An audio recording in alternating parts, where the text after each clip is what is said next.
on Manipur, a video that came 48 hours ago shocked the conscience of this nation.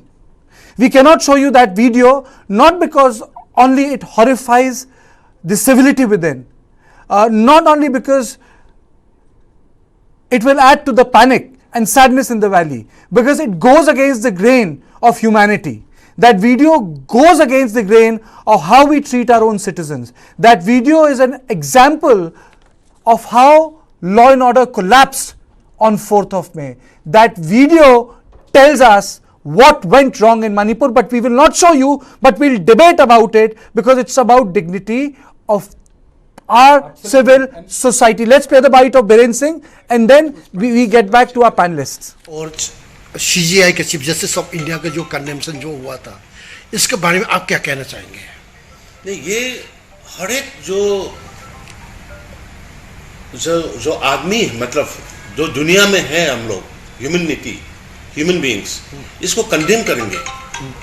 Condemn करना है, इसको condemn करना है. ठीक है. Maximum punishment, like capital punishment.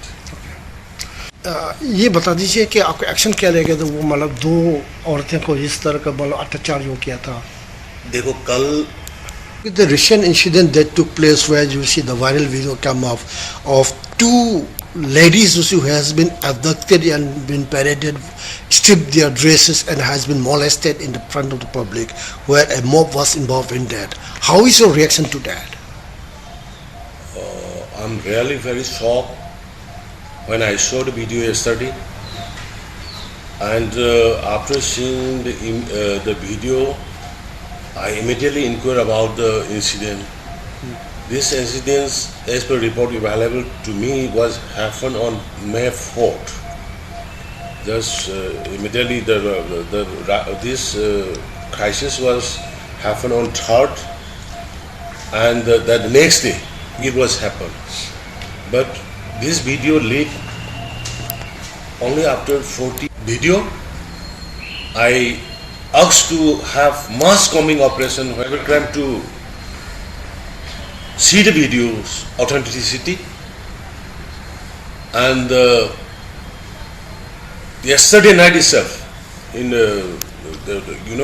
around 1:30 a.m., we have arrested one man culprit who are involved in this heinous crime, and the state government will make effort to get the culprit. So, Biren Singh is forced to respond. It's been more than 70 days that the violence has not stopped. I'll play out all the bites. I'll play out the copy of the FIR. I'll play out the details of what happened that day. We will not play out the visuals. In my studio, I have my legal editor, Ashok Bagriya, and also my input editor, Brijesh Pandey. We'll be joined with guests. That's the FIR which has shocked the parliament. That's the FIR.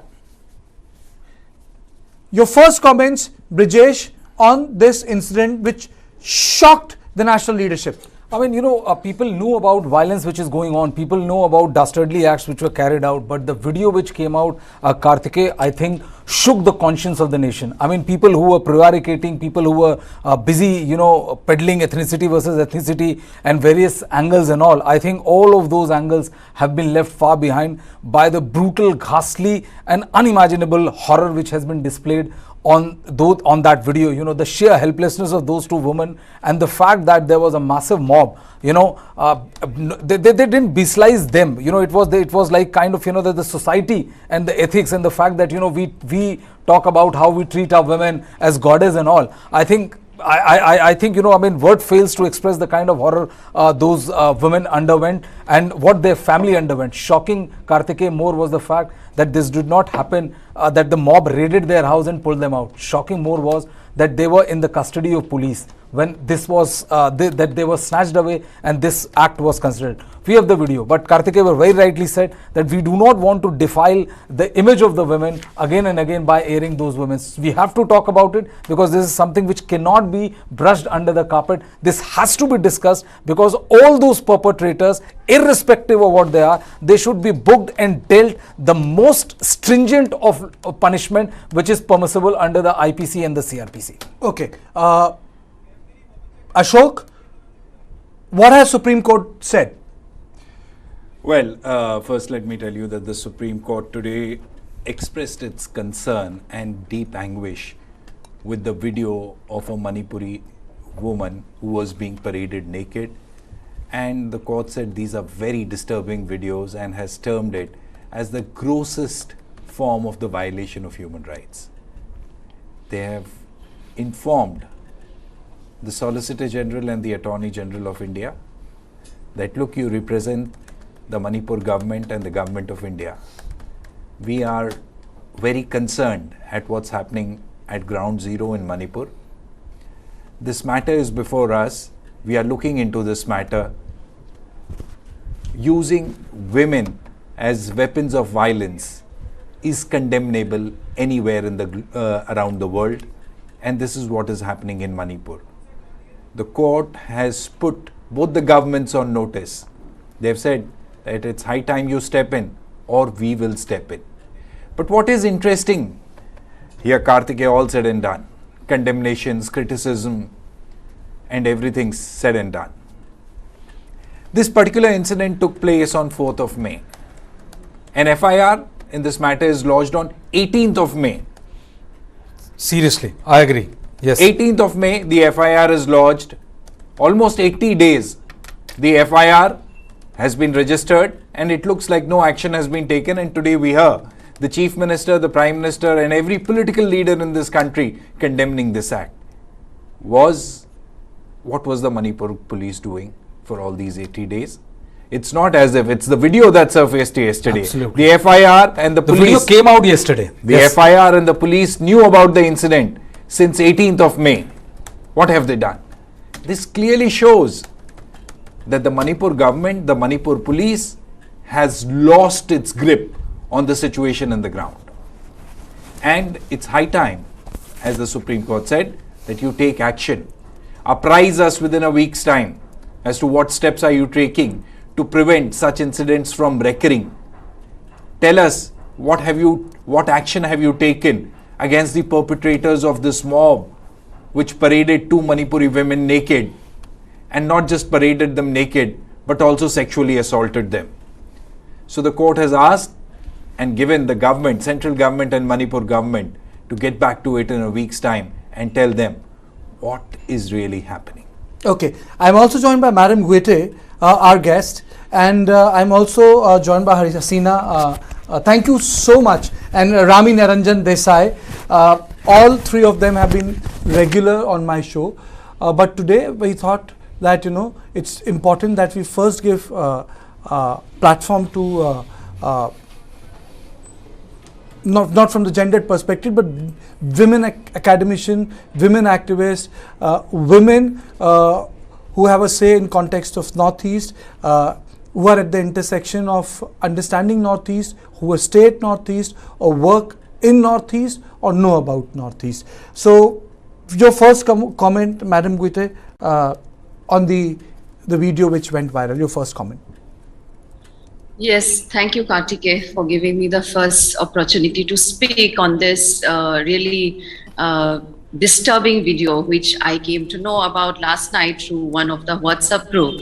And really, it's sad that it took more than 70 days for India to wake up, and that too at the expense of our 2 sisters. And it is really disturbing, and I would say that it's the tips of the iceberg. And as you have pointed out, it has been this incident happened on 4th May as per the media reports from a reliable sources, and I believe the video was also verified. And I mean, there was ban on the internet, so that the violence and the disinformation can be stopped. But still, despite that ban on what you think of as a very vital source of spreading disinformation. So this has come out, and I would say, and I repeat, that this is just a tips of the iceberg. There are many other such cases and violence which is happening against women and girls during this period of 70 days, and many unreported. And in any war, in any civil war, like women and girls are the most vulnerable. The breakdown of institutions and social networks, that make women and girls extremely vulnerable to sexual violence and exploitation. And we see in other countries where there have been a civil war or a World War I or World War II, I mean, everywhere sexual violence has been used as a weapon in conflict to humiliate, to subjugate, and to terrorize populations throughout history. So unfortunately, the issue of gender-based violence in conflicts has not received adequate attention in the discourse on gender equality and sustainable development. Like when I am from Kuki tribes, and as a society and as a community, we have been a very egalitarian society when it comes to gender equality. And we don't promote violence in the name of, sexual violence or abuse, physical abuse in that matter. So there is equal say or equal participation when it comes to economic, in the economic sphere or in any kind of social sphere. So this is really disturbing for us, because even when we go at this level of, I would say, conflict, I mean, such kind of act is so, I would say, barbaric, inhumane, and I personally strongly condemn. I have no words. I don't find any words in the dictionary to condemn about this kind of act during a conflict between two ethnic communities. Why do such an act when this is more of a political ethnic conflict? What does those women and children have to say? So I think this is not about the conflict between Kuki and Meitei. As a civil society, we should now question, why is this sexual violence and gender inequities being meted out? So I would like to raise the consciousness of the mainland Indians in, coming out and speaking out, and to end this kind of injustice that's been happening in Manipur for the past more than 70 days. And I'm happy that at least the Prime Minister speak up, saying that a strong action will be taken against those perpetrators. But the question is, when it comes to... I think, Madam Guite, it's important for me to play out the bite of the Prime Minister as well. You have spoken about the Prime Minister. Prime Minister has broken his silence on Manipur. Let me play out the bite, then I'll come to Rami Niranjan Desai and Hasina Kharbhih. साथियों, आज जब मैं आपके बीच आया हूं, इस लोकतंत्र के मंदिर के पास खड़ा हूं, तब मेरा हृदय पीड़ा से भरा हुआ है, क्रोध से भरा हुआ है। मणिपुर की जो घटना सामने आई है, किसी भी सभ्य समाज के लिए ये शर्मसार करने वाली घटना है। पाप करने वाले, गुनाह करने वाले कितने हैं, कौन है, वो अपनी जगह पे है, लेकिन बेइज्जती पूरे देश की हो रही है। 140 करोड़ देशवासियों को शर्मसार होना पड़ रहा है। मैं सभी मुख्यमंत्रियों से आग्रह करता हूं कि वे अपने राज्य में कानून व्यवस्था को और मजबूत करें, खास करके हमारी माताओं बहनों की रक्षा के लिए कठोर से कठोर कदम उठाएं। घटना चाहे राजस्थान की हो, घटना चाहे छत्तीसगढ़ की हो, घटना चाहे मणिपुर की हो, इस देश में, हिंदुस्तान के किसी भी कोने में, किसी भी की राज्य सरकार में राजनीतिक वाद विवाद से ऊपर उठ करके कानून व्यवस्था का महात्मा नारी का सम्मान, और मैं देशवासियों को विश्वास दिलाना चाहता हूं, किसी भी गुनहगार को बख्शा नहीं जाएगा। कानून अपनी पूरी शक्ति से, पूरी सख्ती से एक के बाद एक कदम उठाएगा।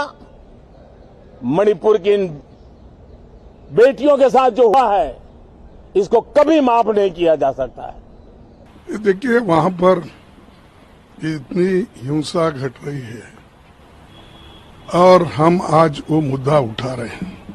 मैंने भी नोटिस दिया है और पार्टियों ने भी दिया है और हमारे पार्टी के अनेक नेता भी नोटिस दी है, और देखेंगे हमारे चेयरमैन साहब इसको उठाने देते हैं या नहीं।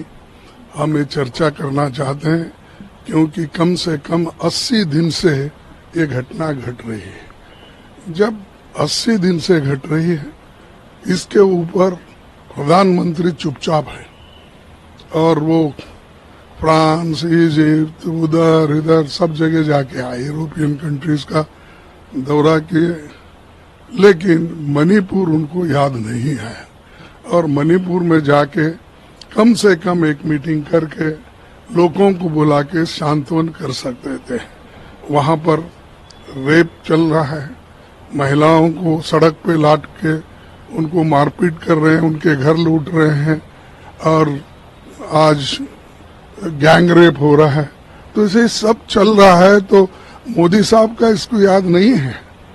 जब आपको समय 38 पार्टी को बुलाने का समय है, क्या एक घंटा अपने इतने बड़े, आपके पास तो हेलीकॉप्टर्स है और आप सुरक्षित जाके सुरक्षित आ सकते हैं, और राहुल जी के पास कोई व्यवस्था नहीं थी तो भी वो लोगों में जाकर मिले और उनसे बात किए। लेकिन आपके पास इतनी व्यवस्था रहते हुए भी सरकार का सब साधन आपके पास है, तो आप क्यों नहीं जा रहे? आप चुनावी प्रचार में ही फिर रहे हैं। इस 80 दिन में भी उन्होंने बहुत से जगह अपने चुनावी प्रचार के भाषण करते फिरे। अरे चुनावी प्रचार चुनाव आने के बाद करो, लेकिन सरकारी पैसे पे चुनावी भाषण करते फिरते हो। लेकिन मणिपुर के जो इतना बड़ा दंगा हो रहा है, लूट हो रहा है, फसाद हो रहे हैं, महिलाओं की इज्जत जा रही है, घर डिस्ट्रॉय हो रहे, कार जल रहे हैं, सब कुछ हो रहा है, लेकिन प्रधानमंत्री अनदेखी कर रहे हैं। इसका मतलब यही है कि वो किसी ऐसे दुखद घटना में शरीक होकर लोगों को समाधान करना और उनका समस्या को सुलझाना नहीं चाहते। सर मणिपुर के मुद्दे पे प्रधानमंत्री के जवाब की मांग हो रही है सर। एक आध लाइन कुछ तो सर नहीं, लेकिन विपक्षी पार्टियां चाहती है कि प्रधानमंत्री ही जवाब दे, चर्चा जो है वो प्रधानमंत्री में उसमें शामिल हो। चर्चा हो सर। देखिए, पहली चीज तो ये है कि इंसानियत को तार तार कर देने वाला, मानवता को तार तार कर देने वाला एक बेहद दर्दनाक वीडियो मणिपुर से सामने आया है, और उस वीडियो ने मुझे लगता है भारत देश की आत्मा को झंझोड़ के रख दिया है। दुख की बात यह है कि केंद्र में बैठी एक भारतीय जनता पार्टी की प्रचंड बहुमत की सरकार इस बात को स्वीकारने के लिए भी राजी नहीं है कि मणिपुर जल रहा है। उस बात को स्वीकारने के लिए भी राजी नहीं है कि मणिपुर में सब कुछ ठीक नहीं है। और मैं पूछना चाहता हूं भारतीय जनता पार्टी से कि क्या ये है हमारी 21वीं सदी का भारत? क्या ये है हमारा न्यू इंडिया? क्या ये वो भारत है जिसके विकास की गाथा प्रधानमंत्री जी विदेशों में जाकर गाते हैं? 38 दलों की एनडीए की बैठक हुई। मैं पूछना चाहता हूं क्या उन 38 दलों में से एक भी राजनीतिक दल ने या एक भी नेता ने आकर प्रधानमंत्री जी से पूछा कि मणिपुर क्यों जल रहा है? उन 38 में से बता रहे हैं कि 10 राजनीतिक दल तो नॉर्थ ईस्ट से आते हैं। क्या एक भी राजनीतिक दल ने प्रधानमंत्री जी से जाकर या बीजेपी के किसी भी जिम्मेदार नेता से ये नहीं पूछा कि मणिपुर क्यों जल रहा है? चुनावों के दौरान ये लोग कहा करते थे कि डबल इंजन की सरकार लाओ, डबल सरकारें होंगी, डबल इंजन की सरकार चलेगी। आज भारत देश के लोगों को समझ में आया कि डबल इंजन का असली मतलब क्या है। डबल इंजन का मतलब है डबल बर्बरता, डबल इंजन का मतलब है डबल हैवानियत, डबल इंजन का मतलब है डबल शोषण। जो मणिपुर में हो रहा है। मैं पूरी जिम्मेदारी से कहना चाहता हूं कि भारतीय जनता पार्टी इस देश को सुरक्षा प्रदान करने के लिए काबिल नहीं है। भारतीय जनता पार्टी इस देश को सुरक्षा नहीं प्रदान कर सकती। बीजेपी की सरकार इस देश की प्रभुता और अखंडता की रक्षा नहीं कर सकती और हमारे देश का एक अभिन्न अंग, हमारी आंख का तारा, हमारा मणिपुर जो एक बॉर्डर स्टेट है, वो आज जल रहा है। लेकिन बीजेपी के तमाम बड़े नेता जो पाकिस्तान से लेकर कजाकिस्तान तक अगर छोटा सा भूकंप भी आता है तो ट्वीट कर, फेसबुक पर लिख, वीडियो जारी कर अपनी अपनी प्रतिक्रिया देते हैं, शोक व्यक्त करते हैं। आज उनमें से एक नेता ने भी अभी तक अपनी जबान तक नहीं खोली। 80 दिन होने को आए हैं, मणिपुर जल रहा है, लेकिन भाजपा के एक नेता ने एक ट्वीट करना भी आज सही नहीं समझा। ये दुख की बात है, ये इस देश की विडंबना है कि एक ऐसी निकम्मी सरकार हमारे देश पे राज कर रही है जो इस देश को सुरक्षा नहीं प्रदान कर सकती। मणिपुर जल रहा है, लेकिन ये लोग एक 5 सितारा होटल में बैठकर अपनी एनडीए की बैठक कर रहे हैं, जिस बैठक में मणिपुर नामक शब्द का प्रयोग भी नहीं किया जाता। Okay, so let me go to Rami. You heard the Prime Minister. Can I ask you a question, point blank? You know, I know today is not the day of pure politics, but isn't Manipur, and it's a tough one, and I know you can answer that. Is it correct to equate Manipur with every other state in context of crime against women? Kartikeya, first of all, I think the Prime Minister, when what he said, I think he reflected what all of us are feeling. This is not just shameful for Manipur, but it's shameful for the entire country collectively. And I think, this is exactly the horrors of violence that, we didn't want to see. And we've debated a lot of times before, and we've always said this, that violence has to come to an end. It's exactly for reasons like this, because it's vulnerable groups that are mostly impacted in situations like this. But, of course, politicians will politicize and look at this from a political lens and see, how much they can gain out of this, which in itself is so sad, because, this is exactly the problem. Everything becomes political. This is a question of what these women went through, what women are going through on ground, what women are going through in a conflict situation. Of course, I'm not saying that this doesn't happen in any of the other states. We've seen examples like this, whether it's Rajasthan or we've seen it in Jammu Kashmir, but I want to move away from that a little bit, I want to actually look at the role of departments and ministries that are responsible for this. Like, I've seen an utter absence of the Department of Women's Welfare, Child and Women's Development. Where are they at a time like this? And I think, these are the questions that we must be asking at this point, not in terms of comparing this situation with any other situation or any other state. I think, the questions that we must be asking is, who are these people? How did they get hold of these women like this? How were they allowed to parade these women? Where was the State Department of Women's Welfare throughout? And this might not be the only incident, There might be other incidents like this. Where are these departments? Are these departments completely defunct? Are these, to me, it's heart-wrenching to see this video. And I think really this is an opportunity for community members themselves to hand over these, absolute culprits, criminals, savages, hand them over as a gesture of putting the point across that this is unacceptable to us, that they have shamed the community, not just the nation. And I think, there's not much to be said beyond that, because women and children will always remain, vulnerable. In situations like this, they become more vulnerable, and unfortunately, our focus becomes so linear in terms of what is the government doing, what are the people involved, the ethnic communities involved doing, that we don't see what is actually happening on the ground. This video should not have taken this long to come out.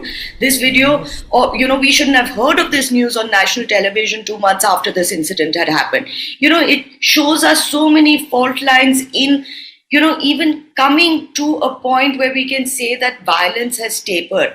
I thought we were at a point where, there was going to be some amount of relative peace that was going to come into Manipur, or had begun to come into Manipur. But unfortunately, a situation like this is really going to exacerbate, this prolonged emotional turmoil that it's taken on all the communities involved. But now it is going to be used as political fodder, and that really isn't going to solve any situation on ground. Okay, Hasina, and after that I'll play out the bite of Biren Singh again.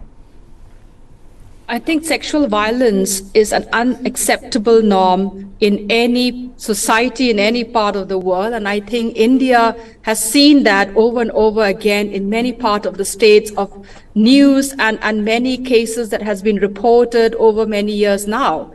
This video, of course, was shared to me last night by some individual sending it to me in my WhatsApp that I should raise this voice. But I would say that sexual violence takes place in a situation that was not reported. And I think the Prime Minister, whatever speeches he has provided now, the action as per constitutional right needs to be taken immediately to send that women and girls has to be safe in our country. So I think if we're looking at safety of women and girls, the culprit has to be arrested, and that the ministry in charge will have to take action, prompt action, because without that action, it constantly leaves them to be on the upper hand. And with the sensitivity and the situation that is going on in Manipur at this point of time, there might be more others that is unreported, and there might be more situation that might take place because it's so vulnerable. The situation at the moment is very vulnerable, and women and girls always face this situation over and over again. And we need to really get that message across. I think I also plead this situation that the National Commission for Women needs to come on board and visit Manipur to see the situation of women and girls at this moment. They need to go there. They need to really get information from the ground. They need to ensure that women and girls in this conflict situation of more than 70 days, because the law and order has failed. I think in the last 70 days, Kartikeya have been mentioning that when the law and order situation fail, who will face most of the situation? It's women and girls. So I really condemn this. And I think the law in the country that is there for women, those actions that has been taken, the culprit needs to be jailed. I asked this question to Rami because, is it really correct? Because Prime Minister has broken his silence. But is it really correct, to equate what's happening in Manipur in context of the women? We understand that the violence becomes etched on women's body when it comes to fight between communities. It's a this is the ugly patriarchy at full display. What we have witnessed, but to have this comparison from Rajasthan to Manipur, aren't those two different cases, peaches and apples? Absolutely, there's just no comparison. And what happened in Rajasthan is also a massive shame. No, there's no denying that somebody who has been brutalized. And police doesn't take action. It is something like, you can go back 50 years, you can fast forward situation 50 years. Correct. The same situation will happen. Police doesn't take action, and your caste bias, everything reflects in the way that rape victim is behaved with and all. But I would not make the comparison between what happened in Manipur and what happened in Rajasthan. These are two completely different crimes. And what happened in Manipur is. Do you think the centre is rattled by what appeared in social media? Has the ruling dispensation rattled completely? Absolutely. Absolutely. No two ways about it, Kartikeya. What happened, what appeared on social media yesterday, forget us who have been covering this for such a long time. I received so many calls and so many WhatsApp messages. People wanted to see, wanted to confirm whether this is real or not. And, many couldn't digest that, that this is happening in India, and this is happening. And the unfortunate part is that, this happened on 4th. it took police 11 more days to lodge an FIR. And these women were not like, the mob entered the home, dragged them out and all, which is an equally bestial act. The reason I'm making this distinction is that they were snatched away from a police party which was there. I mean, if police, the law enforcers, and anybody who knew about it and didn't act, or action has been taken only in the last 48 hours just because the video has come out, are equally guilty of this particular act which has come out. Because people may try to play politics, do whatever you want to, but the fact is that what happened is so horrifying, Kartikeya, and so indefensible.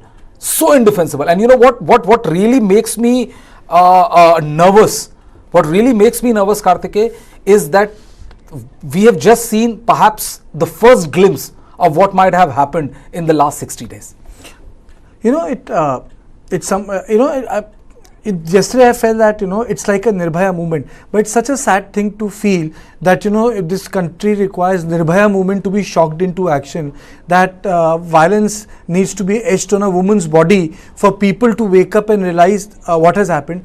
And the second feeling I had was, because most of this is not the first time I have seen a video like that. I had seen number of previous videos, Brijesh, where the videos of beheading, videos of people being mutilated, I had this feeling somehow that at least now people know what is happening in Manipur. I know there is a legal part to this video. Action will be taken against a platform. The government has issued a directive, but somehow this video has actually shocked the conscience of this country. Somehow the attention which was not there on Manipur, I'm just telling you what I felt, when I was talking to you yesterday between 7 p.m. to 10 o'clock till we decided to drop every news from 11 a.m. onwards and just do Manipur today. I was just thinking, chalo, कई बार जिसे कहते हैं ना कि ये feeling आई कम से कम ये चीज सामने तो आई. And the second thing I felt was lot of women are at the forefront of the protest in Manipur. I was just thinking, but today I would see if women can come together, bypassing the community attachment and protest together. It's like I'm just sharing. I'm just sharing that feeling with you, and I'll wait today. I'll wait today. देखूंगा आज मैं कि can women come out? Can the gender axis? पढ़ते हैं लेकिन होगा नहीं. हो जाए तो बहुत अच्छा होगा. Can at the level of gender, women can come and cross over that identity, element and come together on the issue of gender. Yes, Ashok, you wanted to say something. I just wanted to make one very important point, is that look, what really happened yesterday, or the video that went viral on the social media, has not just shocked the conscience of the nation, but has also forced the Prime Minister of India to break his silence on the issue. The Supreme Court has also taken cognizance. But one important thing always slips our mind is the issue of internet shutdown in the state. It's been almost 80 days. You see, why did it take so long for this video to surface? Because there's no internet in the state. There could be hundreds of such horrific incidents that could be taking place in the state, but it doesn't get reported. There seems to be a communication blockade which has been put in place by the state government. The state government has reasons. They believe that if the internet in the state is restored, it will result in fake news, disinformation, misinformation. And mind you that this is also a result of a fake news. As what has been reported, that this incident is also a result of a fake news which was percolated, where a woman was showing being defiled, and saying that kuki is defiled a meitei woman, and 2 days, 4 days or 7 days later this particular horrifying incident took place. And later on that video was found to be fake, because the woman's video which was shown was not from Manipur, but it was a video which was it was from an incident in Delhi. So the fake news played its part in this. See, I understand what fake news does. There have been issues of killing in Meghalaya, tourists being killed because of fake news. I understand that, today media is the villain. You look at OTT platform, media it really has the bad rep. Afwa dekhiye, scoop dekhiye, it's bad rep. Well, I understand that what you are saying. But today with Rami, Madam Guite and Hasina, we will speak, we will take up the gender issues. We will take up these issues. Before that, please allow me, all of you, to play out the bite of the Chief Minister, and then we start our conversation.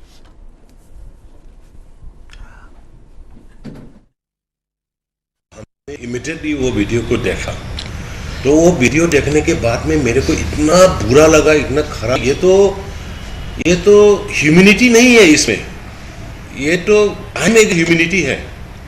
ये आदमी का वो मतलब कोई ऐसा ही आदमी वालों ने करने वाला काम ही नहीं है। तो इसीलिए हम इसको स्ट्रॉन्गेस्ट फॉर्म में कंडेम किया और इमीडिएटली पुलिस लोगों को बोला कि जो भी है, जो वीडियो का ऑथेंटिकेट करो रियलिटी और फैक्ट, उसके बाद में तुम जहाँ में सस्पिशियस एरिया है उसमें ऑपरेशन करके जो भी है उसको पकड़ना है। और स्टेट गवर्नमेंट इतना भी ट्राई करेंगे कि एफर्ट देंगे कि जो भी एविडेंस वगैरह करके वो जैसे वाला कल्प्रिट को, जैसे वाला क्राइम जो कर रहा है ऐसे वाला को सजा, जैसे मौत का सजा दे, उसको हम एफर्ट करेंगे। नरेंद्र प्राइम मिनिस्टर नरेंद्र मोदी साहब जी 8 डेज के बाद आज काफ़ी मतलब बहुत स्ट्रिंजेंटली बहुत एक्शन के बारे में बात किया है। इसमें आपका जिस तरह का रेस्पॉन्स प्राइम मिनिस्टर की तरफ से आने वाला और CJI के चीफ जस्टिस ऑफ इंडिया का जो कंडेम्शन जो हुआ था, इसके बारे में आप क्या कहना चाहेंगे? नहीं, ये हर एक जो आदमी मतलब जो दुनिया में है, हम लोग ह्यूमैनिटी, ह्यूमन बीइंग्स, इसको कंडेम करेंगे। कंडेम करना है, इसको कंडेम करना है। ठीक है। Maximum punishment like capital punishment. ये बता दीजिए कि आपका एक्शन क्या रहेगा? तो वो मतलब 2 औरतें को इस तरह का मतलब अत्याचार जो किया था। देखो कल The recent incident that took place where you see the viral video come of 2 ladies who has been abducted and been paraded, stripped their dresses and has been molested in the front of the public, where a mob was involved in that. How is your reaction to that? I'm really very shocked when I saw the video yesterday, and after seeing the video, I immediately inquired about the incident. This incident, as per report available to me, was happened on May 4th. Just immediately this crisis was happened on 3rd, and the next day it was happened. But this video leaked only after 40 video. I asked to have mass combing operation whoever claimed to see the video's authenticity, and yesterday night itself, in around 1:30 a.m., we have arrested one man culprit who are involved in this heinous crime. सबसे बड़ा मुद्दा जो हम चर्चा करने वाले हैं और जिसके लिए प्रधानमंत्री की जवाबदेही होती है, और वो है मणिपुर। कल ही मणिपुर से एक जघन्य अपराध, 2 महिलाओं के साथ जो अपराध हुआ है, उसका एक वीडियो सामने आया है, देश के सामने आया है। ये घटना 2 महीने पहले की है। पुलिस स्टेशन से उनको खदेड़कर उन महिलाओं को निकाला गया था, और जिस तरीके से एक शर्मनाक दर्दनाक हादसा सामने आया है, वो देश को शर्मसार करने वाला है, मन को विचलित करने वाला है। महिला सांसद होने के नाते मैं चाहती हूं मणिपुर पे चर्चा हो। प्रधानमंत्री मोदी जी अपनी चुप्पी तोड़ें, देश की जनता को आकर पार्लियामेंट के माध्यम से जवाब दें कि आज 2 महीने से ऊपर हो चुका है, मणिपुर में किसी तरीके की अकाउंटेबिलिटी नहीं है। बीच में ये पूरा ड्रामा चला था कि चीफ मिनिस्टर को निकाला जाएगा, चीफ मिनिस्टर ने इस्तीफा नहीं दिया। आज तक देश की महिला मंत्री स्मृति ईरानी ने इस पर कोई बयान नहीं दिया है, और जब पूरा ट्विटर पे ये वायरल हुआ है वीडियो, जब उन पे प्रेशर आया है तो कहती हैं कि मैंने चीफ मिनिस्टर से बात की। क्या ये सच्चाई नहीं है कि देश के किसी भी कोने में, देश या दुनिया के किसी भी कोने में इस तरीके के अगर माहौल है, वायलेंस के माहौल है, सबसे ज्यादा अगर किसी को परेशानी होती है महिलाओं को होती है? आज तक उन्होंने सीएम से संज्ञान नहीं लिया कि क्या वहां पे दर्दनाक हिंसा हो रही है, घटना हो रही है। तो मैं तो चाहती हूं कि ऐसी इनकम्पीटेंट मिनिस्टर, देश की most इनकम्पीटेंट minister, women and child welfare minister, जिन्होंने किसी तरीके का विमेन एंड चाइल्ड वेलफेयर की रिस्पॉन्सिबिलिटी नहीं ली हो, उनको इस्तीफा देना चाहिए अपना। और आज संसद में सबसे पहला मुद्दा यही होगा। मैंने भी 267 डाला है, खास करके इस मुद्दे पे डाला है, और इस पे चर्चा होनी चाहिए। मैम, इसके अलावा मणिपुर पुलिस कह रही है हमने गैंगरेप और कई धाराओं में मुकदमा दर्ज किया है, इस पर आपका क्या? उनको शर्म आनी चाहिए। वहां के मुख्यमंत्री को उन्होंने जो अपनी कुर्सी को कलंकित किया है, उसकी किसी तरीके की अकाउंटेबिलिटी होनी चाहिए। ऑल पार्टी मीटिंग हुई थी, गृह मंत्री से सारी पार्टियों के लीडर्स ने एक ही चीज कही थी कि सारे मणिपुर के जो निवासी हैं वो कह रहे हैं कि अकाउंटेबिलिटी सीधा मुख्यमंत्री के दरवाजे पे आती है, उनको इस्तीफा देना चाहिए। वो कहते हैं कि देश के प्रधानमंत्री को अपनी चुप्पी तोड़नी चाहिए। ये वही देश के प्रधानमंत्री हैं जो डबल इंजन की सरकार का ढोल पीटते हुए वहां से वोट बटोर कर लाए, केंद्र के लिए लाए और राज्य के लिए लाए। आज वो प्रधानमंत्री देश भर में घूम रहे हैं, दुनिया भर में घूम रहे हैं, जो चीता की डेथ्स हुई है उस पर मीटिंग रख रहे हैं, पर एक शब्द वो मणिपुर के लिए नहीं बोल रहे हैं। मीराबाई चन्नू का परसों वीडियो आया है, रिक्वेस्ट करिए कि प्रधानमंत्री जी नॉर्मलसी आनी चाहिए, पर प्रधानमंत्री जी कुछ नहीं बोल रहे हैं।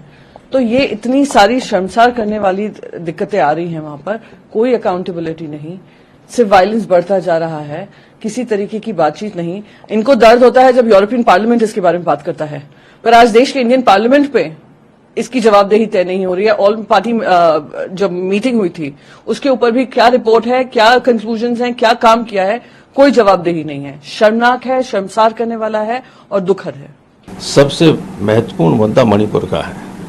मणिपुर की जो सीमाएं हैं वो बर्मा से, जो अब नया नाम हो गया म्यांमार, उससे लगती है। आप जानते हैं वहाँ पर जो शासन है, मिलिट्री शासन है, सारे एक्सट्रीमिस्ट वहाँ से होके आते हैं, अंदर आते हैं, इधर से उधर चले जाते हैं। अगर अब व्यवस्था यहाँ रहेगी तो क्रॉस बॉर्डर जो टेररिज्म टाइप चीज जैसे पाकिस्तान की तरफ से आता है हमारे यहाँ, वैसे ही बर्मा के आना शुरू हो जाएगा। और इसलिए गवर्नमेंट को इस पर कोई सार्थक कदम उठाना चाहिए। गृह मंत्री जी ने मीटिंग बुलाई थी। मेरा अपना जो जानकारी है हमारे पास, उसके हिसाब से ये सारा जो अव्यवस्था हुई है वहाँ, वो बीजेपी की जो गवर्नमेंट हो गई है, बीजेपी का जो मुख्यमंत्री है उसके जरिए हुई। आपके लोग भी गए होंगे वहाँ, पता चला होगा, यह होगा कि किस तरह से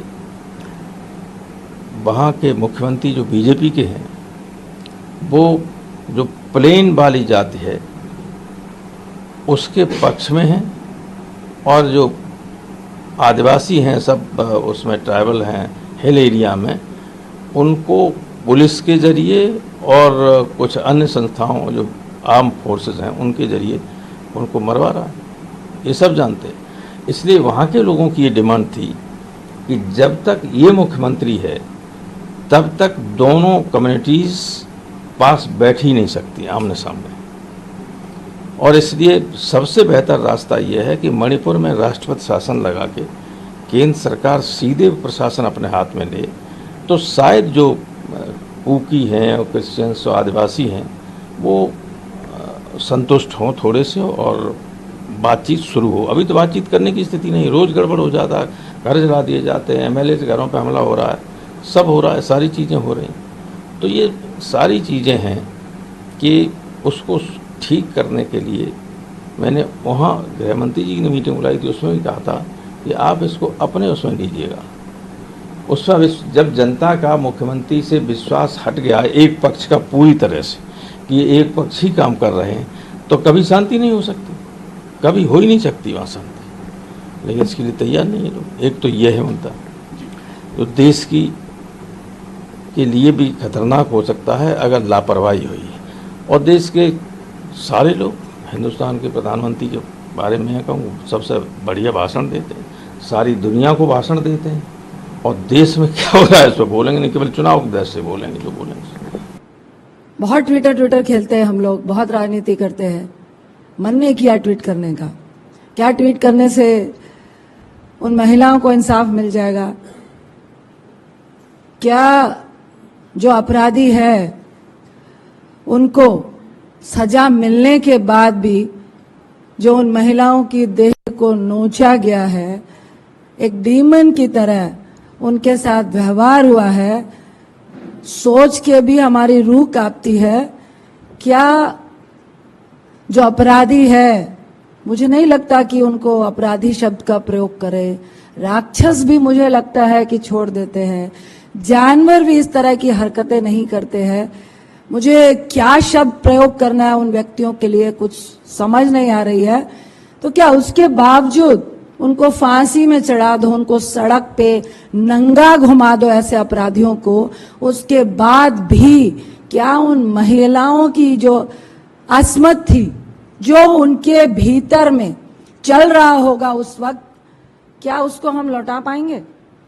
मैं ये प्रधानमंत्री से सवाल कर रही हूँ, मैं अपनी सरकार से यह सवाल कर रही हूँ, मैं महिला मंत्रियों, सिर्फ बाल विकास मंत्री की बात नहीं कर रही, मैं तमाम महिला मंत्रियों की, तमाम सदन में बैठी हुई महिलाओं से, तमाम वहां पे बैठे हुए सांसदगणों से, जिनकी बेटी है, बहनें हैं, माँ है, पत्नियां हैं, उनसे सवाल कर रही हूं। इसको राजनीति का खेल कहेंगे? इसको सरकार सरकार कहेंगे? इसको ऑल इज वेल कहेंगे? इसको कहेंगे कि सब कुछ ठीक चल रहा है? मुझे अपने आप पे शर्म आ रही है, मेरा शरीर कांप रहा है। आखिर ये हो क्या रहा है, क्यों हो रहा है? मैं सरकार से बोलना चाहूंगी, हाथ जोड़ के विनती है, एक सांसद के रूप में नहीं, एक महिला के रूप में, एक माँ के रूप में, एक पत्नी के रूप में, एक बहन के रूप में, बंद करिए ये खेला, बंद करवाइए ये खेला। ये आप लोग का ही शय है। एक बड़ी पोस्ट में बैठा हुआ व्यक्ति जब गोल्ड मेडलिस्ट के साथ सेक्सुअल हरासमेंट करता है और सरेआम खीखी करता है, मीडिया के सामने बदतमीजी करता है, उनकी महिलाओं के साथ बदतमीजी करता है, उनके लिए आप सफाई पेश करते हैं। और ये 76 दिन पहले का वीडियो बड़ी बेशर्मी से आपकी महिला मंत्री ट्वीट करती है कि हमने सीएम से बात कर ली है। ये वीडियो तो 4 मई का है और हमारी जांच हो रही है, हम जांच कर रहे हैं। मैं सरकार से सवाल करती हूं, ये प्रधानमंत्री चुप क्यों है? वो तो वहां पर भाषण दे के आए थे कि 25 साल का हम एक खाका तैयार कर रहे हैं मणिपुर के लिए। यह है 25 साल का खाका? यह है कि वहां महिलाओं के साथ एक डीमन की तरह बिहेव होगा?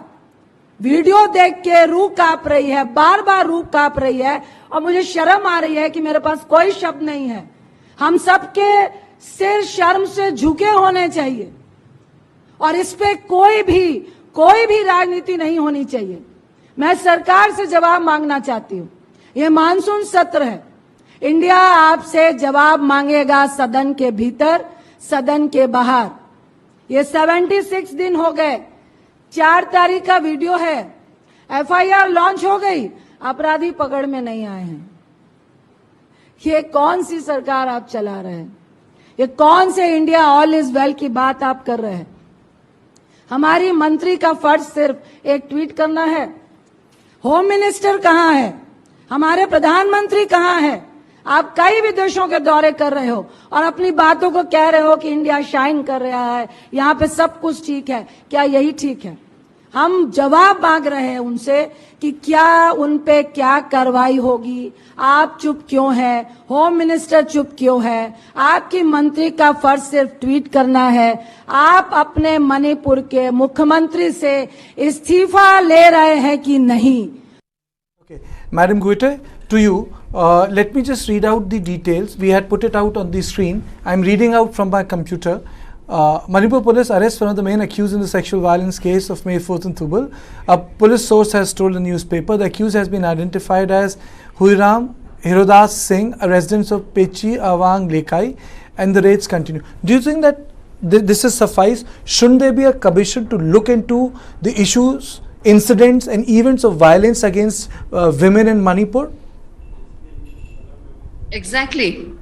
There should be a proper commission and to look into all these violence against women and girls and children during this entire conflict.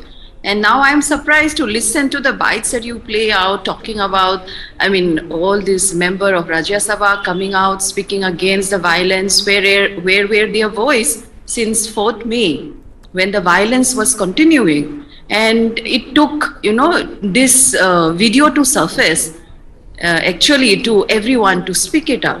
And coincidentally, I mean, fortunately, unfortunately, it coincides with the Parliament session, which begins today.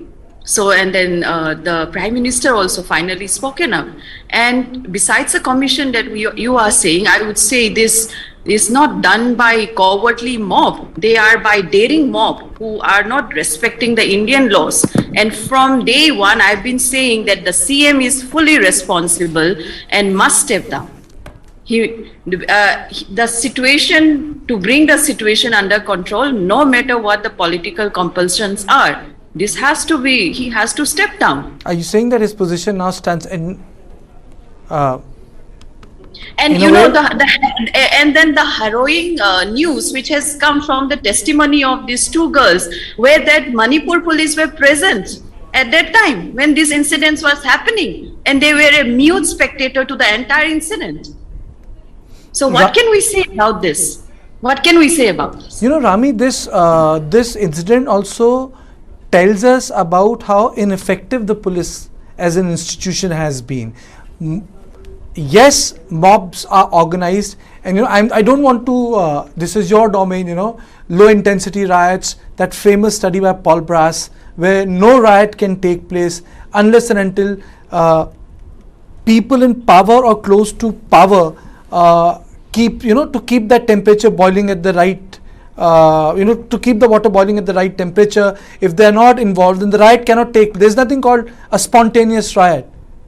This cannot be. This tells us that the cycle of violence is vested in the structures of power in Manipur today, whether they are in power or outside power electorally.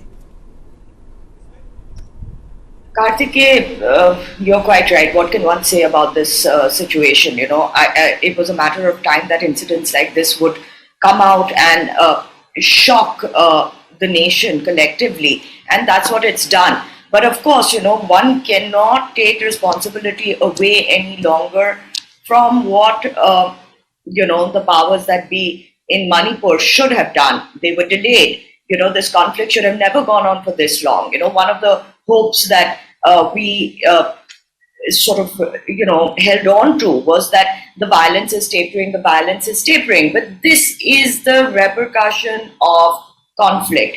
This is the repercussion of prolonged emotional impact on this society. And of course, it's completely condemnable. But we've seen this happen time after time in a conflict situation that has not been managed the way it should have been. Where it started from, inclusion in a scheduled tribe list, or a land issue, or an illegal immigration issue, and where has it reached? One of my questions, like you said, the responsibility has to be laid on the shoulders of the police in Manipur, because they are supposed to establish the rule of law, and clearly there has been a failure on that front as well.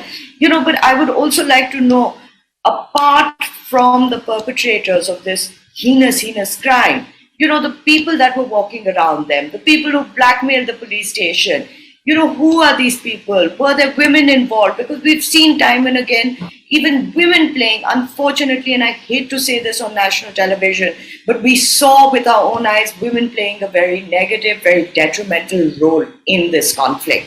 We've seen groups, and this is only certain sections of women. This does not represent, all the highly dignified and women with great integrity and intelligence in Manipur, but the sections of women we've seen who have prevented, law and order from establishing itself again in Manipur. They need to be held accountable as well. So there are so many stakeholders in a conflict like this, not just the role of civil society, not just the role of women, but also the role of the state government, the departments that have powers vested in them to, preempt this sort of a situation in the state. Also, the delayed response of the ministers at the center. All these stakeholders need to now take responsibility, because I am quite sure that this is not the only incident that has happened. It was a matter of time when things like this would come out. And I think we are going to see more and more of this come out, which might again have the ability to destabilize, Manipur once again. We've just about seen it, seen the violence taper down. My fear remains that things like this, once they come out, eventually will push Manipur back in the situation that we've seen it for months. Therefore, I also feel that communities that these men and women the communities that they belong to, should really now come out and take full responsibility of what's happening, hand over these culprits. There should be no need for the police to be having to search for them. They should not have the ability to go into hiding. This is when communities also must show that there is some humanity that still exists, because let me tell you that, this sort of behavior is not representative of any of these communities. There are decent people that still exist, and we must not lose sight of that. But there's no point of being decent if you're not going to come up and speak against situations like this. There's no point saying that there's still a civil society left if you're not going to voice your opinions. And I think that is the need of the hour to prevent any further escalation of this situation. I don't want to use the word Rwanda. I don't want to use the word any other areas where civil war had taken place. But it is, Rami, really horrible to see that this happens in our own country. Women being subjected to organized violence.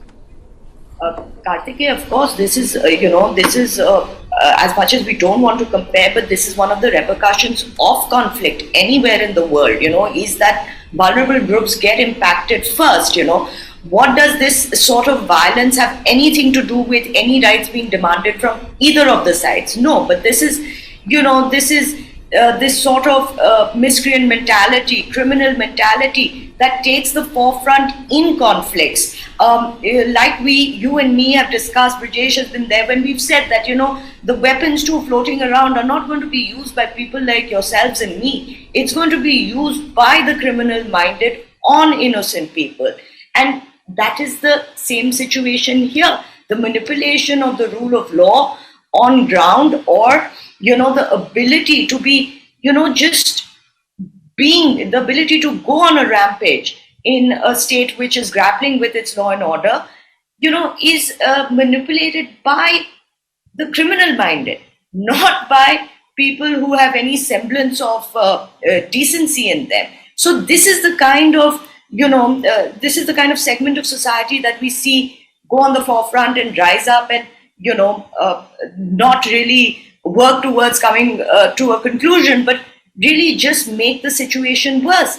And that is what becomes very difficult to control in conflict situations, is the elements that take control like this. It also subdues the civilized voices in a conflict situation, because the focus comes on, situations like this, events like this, or people like this. Everybody is going to be talking about where are these boys, who were the people around them, I don't think we're going to focus on anything positive that's happening in Manipur for some time to come. And rightly so, the focus should be on this event, because, like I said, and I agree with the Prime Minister, it's not just... Rami, a long time ago, Madam Guite and Hasina, I know you're going to be staying with us. This question is for you. Long time ago, there was a film called The Accused. And it made a very strong impact on me as a child. Rami, have you seen that film, The Accused? No. That was a film, I think Meg Ryan was there. It was a film on rape. Now the film does not start with the rape. It starts with the fact that the two people who rapes a woman in a bar who thought that she was inviting, they were already booked. The film was about those who were watching the woman getting raped. The film was about those who were cheering the men who were raping the women. And the film was about those mute spectators who saw a woman rape and did not report it. So film was not about the people who were part of the act. The film was about people who were standing at the bar, cheering, jeering, not informing the police. This incident reminds me of that. Why is this debate about only or conversation about कि किन्होंने किया? वो जो 100 लोग चल रहे थे, Kartikeya, the word which Madam Guite has to leave, वो 100 लोग जो चल रहे थे, they are all responsible, Madam Guite. See, this is, yeah, exactly, you have pointed it rightly. This is a political rape which is going on. It's not the fault of that individual two girls. It's a political rape, and here that's why it becomes more pertinent and important for us to realize that how as a community the kuki are so unsafe and vulnerable under the governance of the Manipur state, and that is also further strengthening the demand for a separate administration, because the women, children, none of us are safe in the valley under the Manipur government, or let me, if I sound it to be a little crude, I can say under the Meitei government, because now it's entirely run by the Meitei people. In the cabinet, the MLAs, you won't see any tribal MLAs sitting there and deciding on the law and order situation over there. See, besides the capital punishment that, as you are pointing out, that a commission should be constituted to look into what is happening against women and children. Besides that, and besides the capital punishment which may be meted out to them as promised by the CM. But besides that, what is needed for a long-lasting peace is that total separate administration for these people. Otherwise, with so much of the hatred and the wounds has gone so deep, that it is impossible to live together, to coexist together with perpetrator of this nature, of this barbaric nature. No humanity. There is a total humanitarian crisis. And as I repeat again, it is just a tips of the iceberg. Now, Mr. Suhas Chakma also joins me. Hasina, isn't this right? Isn't this only about the people? Why should it be limited to the people who were involved in the act? It should be about everyone who walked, cheered and jeered. I am not saying, I am not one of those who say, sabko phansi de do, but they should be put through the course of law. All of them, 250 of them. जिसको जो सजा कानून दे, पर मिलनी तो चाहिए. Yes, Kartikeya, I think the people who have not come forward to actually act upon the situation are also, part of the rape. I would say that, because there are also women out there. How could it be that they were not protecting other women folk? Forget about, the minority being used, but it's about women in totality, women protecting other women. No matter what the conflict and situation might be taking place, we have been speaking that over and over again. The law and order situation is failing out constantly, and there's nothing that is being acted upon it. But how could be other women who are also, watching the incident, not protecting those women who has been dragged and raped in public? I think that is the biggest question. How can that humanity be lost? If that is the thing, then you will see more and more situation where there will always be minority being taken, into this situation, and they're being raped and the others watching. So this is very much political in nature. But at the end of the day, as a woman, I stand that how can other women be watching that situation without acting as a group? This is the biggest question. Okay. Now we are being joined by Mr. We are being joined by our guest. Let me read out the names of our guests. I am being joined by Thangminlal Dongal, researcher, scholar, National Institute of Educational Planning and Administration. Dr. Sriram Brijesh will also join us. Suhas Chakma ji is with us. He had been with us, Director, Rights and Risk Analysis Group. A very warm welcome to you. Before I come to all of you, let me play out the bite of the Prime Minister, and let me play out the bite of Supriya Srinath, and then we come back to you, sir. साथियों, आज जब मैं आपके बीच आया हूं इस लोकतंत्र के मंदिर के पास खड़ा हूं तब मेरा हृदय पीड़ा से भरा हुआ है, क्रोध से भरा हुआ है। मणिपुर की जो घटना सामने आई है, किसी भी सभ्य समाज के लिए ये शर्मसार करने वाली घटना है। पाप करने वाले, गुनाह करने वाले कितने हैं, कौन है, वो अपनी जगह पे है, लेकिन बेइज्जती पूरे देश की हो रही है। 140 करोड़ देशवासियों को शर्मसार होना पड़ रहा है। मैं सभी मुख्यमंत्रियों से आग्रह करता हूं कि वे अपने राज्य में कानून व्यवस्था को और मजबूत करें, खास करके हमारी माताओं बहनों की रक्षा के लिए कठोर से कठोर कदम उठाएं। घटना चाहे राजस्थान की हो, घटना चाहे छत्तीसगढ़ की हो, घटना चाहे मणिपुर की हो, इस देश में, हिंदुस्तान के किसी भी कोने में, किसी भी की राज्य सरकार में राजनीतिक वाद विवाद से ऊपर उठ करके कानून व्यवस्था का महात्म्य, नारी का सम्मान, और मैं देशवासियों को विश्वास दिलाना चाहता हूं, किसी भी गुनहगार को बख्शा नहीं जाएगा। कानून अपनी पूरी शक्ति से, पूरी सख्ती से एक के बाद एक कदम उठाएगा। मणिपुर की इन बेटियों के साथ जो हुआ है, इसको कभी माफ नहीं किया जा सकता है। मणिपुर से आने वाले वीडियो को देखकर कलेजा नहीं फटता है, रूह नहीं कांपती है, दिल नहीं दहलता है, मानवता नहीं शर्मसार होती है। मणिपुर से आने वाले वीडियो को देखकर लगता है कि इस देश में चलती फिरती और सड़ी गली लाशें हैं। और असलियत यह है कि इस देश के प्रधानमंत्री ने सत्र से पहले 8 मिनट 25 सेकंड का संबोधन किया और मणिपुर के लिए उनके पास मात्र 36 सेकंड थे। मणिपुर की बात पर वो कहते हैं कि उनका दिल दुख से भरा और क्रोध है। मणिपुर पर वो कहते हैं कि इससे देश 140 करोड़ लोगों की बेइज्जती हो रही है, और उसके बाद वो छत्तीसगढ़ और राजस्थान पर घिनौनी गंदी राजनीति करने लगते हैं। शर्म आनी चाहिए मोदी जी आपको। आप एक निर्लज्ज और कायर प्रधानमंत्री हैं।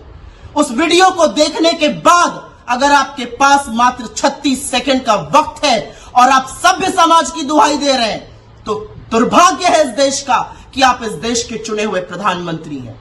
और असलियत यह है कि उस वीडियो की हैवानियत, उस वीडियो की दरिंदगी में जितने वो सैकड़ों दरिंदे जिम्मेदार हैं, उतनी ही आप और आपकी सरकार जिम्मेदार है।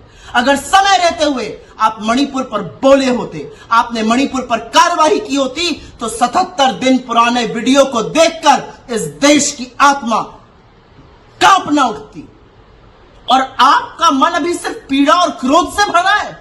सत्ता आपके हाथ में है, संस्थाएं आपके पास है, पुलिस आपके पास है, बीरेन्द्र सिंह को बर्खास्त करना आपके हाथ में है। आप चुप बैठे हुए हैं। शर्म आनी चाहिए आपको कि उस वीडियो के आने के बाद आप इतनी गंदी घिनौनी राजनीति कर रहे हैं। असलियत यह है कि उस दरिंदगी को देखकर इस देश की महिलाओं को लग रहा है, हर औरत को लग रहा है कि वो नग्न है, वो निर्वस्त्र है, और उसके शरीर को मानो नोचा जा रहा है। 77 दिन पुराने उस वीडियो में 2 औरतों को निर्वस्त्र करके, नंगा करके सड़कों पर घुमाया जा रहा है। उनकी योनियों, उनके स्तनों को छुआ जा रहा है, उनको खेत में लेकर उनके साथ सामूहिक बलात्कार होता है। एफआईआर हो जाने के बावजूद एक भी व्यक्ति की गिरफ्तारी नहीं होती। और सत्र शुरू होने से पहले आपके पास मात्र 36 सेकंड है मणिपुर के लिए। 77 दिन बाद स्मृति ईरानी जी आप जागी हैं। इतनी देर लग गई आपको आते आते। प्रधानमंत्री 4 मई के इस वीडियो की खबर आपको आज लगी है। इतनी नाकाम, इतनी निकम्मी, इतनी नपुंसक सरकार के प्रधानमंत्री हैं आप। आपको इल्म नहीं था ऐसा हुआ हो, क्योंकि हमारी अपनी आशंका है कि मणिपुर में इंटरनेट बैन है। ऐसे तमाम वाक्य हुए हैं। और मीडिया के मेरे साथियों, अगर प्रधानमंत्री को कटघरे में खड़े कर 2 शब्द, 2 सवाल पूछे होते मणिपुर पर, तो आज ये आक्रोश नहीं दिखाना पड़ता, आज न्याय की गुहार नहीं लगानी पड़ती, आज सुप्रीम कोर्ट को सुओ मोटो कॉग्निसेंस नहीं लेनी पड़ती मणिपुर की। लेकिन प्रधानमंत्री, आपकी चुप्पी से ज्यादा शर्मसार करने वाले तो आपके वो दो शब्द हैं जो आपने मणिपुर पर बोले। आपका दिल पीड़ा से भरा है, आपको क्रोध है, ना आपकी पीड़ा दिखती है ना आपका क्रोध दिखता है, क्योंकि दिखती वो दो नंगी औरतें हैं जिनके शरीर को नोचा जा रहा था और आप विदेशों की यात्रा करते रहे, आंख पर पट्टी बांधकर सिर्फ लच्छेदार बात करते रहे। माफी मांगिए मणिपुर से, माफी मांगिए मणिपुर की औरतों से, माफी मांगिए देश की हर उस औरत से जिसको आज लगता है कि वो निर्वस्त्र है, जिसको लगता है उसकी आत्मा ही नहीं उसके शरीर को भी नोचा जा रहा है। शर्म आनी चाहिए आपको। दुर्भाग्य है कि 140 करोड़ देशवासियों के प्रधानमंत्री हैं आप। Okay, Mr. Chakma, you had joined me. Your first comment on these visuals. Well, I cannot play the visuals. Let me tell you, as per the law, the directive, I will not be able to play the visual. But we are discussing the story. What has happened? Your comments on it. The Prime Minister would not have spoken on this issue even after looking into the videos had the Supreme Court in the morning had not called the Attorney General and the Solicitor General that there will be specific orders which will be issued when the bench assembles at 10:30. So because the government knew about it, the Prime Minister decided to speak about it because he would not have anything left. He cannot save himself being stripped before the public. Suhazi, just wait a minute. Let me just cut across to Rajya Sabha. Manipur is being, I think, there is a commotion. But let me tell honorable members, one second. Let me tell honorable members, short duration discussion, take your seat. Short duration discussion has three facets. One, every member of the House is entitled to give a notice for short duration discussion. Honorable members have availed that opportunity and they have sent notices to me. I have considered those notices. The second stage is that under the rule, under the mandate of the rule, I have to consult date and time from the leader of the House. That is, one second. Sir, I have a point of order. Yes. Sir, my point of order is only one. One. It is on page 92. And the rule here, sir, is very clear. Which rule? 267 rule. I am reading 267, the first line. Page 92 says, any rule be suspended in its application to a motion to the business listed before the council of the day. The rule in question shall be suspended for the time being. This means no other business till 267 is discussed first. Where does 176 come into this? There's no 176.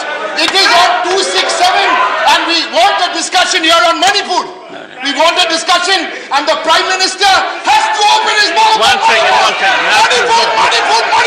How can you open it? How is the Prime Minister of India? How is the Prime Minister? Can you not speak on Manipur?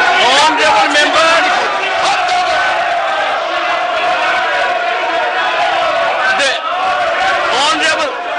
Honorable members, Rule 176 notice the government is keep agreeable for a discussion. I will have consultation with the leader of the House and decide it accordingly. The House is adjourned to meet at 2 p.m. today. So the House has been adjourned. Derek O'Brien spoke. Rajya Sabha, Leader of Opposition, Mallikarjun Kharge spoke. Yes, Mr. Chakma, you finish your point. What I was saying, the Prime Minister of the country would not have spoken on this issue had there not been an instruction from the Chief Justice of India that the Attorney General and Solicitor General of India must be present because Supreme Court is going to take suo motu action and is going to issue instruction. And those instructions had gone around 8:30 or 9 o'clock in the morning because the bench, sits around 10:30. So when the Prime Minister knew that there was going to be a statement or there is going to be suo motu cognizance from the Chief Justice of India, from the Supreme Court, obviously he had to speak because if the Prime Minister did not speak on this issue and Supreme Court had taken a suo motu action, then, Prime Minister himself would have been strict.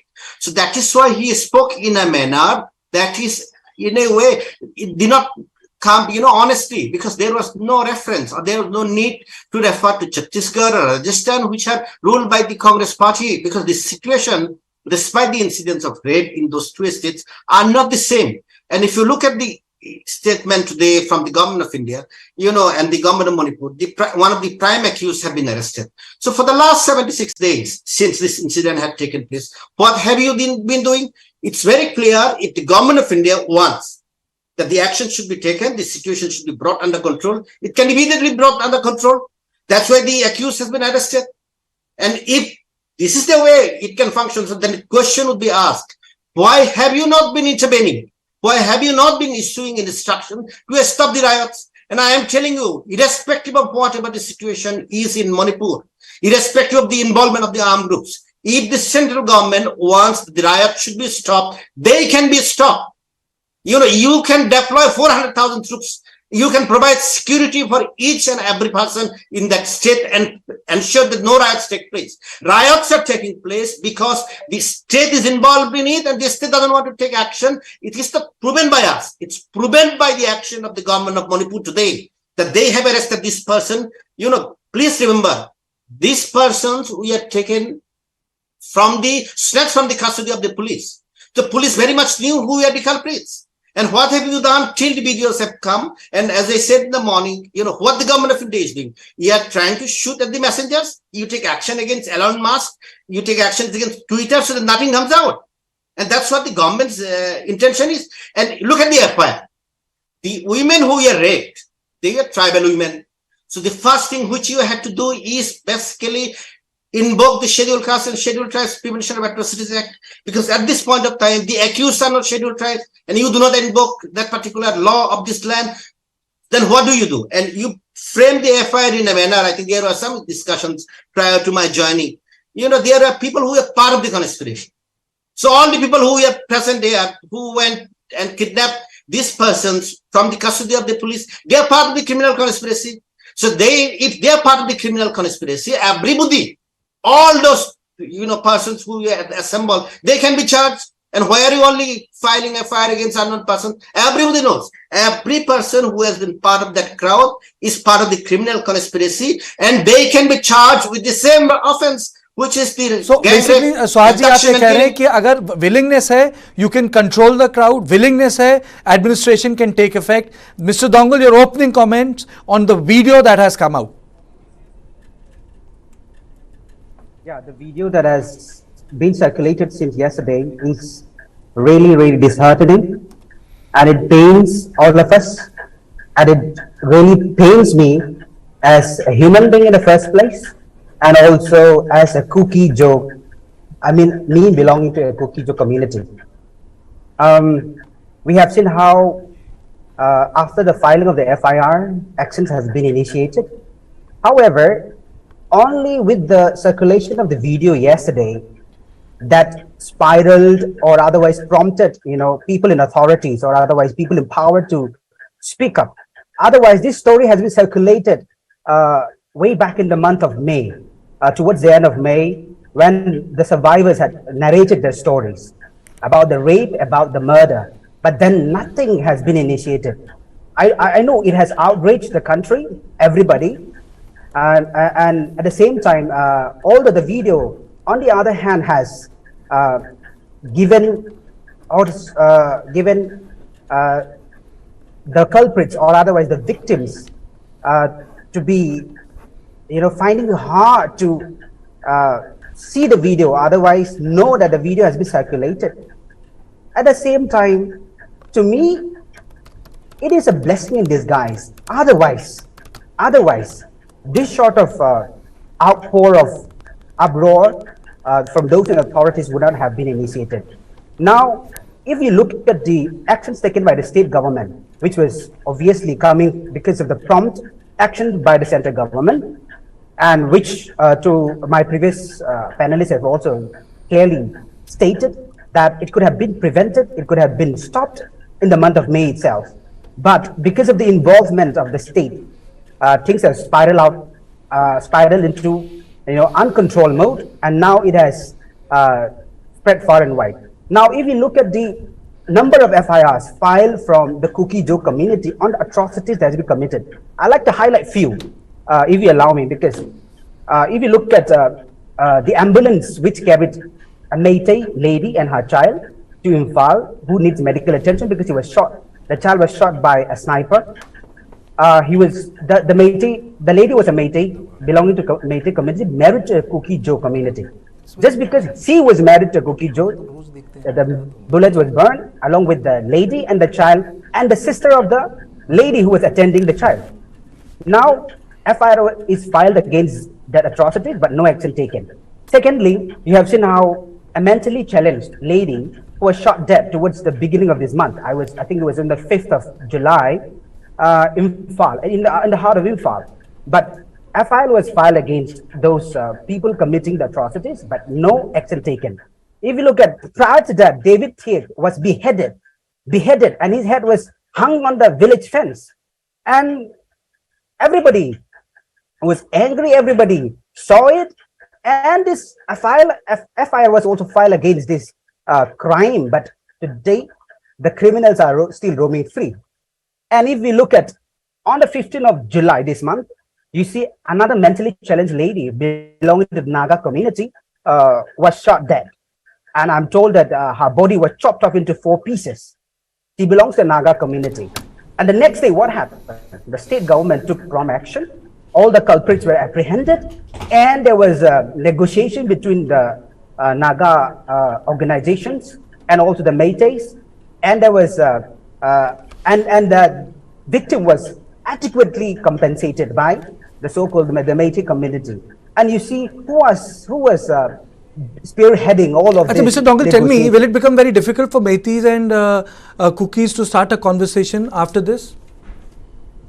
Short reply. It is to be. Let me be precise. Okay, you said it is. You know, we have a lot of time at our hand, Mr. Dongle. Lot of time at our hand. Let me go across to our legal editor Ashok Bagriya. I think court has made some relevant observation, and I think they have given a date for hearing. Chief, can you take us through? Well, you know, when the hearing started today in the morning, it's what is interesting is, Kartikeya, before I come to your question, is the point that the Chief Justice of India made the remarks expressing his concern and anguish at the Manipur violence and the video of these 2 naked women being paraded. And parallelly, what we also saw was Prime Minister Narendra Modi making a statement on Manipur violence in the Parliament. So, you know, somewhere the government of India knew that the Supreme Court was stepping in, and at some point in time, the government had to come up with a response. Now, coming back to your question, as the Supreme Court at the moment is hearing a clutch of petitions which have raised the issue of Manipur violence in the Supreme Court.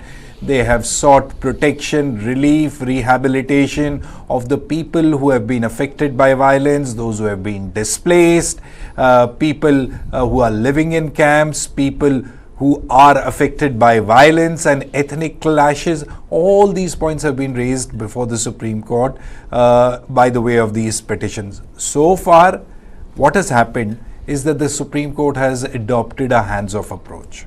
They said, we are not going to step in. It's a law and order situation. We'll let the civilian authorities or the state government handle it. But, you know, last night, the video, this viral video, tipped the balance of the Supreme Court of India. The Supreme Court of India, the Chief Justice of India, making his mind absolutely clear to the Attorney General and the Solicitor General, who represent both Manipur government and the government of India. And he said, Chief Justice Chandrachud said, that either you do something about it or we will step in. Now, this is a warning. This is basically the Supreme Court of India cautioning the government, saying that do something.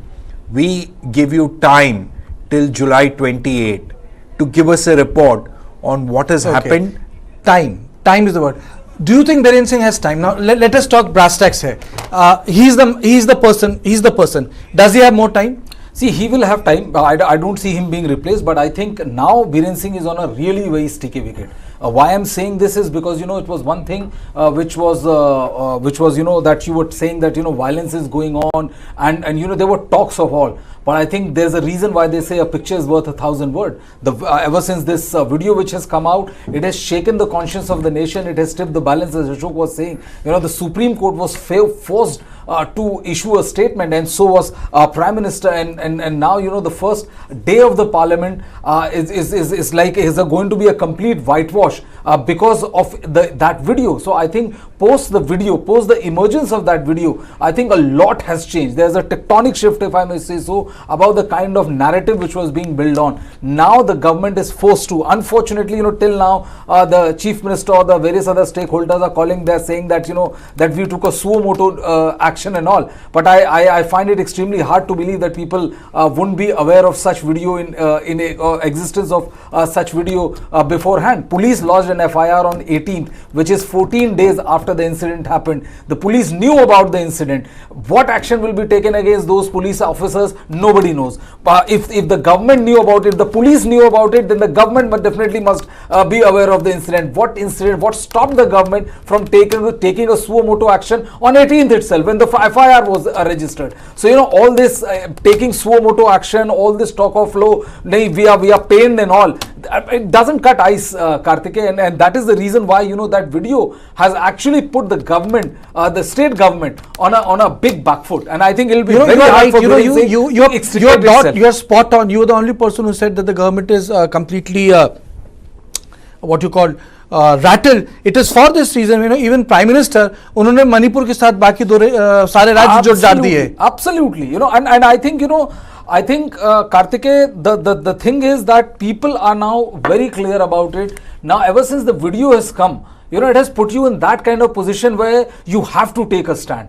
You know, you cannot just wish away you can wish away the information, but you can't wish away the video. And it was such a ghastly video that, you know, that it has put a spotlight on all those women organizations also, and people who are like, you know, who are part sitting there. It has put the spotlight back on the Manipur police of why they failed to take action, why no FIR was lodged in the first 14 days. How was the mob able to pull those women, their family, you know, literally snatch them from the hand of the police? I don't think that, you know, now Manipur police or the state government can try to justify what happened at that point. Okay, I'll come to you, Ashok. I'll come to you, but let me play out the bite. That bite of first, let me play out the bite of Prime Minister. Then we play out the bite of Supriya Srinath, and then we first play out the bite of Prime Minister. Then we play out the bite of Biren Singh, and then we play out the bite of Supriya Srinath, and then I go back to Mr. Dongal and Suhasji, and so that, you know, they'll understand what was happening about and on Manipur in the Parliament. Sir, listen to it, sir. साथियों, आज जब मैं आपके बीच आया हूं, इस लोकतंत्र के मंदिर के पास खड़ा हूं, तब मेरा हृदय पीड़ा से भरा हुआ है, क्रोध से भरा हुआ है. मणिपुर की जो घटना सामने आई है, किसी भी सभ्य समाज के लिए ये शर्मसार करने वाली घटना है. पाप करने वाले, गुनाह करने वाले कितने हैं, कौन है, वो अपनी जगह पे है, लेकिन बेइज्जती पूरे देश की हो रही है. 140 करोड़ देशवासियों को शर्मसार होना पड़ रहा है. मैं सभी मुख्यमंत्रियों से आग्रह करता हूं कि वे अपने राज्य में कानून व्यवस्था को और मजबूत करें, खास करके हमारी माताओं बहनों की रक्षा के लिए कठोर से कठोर कदम उठाएं. घटना चाहे राजस्थान की हो, घटना चाहे छत्तीसगढ़ की हो, घटना चाहे मणिपुर की हो, इस देश में, हिंदुस्तान के किसी भी कोने में, किसी भी की राज्य सरकार में राजनीतिक वाद विवाद से ऊपर उठ करके कानून व्यवस्था का महात्मा, नारी का सम्मान, और मैं देशवासियों को विश्वास दिलाना चाहता हूं, किसी भी गुनहगार को बख्शा नहीं जाएगा.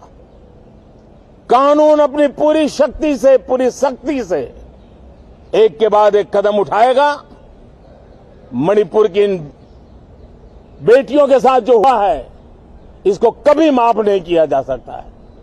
हमने इमीडिएटली वो वीडियो को देखा, तो वो वीडियो देखने के बाद में मेरे को इतना बुरा लगा, इतना खराब। ये तो ह्यूमैनिटी नहीं है इसमें, ये तो एक ह्यूमैनिटी है। ये आदमी का वो मतलब कोई ऐसा ही आदमी वालों ने करने वाला काम ही नहीं है। तो इसीलिए हम इसको स्ट्रॉन्गेस्ट टर्म में कंडेम किया और इमीडिएटली पुलिस लोगों को बोला कि जो भी है, जो वीडियो को ऑथेंटिकेट करो रियलिटी और फैक्ट, उसके बाद में तुम जहाँ में सस्पिशियस एरिया है उसमें ऑपरेशन करके जो भी है उसको पकड़ना है। और स्टेट गवर्नमेंट इतना भी ट्राई करेंगे कि एफर्ट देंगे कि जो भी एविडेंस वगैरह करके वो जैसे वाला कल्प्रिट को, जैसे वाला क्राइम जो कर रहा है ऐसे वाला को सजा, जैसे मौत का सजा देंगे, उसको हम एफर्ट करेंगे। Prime minister Narendra Modi 78 days के बाद आज काफ़ी मतलब स्ट्रिंजेंटली एक्शन के बारे में बात किया है। इसमें आपका जिस तरह का रेस्पॉन्स प्राइम मिनिस्टर की तरफ से आने वाला और CJI के चीफ जस्टिस ऑफ इंडिया का जो कंडेम्पशन जो हुआ था, इसके बारे में आप क्या कहना चाहेंगे? नहीं, ये हर एक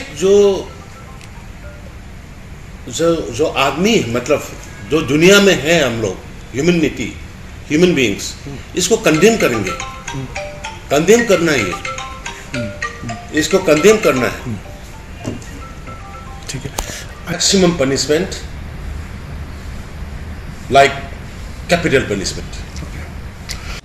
ये बता दीजिए कि आपको एक्शन क्या लगेगा तो वो मतलब 2 औरतें को इस तरह का मतलब अत्याचार जो किया था।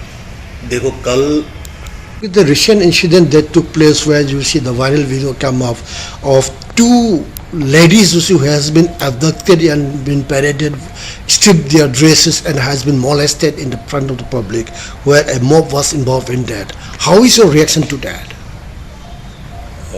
I'm really very shocked when I saw the video yesterday, and after seeing the video, I immediately inquired about the incident. This incident, as per report available to me, was happened on May 4th. Just immediately this crisis was happened on 3rd, and the next day it was happened. But this video leaked only after 40 video. I asked to have mass combing operation where we claim to see the video's authenticity, and yesterday night itself, in around 1:30 a.m., we have arrested one man culprit who are involved in this heinous crime. Manipur से आने वाले video को देखकर कलेजा नहीं फटता है, रूह नहीं कांपती है, दिल नहीं दहलता है, मानवता नहीं शर्मसार होती है। मणिपुर से आने वाले वीडियो को देखकर लगता है कि इस देश में चलती फिरती और सड़ी गली लाशें हैं। और असलियत यह है कि इस देश के प्रधानमंत्री ने सत्र से पहले 8 मिनट 25 सेकंड का संबोधन किया और मणिपुर के लिए उनके पास मात्र 36 सेकंड थे। मणिपुर की बात पर बोले होते, आपने मणिपुर पर कार्रवाई की होती तो 77 दिन पुराने वीडियो को देखकर इस देश की आत्मा कांपना उठती। और आपका मन अभी सिर्फ पीड़ा और क्रोध से भरा है। सत्ता आपके हाथ में है, संस्थाएं आपके पास है, पुलिस आपके पास है, बीरेन सिंह को बर्खास्त करना आपके हाथ में है। आप चुप बैठे हुए हैं। शर्म आनी चाहिए आपको कि उस वीडियो के आने के बाद आप इतनी गंदी घिनौनी राजनीति कर रहे हैं। असलियत यह है कि उस दरिंदगी को देखकर इस देश की महिलाओं को लग रहा है, हर औरत को लग रहा है कि वो नग्न है, वो निर्वस्त्र है और उसके शरीर को मानो नोचा जा रहा है। 77 दिन पुराने उस वीडियो में 2 औरतों को निर्वस्त्र करके, नंगा करके सड़कों पर घुमाया जा रहा है। उनकी योनियों, उनके स्तनों को छुआ जा रहा है, उनको खेत में लेकर उनके साथ सामूहिक बलात्कार होता है। FIR हो जाने के बावजूद एक भी व्यक्ति की गिरफ्तारी नहीं होती। और सत्र शुरू होने से पहले आपके पास मात्र 36 सेकंड है मणिपुर के लिए। 77 दिन बाद स्मृति ईरानी जी आप जागी हैं? इतनी देर लग गई आपको आते आते? प्रधानमंत्री 4 मई के इस वीडियो की खबर आपको आज लगी है? इतनी नाकाम, इतनी निकम्मी, इतनी नपुंसक सरकार के प्रधानमंत्री हैं आप। आपको इल्म नहीं था ऐसा हुआ हो, क्योंकि हमारी अपनी आशंका है कि मणिपुर में इंटरनेट बैन है। ऐसे तमाम वाक्य हुए हैं। और मीडिया के मेरे साथियों, अगर प्रधानमंत्री को कटघरे में खड़े कर कर 2 शब्द 2 सवाल पूछे होते मणिपुर पर, तो आज ये आक्रोश नहीं दिखाना पड़ता, आज न्याय की गुहार नहीं लगानी पड़ती, आज सुप्रीम कोर्ट को सुओ मोटो कॉग्निसेंस नहीं लेनी पड़ती मणिपुर की। लेकिन प्रधानमंत्री, आपकी चुप्पी से ज्यादा शर्मसार करने वाले तो आपके वो 2 शब्द हैं जो आपने मणिपुर पर बोले। आपका दिल पीड़ा से भरा है, आपको क्रोध है, ना आपकी पीड़ा दिखती है ना आपका क्रोध दिखता है, क्योंकि दिखती वो 2 नंगी औरतें हैं जिनके शरीर को नोचा जा रहा था। और आप विदेशों की यात्रा करते रहे, आंख पर पट्टी बांधकर सिर्फ लच्छेदार बात करते रहे। माफी मांगिए मणिपुर से, माफी मांगिए मणिपुर की औरतों से, माफी मांगिए देश की हर उस औरत से जिसको आज लगता है कि वो निर्वस्त्र है, जिसको लगता है उसकी आत्मा ही नहीं उसके शरीर को भी नोचा जा रहा है। शर्म आनी चाहिए आपको। दुर्भाग्य है कि 140 करोड़ देशवासियों के प्रधानमंत्री हैं आप। सबसे बड़ा मुद्दा जो हम चर्चा करने वाले हैं और जिसके लिए प्रधानमंत्री की जवाबदेही होती है, और वो है मणिपुर। कल ही मणिपुर से एक जघन्य अपराध, 2 महिलाओं के साथ जो अपराध हुआ है, उसका एक वीडियो सामने आया है, देश के सामने आया है। ये घटना 2 महीने पहले की है। पुलिस स्टेशन से उनको खदेड़कर उन महिलाओं को निकाला गया था, और जिस तरीके से एक शर्मनाक, दर्दनाक हादसा सामने आया है, वो देश को शर्मसार करने वाला है, मन को विचलित करने वाला है। महिला सांसद होने के नाते मैं चाहती हूं मणिपुर पे चर्चा हो। प्रधानमंत्री मोदी जी अपनी चुप्पी तोड़ें, देश की जनता को आकर पार्लियामेंट के माध्यम से जवाब दें कि आज 2 महीने से ऊपर हो चुका है, मणिपुर में किसी तरीके की अकाउंटेबिलिटी नहीं है। बीच में ये पूरा ड्रामा चला था कि चीफ मिनिस्टर को निकाला जाएगा, चीफ मिनिस्टर ने इस्तीफा नहीं दिया। आज तक देश की महिला मंत्री स्मृति ईरानी ने इस पर कोई बयान नहीं दिया है। और जब पूरा ट्विटर पे ये वायरल हुआ है वीडियो, जब Seeram Brijesh also joins me. Seeram, horrifying visuals, horrifying video. The parliament stands disrupted. The statement has come out from India, the joint opposition. At least MPs can sit back and discuss. And secondly, it took the government of Manipur more than 60 days to nab a criminal after there was a public outrage in the country. Yeah, Kartik, this video actually is about how our sisters are actually very undignifiedly attacked and raped, and this we all condemn it. Even from yesterday also, I myself have been really traumatized. My wife and every meitei or every community across the people who belong to the humanity. This is not acceptable, and we all should join together to condemn such kind of act. And even in the Manipuri society also, many of the meitei fraternity in Delhi, like Delhi Meitei Forum or Heritage Society, and all the Meitei civil society group in Delhi join together in condemning this kind of act, and we share the pain and also the kind of thing happening to our sister. We all have to join here because this is a very horrifying video we have all seen.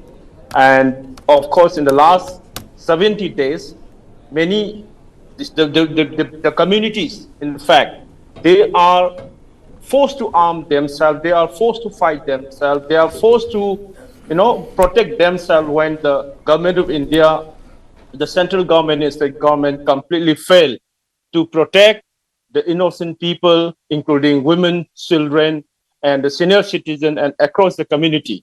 Because the government have not taken any action, and they are allowing to actually continue such violence for the last 70 days.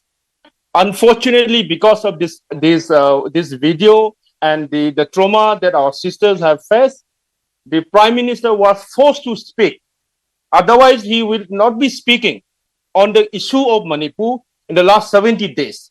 The mothers of Manipur, the meitei women of Manipur, there is not a single day that protests have not been conducted in Manipur. In every day there is a protest asking the government of India to bring peace in Manipur, to take action of all the across the vested interest group who wanted to break peace of the communal harmony and the coexistence, but the government have not taken any action. The government are rather to make friends with those vested interest group who wanted to divide, irrespective of the kukis or meitei.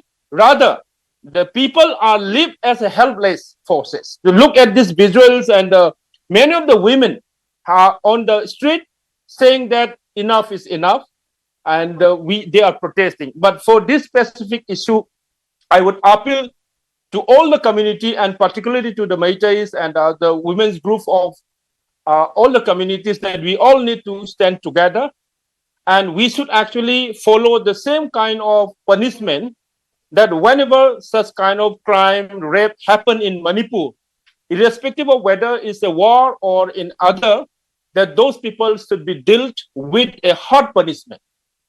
And even we should condemn that the state government have taken so many days to take action against such incident. And again, this is happening in between that the nearly 70,000 Indian armed forces are deployed in Imphal, in across the Manipur. So not only such kind of the violent, just kind of videos, but also in many places, the militant, the armed with uniform are allowed to have protests in Churchampu. There is no state, there is no government, there is no FIR, because the militant with a uniform, with AK-47 rifles, with snipers, they were allowed to have rally in Churchampu by the state government, by the central government, under the watch of the Assam Rifle and the central forces, and you're allowing such kind of rally in Churchampu. But two days back, in Valley area, the mothers wanted to organize a protest demonstration, peaceful protest, but they were actually not allowed. Even curfew was imposed. In Thawbal, in many places, the protesters were heavily attacked by the armed forces, by the rapid action police forces. This has been happening. My only submission is that this is actually the failure of the central government and the state government, that the central government have not taken action, appropriate action, and this kind of move are allowing to continue in Manipur. I wish that, and I believe that this is the only case happen, such kind of crime happen. But we really don't know that there are many rumors are happening. Then once the internet is open, many other incidents might have also coming out. But we pray that such kind of heinous crime should not be happen to any other community, irrespective of the whether she belong to a kuki or meitei or any other community, because this is beyond the community, and this is an actual So let me ask this question. This is beyond the community. Shouldn't Biren Singh put in his papers, Mr. Dongal? Take moral responsibility. इस देश में train के accident हुए हैं. People like Lal Bahadur Shastri and Madhavrao Scindia resigned. Madhavrao Scindia was in our lifetime. Absolutely. I was in school. Lal Bahadur Shastri was in my father's lifetime.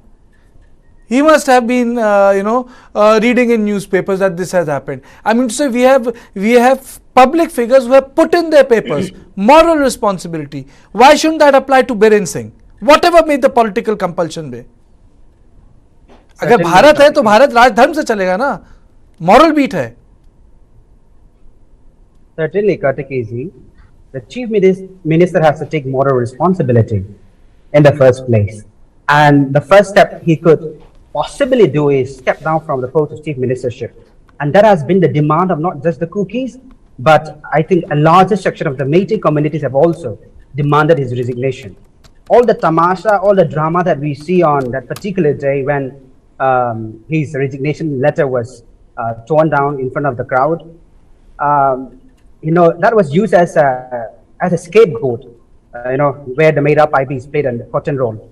Now, coming back to what I have just shared in the earlier comments that I made, the several FIRs that have been filed. Mr. Dongle, this is so disturbing. Yes. मुझे समझ में नहीं आता how will parents send their girl child to school now? Abhi you were part of that show. Right. We were talking about it. You recall? Yes.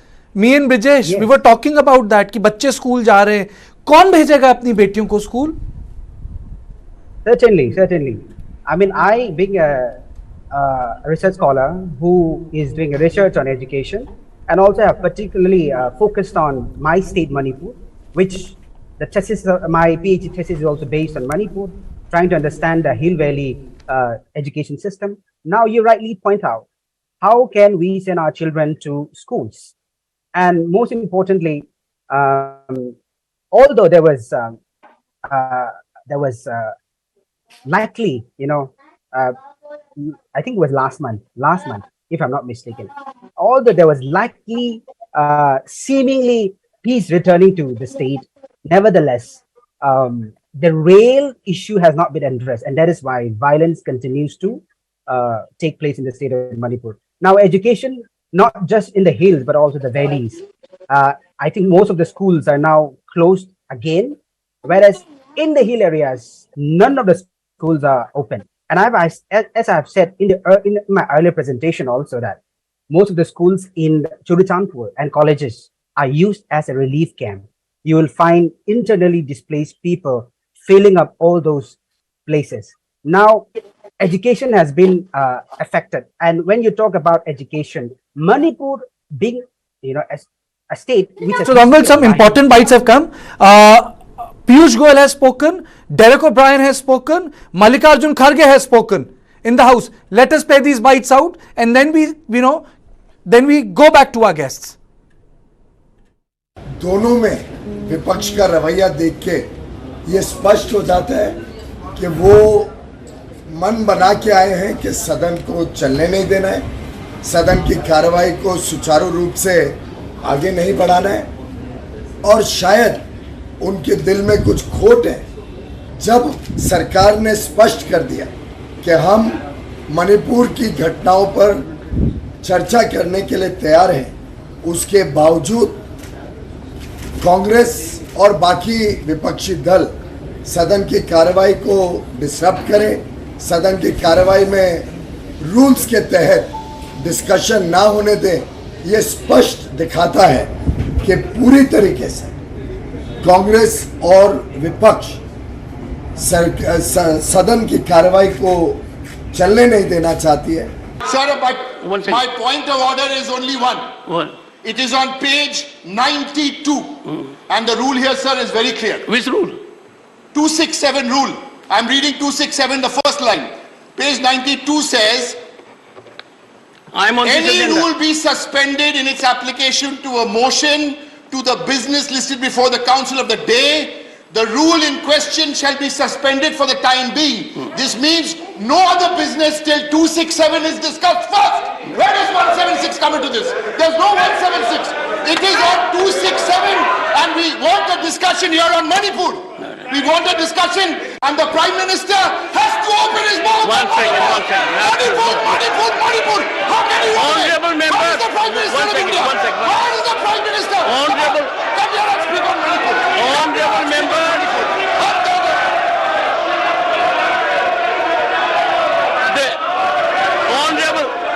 Honorable members, Rule 176 notice the government is keen, agreeable for a discussion. I will have consultation with the leader of the House and decide it accordingly. The House is adjourned to meet at 2 p.m. today. Respected sir, I'm very sorry sir. You always speak about the procedure and all other things. Is anything wrong with it, sir? No, I am telling you. Why are you sorry about it? No, 1 minute. Why should a senior man like to be sorry about it? But I complete. What is there to be sorry about? I complete. You allow me to. Next sentence. But don't be sorry about it. All of us must follow procedure. No, I am Believe in the rule of law. following. Sir, I am following. That's why I kept quiet. I raised my finger. But you are holding the floor, sir. I allow you to hold the floor. Attract you. But Continue, sir. how a leader of the house suddenly get up and we are ready, because the agenda is not read fully, because we have also given notice 267, suspension of business under rule 267 on this day, and that is pertaining to thus you have to suspend all other business and take up this, not half an hour, not on Honorable members, honorable members, Sir, honorable members, let call Pradhan Mantri give statement. One second. We will discuss. One second. So our live coverage of the horror of Manipur, the video which has come out has shook and rattled the conscience of the nation, which has forced many who are sitting on the fringes to come forward and notice about it. I have with me Mr. Downgal, Seeram Brijesh and Suhas Shakmaji, who have been regular guests in News9 Live, as we have kept our coverage non-stop from 1st of May itself. Seeram, I would like to ask you, do you see action, a crackdown by the government now, since it has been embarrassed embarrassed beyond imagination? Do you see a crackdown, many of these people being taken to task? Or do you think that it's just going to be a blip and everything will go on as normal from tomorrow onwards? No, I think the government should have been taken this case action from the long time back, because the incident was happened on the 4th. And because of this video, then I think it seems that the state forces was actually state government was forced to take action. But what about those cases? Because there are 75 people belonging to Kuki have been killed in this violence, and 54 meiteis have been killed. This is as per the FIR reported. There are some other reports which have not been reported. There are murder. The communities are actually beheading each other. The youths are actually taking arms in their hand to protect themselves. But who is creating this situation? That is the big question. But India is a republic and a democratic country. And by the Constitution of India, the state forces and security forces have a moral responsibility to protect the life and the liberty and the property of the civilian. But unfortunately, the central government are politicking in this violence, and they are making friends with the armed group, and under some kind of friendship in the last 17 years. And when they are alleged to be involved such kind of crime, then the first thing the some government of India should do is that they should take action those armed groups. Since the other side have already armed, the other side are also forced to take up arms, and the youths are actually looting the arms from the state armory. But the point is, if the government have already taken action against the armed militant group, then this kind of situation would not have been occurred. But still, the time is with the government of India. They have to take action. They have to take action. They have to disarm the Kuki militant. They have to disarm the meitei youth, and they have to protect.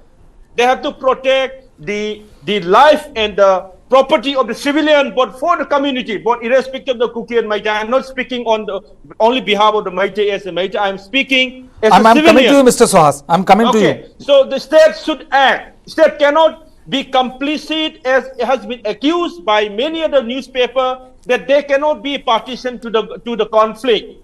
They have to come forward, and they have to ensure peace. They have to conduct the rule and regulation of the Constitution of India. They cannot play in Manipur, because this is a border state. Okay, you were saying something, sir. No, then who will take? action with respect to the armed groups who are not in ceasefire agreement with the government of India. There are so many armed groups belonging to the Meiteis in the valley who have not signed a peace agreement with the government of India. Just because they have not signed the agreement with the government of India, does that mean that they will be let loose? I think if we continue this kind of a discussion where some way or the other we try to bring in the perspective of the community in our own discussions, I think we actually create more problems. I think what is unfortunate and has been very unfortunate from this morning, I have listened to the statement of the Prime Minister very carefully. And what did he say? I mean, if you take the whole statement in context, I mean, it's very clear the government in a way justifying the violence, and there is no political will to take actions. And with respect to those who are involved in stripping and gang rape of this particular incident, what did the Prime Minister say? Prime Minister say, वो जो अपराधी है अपने जगह पे है, लेकिन हम एक्शन लेंगे. So what do you mean? I mean, अपने जगह पे है, it means there is some justification of the violence. And secondly, then he comes and speaks, says, I urge all the chief ministers.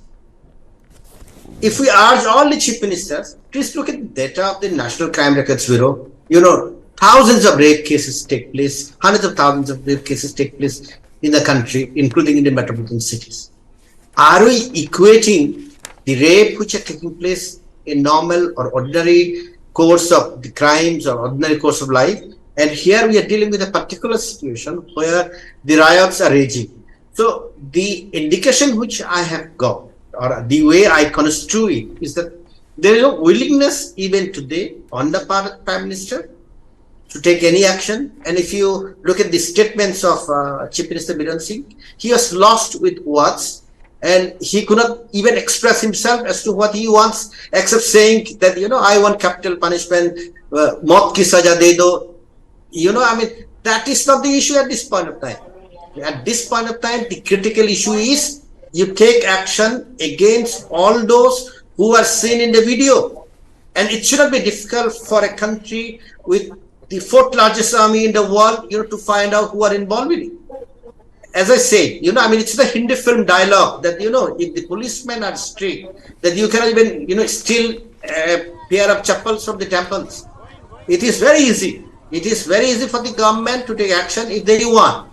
Now, why they do not want, that's a different issue. I think my personal request to all the panelists, whether you represent a kuki community or meitei community, please, you know, let's not try to put the blame, you know, this is the way it should have been done, this is the way it should have been done, take this guy's arms. So in a way, you continue the same debate that this side is responsible, that side is responsible. We know that, you know, when riots take place, there are elements from both sides who are responsible, and our responsibility is to highlight it to the government and the people that, you know, rule of law has to apply and everybody has to be held accountable.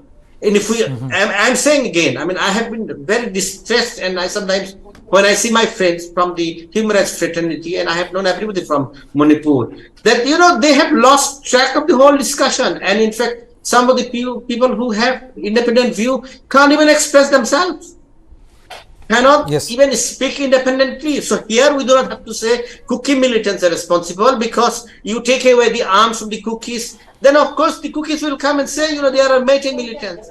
The issue is anybody who is responsible in the creation of law and other problems or creating riots, you take action against them. And if you take action against them, you know, you can easily restore the situation. Okay, Mr. Swas, I'll come to you. Mr. Dongal, you heard what the Chief Minister said. You know, he's talking about capital punishment. He's saying that strictest action should be taken. The police knew about it. You know, it's not like the police was not aware of it. The police knew about it, fourth, because the police was there when this incident happened. The police lodged an FIR 14 days later on 14th or 18th. And everybody is behaving. I mean, I can understand people outside Manipur behaving as if it happened yesterday because not many could see the video. But people inside Manipur are behaving as if, you know, it just happened yesterday. The we'll take suo moto actions are being taken, all kind of platitudes are being mouthed. Do you think that the government will ensure a crackdown, or these are just empty words, nothing will change on the ground? Thank you for the question. That is a very pertinent question that needs to be addressed. And I believe that the one person who was responsible for, the outbreak of all this crime is by the name Mr. Armstrong Moirangthem. I repeat, his name is Armstrong Moirangthem. He was the one who spread fake news. He was the one who recorded a video and spread across the media saying that before the internet was shut down, saying that meitei women are raped in Churachandpur district. And that spread an uproar, and that is why, these people, the mobs, or the meitei mob, the Valley mobs, without verifying the video or otherwise the authenticity of the claim, reacted. And that's how they went rampage. And that's how they employed, rape or otherwise murder as an instrument in this conflict. Now, why is this fellow not booked? I mean, even if there was no NI file against this boy or this man, the police could have taken so moto action on this. Because prior to this, we have seen... No, I completely agree with you, Dongle. I completely agree with you. He deserves strictest punishment possible for the act which he has committed. Yeah, let me come back to your question. See, if you look at the violence that had happened since the beginning of May, we have seen a lot of FIR has been filed. And you also stated, and every one of us are aware that this is happening under the nose of the state machinery. The chief minister knows, the intelligence knows, the police themselves knows. Now, there was no action taken. Any of the FIR that was filed is buried under the carpet. I have already listed down a few of them, and you have seen how in the process the Mera Paibis have ordered their men to rape kuki women. There was a video that went viral as well. Now, when 2 months has passed and no action has been taken, and when this all of a sudden, although I really understand the anguish, the pain, and the stigma that the victims must have gone through at this moment, I use the word blessing in disguise, because had this video not been circulated, there will not be any resemblance of actions taken by the central government or be it the state government. And to considering, the stepmotherly treatment that has been meted out to the Kuki Jo community who are victims of atrocities and violence. I'm not talking about the fighting that takes place in the peripheries of the state. That is a different story altogether.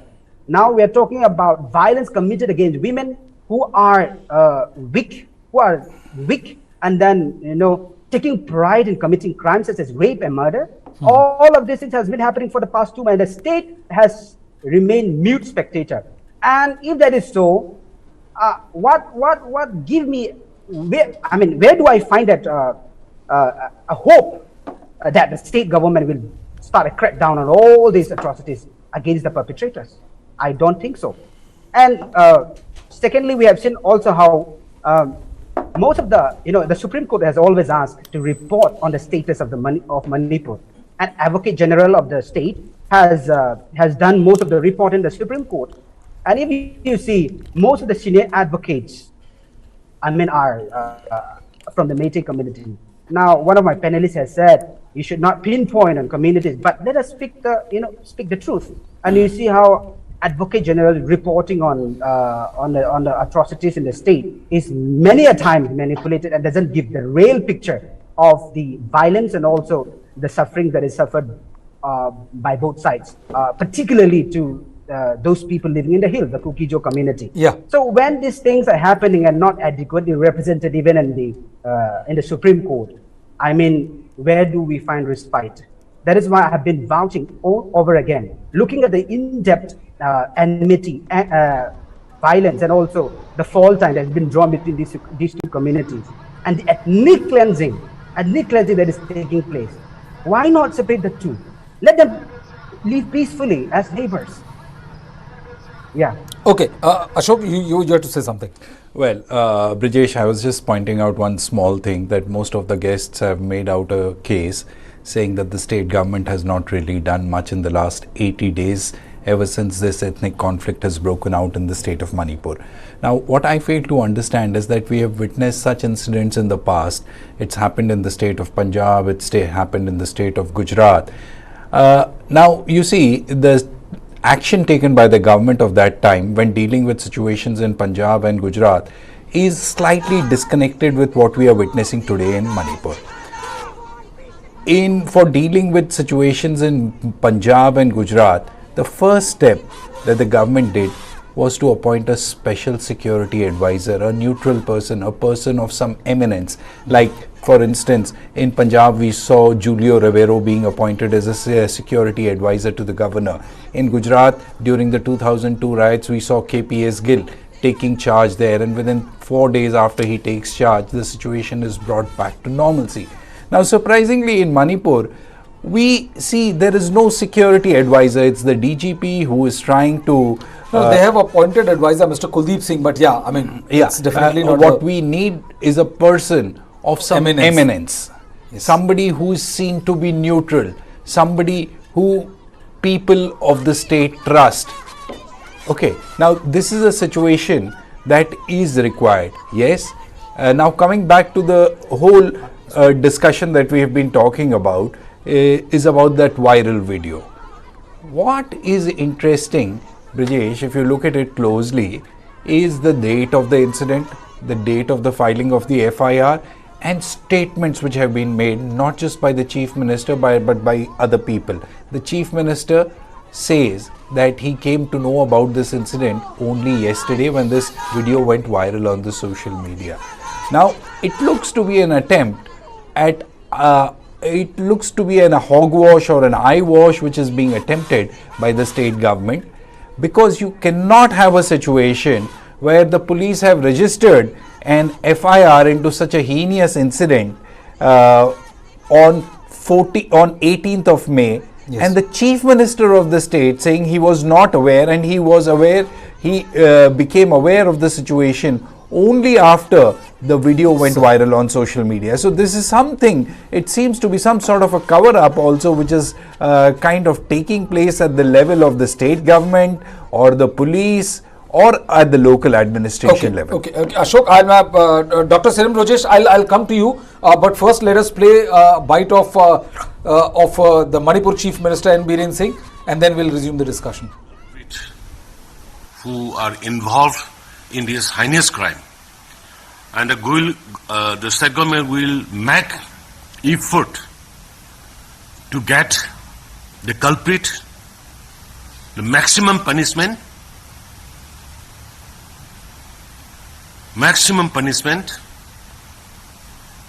like capital punishment. Okay. आप फिर ये बता दीजिए कि आप action क्या लेंगे जो मतलब दो औरतें को इस तरह का बड़ा अत्याचार किया था? देखो, कल एक वीडियो आया, वीडियो करके मेरे को बोला, तो हमने इमीडिएटली वो वीडियो को देखा। तो वो वीडियो देखने के बाद में मेरे को इतना बुरा लगा, इतना खराब लगा। ये तो ह्यूमैनिटी नहीं है इसमें, ये तो क्राइम अगेंस्ट ह्यूमैनिटी है। ये आदमी का वो मतलब कोई ऐसा ही आदमी वालों ने करने वाला काम ही नहीं है। तो इसीलिए हमने इसको स्ट्रॉन्गेस्ट टर्म में कंडेम किया और इमीडिएटली पुलिस लोगों को बोला कि जो भी है, जो वीडियो को ऑथेंटिकेट करो, रियलिटी और फैक्ट, उसके बाद में तुम जहां जहां में सस्पिशियस एरिया है उसमें ऑपरेशन करके जो भी है उसको पकड़ना है। और स्टेट गवर्नमेंट इतना भी ट्राई करेंगे कि एफर्ट देंगे कि जो भी एविडेंस वगैरह करके वो जैसे वाला कल्प्रिट को, जैसे वाला क्राइम जो कर रहा है, ऐसे वाला को सजा, जैसे मौत का सजा दे, उसको हम एफर्ट करेंगे। जिस तरह नरेंद्र प्राइम मिनिस्टर नरेंद्र मोदी जी देश के बाद आज काफी मतलब एक्शन के बारे में बात किया है, इसमें आपका जिस तरह का रेस्पॉन्स प्राइम मिनिस्टर की तरफ से आने वाला और सीजीआई के चीफ जस्टिस ऑफ इंडिया के जो कन्वेंशन वो हुआ था, इसके बारे में आप क्या कहना चाहते हैं? नहीं, ये हर एक जो आदमी मतलब जो दुनिया में है हम लोग ह्यूमन बींग्स, इसको कंडेम करेंगे। कंडेम करना ही है, इसको कंडेम करना है। 78 days, and lot of things has been taking place. The classes, even sporting firing is still going on. A lot of violence is going on. Every day's casualties are there. How do you look in order to solve this issue, and how many so far, how many FIR has been taken out? देखिए, ये घटना जो है बहुत खराब लगा। ये घटना जो हुआ है, ये इसको no one expect and everyone is condemn this kind of जो घटना है। लेकिन इसमें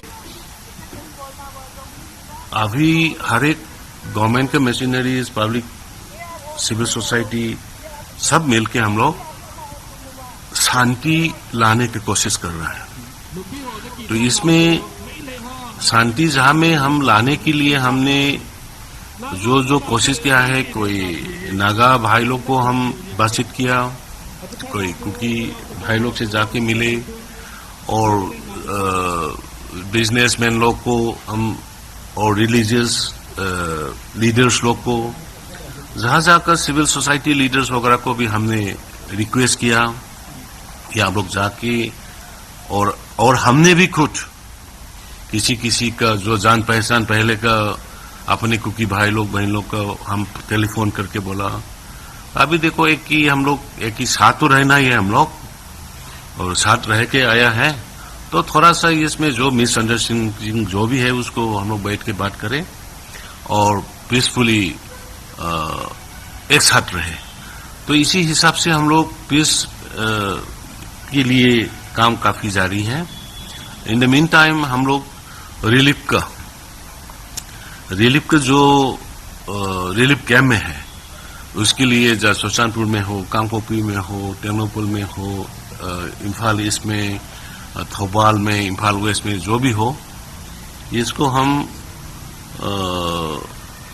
राशन पहुंचाना टाइम पे, और हर एक एवरी पर्सन को वो लोग का पॉकेट मनी 1,000 देना, और वो लोग को परमानेंट, सेमी परमानेंट बोलना पड़ेगा। अभी परमानेंट माने वो जगह में नहीं है कि घर उड़ नहीं है, उसी को तो हमने प्री फैब्रिकेटेड घर बना के वो लोग को रखने के लिए अभी हमने 3-4 जगह में हुआ है। मणिपुर से आने वाले वीडियो को देखकर कलेजा नहीं फटता है, रूह नहीं कांपती है, दिल नहीं दहलता है, मानवता नहीं शर्मसार होती है। मणिपुर से आने वाले वीडियो को देखकर लगता है कि इस देश में चलती फिरती और सड़ी गली लाशें हैं। और असलियत यह है कि इस देश के प्रधानमंत्री ने सत्र से पहले 8 मिनट 25 सेकंड का संबोधन किया, और मणिपुर के लिए उनके पास मात्र 36 सेकंड थे। मणिपुर की बात पर वो कहते हैं कि उनका दिल दुख से भरा और क्रोध है। मणिपुर पर वो कहते हैं कि इससे देश 140 करोड़ लोगों की बेइज्जती हो रही है, और उसके बाद वो छत्तीसगढ़ और राजस्थान पर घिनौनी गंदी राजनीति करने लगते हैं। शर्म आनी चाहिए मोदी जी आपको। आप एक निर्लज्ज और कायर प्रधानमंत्री हैं। उस वीडियो को देखने के बाद अगर आपके पास मात्र 36 सेकंड का वक्त है और आप सभ्य समाज की दुहाई दे रहे हैं, तो दुर्भाग्य है इस देश का कि आप इस देश के चुने हुए प्रधानमंत्री हैं। और असलियत यह है कि उस वीडियो की हैवानियत, उस वीडियो की दरिंदगी में जितने वो सैकड़ों दरिंदे जिम्मेदार हैं, उतनी ही आप और आपकी सरकार जिम्मेदार है। अगर समय रहते हुए आप मणिपुर पर बोले होते, आपने मणिपुर पर कार्रवाई की होती, तो 77 दिन पुराने वीडियो को देखकर इस देश की आत्मा कांपना उठती। और आपका मन अभी सिर्फ पीड़ा और क्रोध से भरा है। सत्ता आपके हाथ में है, संस्थाएं आपके पास है, पुलिस आपके पास है, बीरेन्द्र सिंह को बर्खास्त करना आपके हाथ में है। आप चुप बैठे हुए हैं। शर्म आनी चाहिए आपको कि उस वीडियो के आने के बाद आप इतनी गंदी घिनौनी राजनीति कर रहे हैं। असलियत यह है कि उस दरिंदगी को देखकर इस देश की महिलाओं को लग रहा है, हर औरत को लग रहा है कि वो नग्न है, वो निर्वस्त्र है, और उसके शरीर को मानो नोचा जा रहा है। 77 दिन पुराने उस वीडियो में 2 औरतों को निर्वस्त्र करके, नंगा करके सड़कों पर घुमाया जा रहा है। उनकी योनियों, उनके स्तनों को छुआ जा रहा है, उनको खेत में लेकर उनके साथ सामूहिक बलात्कार होता है। FIR हो जाने के बावजूद एक भी व्यक्ति की गिरफ्तारी नहीं होती। और सत्र शुरू होने से पहले आपके पास मात्र 36 सेकंड है मणिपुर के लिए। 77 दिन बाद स्मृति ईरानी जी आप जागी हैं, इतनी देर लग गई आपको आते आते। प्रधानमंत्री 4 मई के इस वीडियो की खबर आपको आज लगी है। इतनी नाकाम, इतनी निकम्मी, इतनी नपुंसक सरकार के प्रधानमंत्री हैं आप। आपको इल्म नहीं था ऐसा हुआ हो, क्योंकि हमारी अपनी आशंका है कि मणिपुर में इंटरनेट बैन है। ऐसे तमाम वाक्य हुए हैं। और मीडिया के मेरे साथियों, अगर प्रधानमंत्री को कटघरे में खड़े कर कर 2 शब्द 2 सवाल पूछे होते मणिपुर पर, तो आज ये आक्रोश नहीं दिखाना पड़ता, आज न्याय की गुहार नहीं लगानी पड़ती, आज सुप्रीम कोर्ट को सुओ मोटो कॉग्निसेंस नहीं लेनी पड़ती मणिपुर की। लेकिन प्रधानमंत्री, आपकी चुप्पी से ज्यादा शर्मसार करने वाले तो आपके वो 2 शब्द हैं जो आपने मणिपुर पर बोले। आपका दिल पीड़ा से भरा है, आपको क्रोध है, ना आपकी पीड़ा दिखती है ना आपका क्रोध दिखता है, क्योंकि दिखती वो 2 नंगी औरतें हैं जिनके शरीर को नोचा जा रहा था। और आप विदेशों की यात्रा करते रहे, आंख पर पट्टी बांधकर सिर्फ लच्छेदार बात करते रहे। माफी मांगिए मणिपुर से, माफी मांगिए मणिपुर की औरतों से, माफी मांगिए देश की हर उस औरत से जिसको आज लगता है कि वो निर्वस्त्र है, जिसको लगता है उसकी आत्मा ही नहीं उसके शरीर को भी नोचा जा रहा है। शर्म आनी चाहिए आपको। दुर्भाग्य है कि 140 करोड़ देशवासियों के प्रधानमंत्री हैं। Well, understandably, Ashok, the emotions are running high, because the videos have really shaken everybody up, forced the Supreme Court to take suo moto cognizance. The Prime Minister has issued a statement in this regard. It has led to a lot of, taking political pot shot as well. We are joined by, Thangemlal Dongal, who continues with us. Dr. Brijesh also continues with us. Hasina has joined us, and also Professor Prasenjit Biswas, who is Professor of Philosophy, Northeastern Hill University, Shillong, who has joined us. All of you welcome to News9 Live. Professor Prasenjit Biswas, first I'll come to you. Sir, you saw those, must have seen that video. And you must have seen the kind of reaction it has generated, across the country. People are shocked and aghast. What do you have to say on that, sir? What's your take on that video, sir, and subsequent actions? It's a kind of an orchestrated act of violence. I must underline this thing, how it has happened. And this is born through, or this is created through a kind of toxic hatred and a kind of helplessness and vulnerability and precarity through which communities are undergoing. I would say that victimhood is on both sides and not just on one side. But the incidence of rapes that has happened since May 4th, some of it is publicized, others are not publicized. Each of these gory incidents, each of this kind of a mob attack on the dignity of women puts our head in shame. I fully agree with Supriya Srinath, that full action, whatever is legally possible, whatever will restore the respect and the dignity of women in Manipur. And Manipur being a state led by the women, you have Apun Balup on the one hand, you have Kuki Inpi on the other hand. Powerful, groups led by women agitators and activists who have established a kind of respect unique in the entire Indian society, and this should not go as unaddressed. This should not go unpunished. We have to ensure that punishment is meted to those criminals, who have organized as a gang and have committed such a heinous act. We have to restore and see that women, those who have suffered, are treated well. They are restored back to their sense of dignity. Because it's such a gory act, unprecedented in the history of independent India, that a mob has moved out and have created such a mayhem and have targeted women from a tribal community who are indigenous to the land of Manipur. This is unbelievable, incredible, and absolutely heinous, utterly condemnable. If the whole country doesn't awake today, when will the country awake? These people have to give an exemplary punishment as per law of the land. And I believe that, this is not mere emotion, it is an expression of reasonableness. We have to bring this culprit to book. This is what I want to say. Yeah. So, Professor, this was pointed out by Mr. Dongle, and also it is now in the public knowledge that this was also a result of, a fake video which was circulated. How, what is worrying for people like us, and I think everybody should be worried, is that I honestly don't think that this is going to be one-off incident, There could be many more incidents like this which has not come out in the open because of internet ban and all. I mean, is the state going to take a comprehensive looking into a comprehensive way to deal with these kind of situations, sir? Or the response of the state is severely wanting, sir?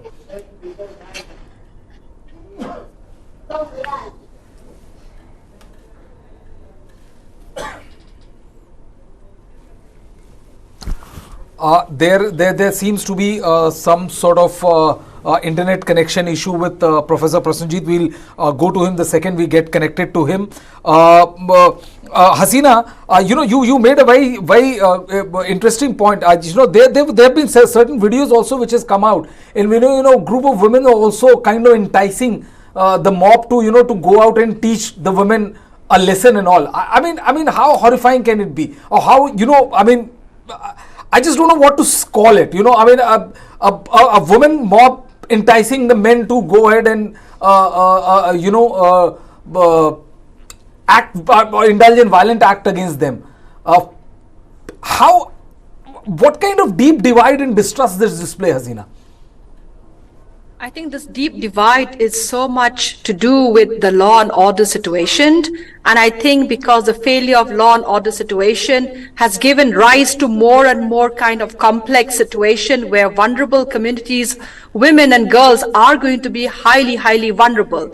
I think it's unacceptable for women who watch and not protest at that moment. And today, I think the statement from the Manipur police that they have arrested the main accused, and they also form a several team, and they're taking charge of the situation. I'm still very surprised that if today they can do the arrest, if today they are able to take this stand of the situation, the Manipur police, what happened on the 4th of May? It was also the police available there. I mean, forget that this went viral. When the situation happened, it happened in a state, in a district where the news flared very easily. The law enforcement could have not shut themselves and not knowing what has happened. And then the women folks who are there watching, I think they also need to be brought, they have to be taken into account.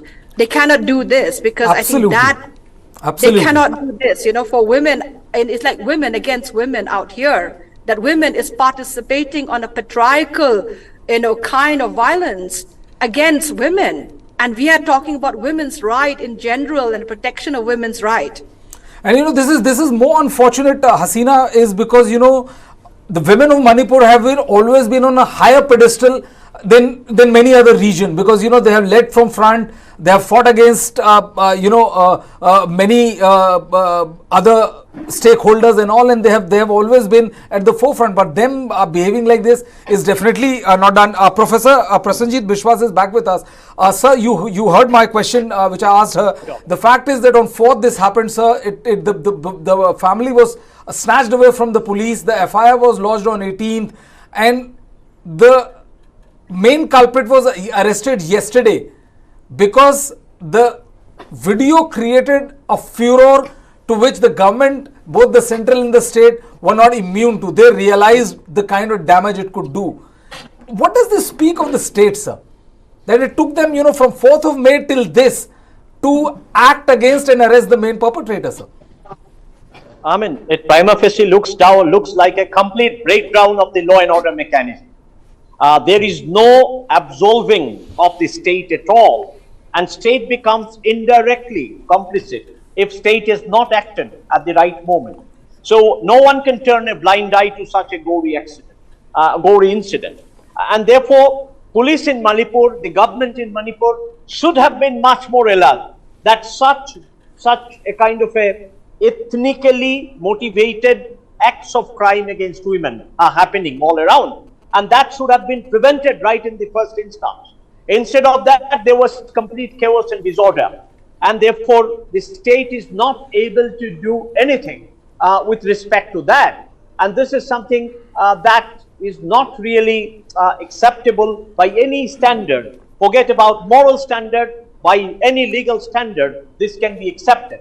Therefore, I would say that this is one of the goriest acts of human rights violation. As it happens during wartime, during genocide, if the proportion of this kind of a public demonstration of a mass crime is unprecedented, and that it is recorded, that it is circulated in a very virile manner, that a lot of virile pleasure is generated out of it by the set of people who supported this crime, is actually totally debased humanity. It is total inhumanity that has arisen from such a gory act, and public demonstration, the virality of act. Of course, if it was not virile, it would have been known to us. Now the people who made it virile, large number of them wanted to send a message across, and the message is absolutely chilling, dehumanizing, that we can commit such an act in a country which is a democracy, which has an elected government, which has a massive police and other security forces, especially in Manipur, that such a thing can happen in the presence of such a huge security establishment is something unbelievable, something that totally shatters your confidence in humanity. And therefore, such an act where state government has delayed beyond any proportion for not bringing culprits to book, and now they are saying we have brought the culprits to book, but it is too late and too little done in such a situation when it is too late. Therefore, we remember Nirbhaya case. Yes. But Nirbhaya case was criminally motivated. But this is motivated by a different kind of a criminality, which includes a set of people having great hatred, and in conscious mind, willfully, deliberately, they are committing such an act. And this is far beyond even ethnic hatred. This is total debased humanity. Something has gone totally wrong in the minds and the body and the being of these people, that they can commit such an act. And that too, in a tribal state like Manipur, where indigenous people are there, and they are unfortunately fighting so much today, and no one is mediating. They are let loose on each other. And this is one such gory incident and evil incident that is followed from this. So strongest possible action has to be taken. So absolutely, I completely agree with you, Professor. When you call it an act of debased humanity, there's I mean, it was, I mean, couldn't agree more with it. Dr. Seram Brijesh, there are videos of in which women are egging men to act violent against the other women. There have been incidents, which have come out where a terrorist is being arrested by the army, and the women forced the army to release that person.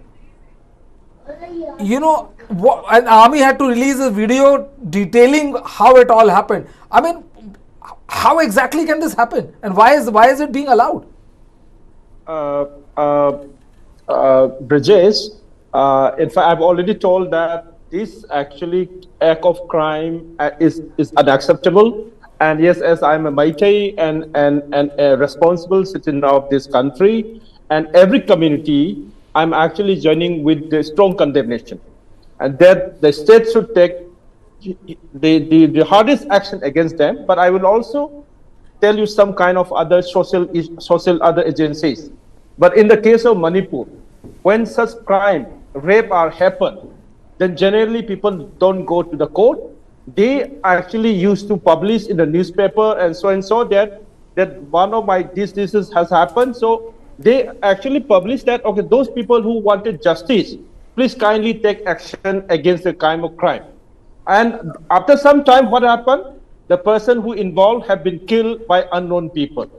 So even in the wartime, as a responsible person, every agency or women or any of the forces should take action, strict action against such kind of perpetrator, because it is not acceptable and we will not allow. But shouldn't but Dr. Rajesh, shouldn't the community also be exorcising these kind of people who have participated in that act?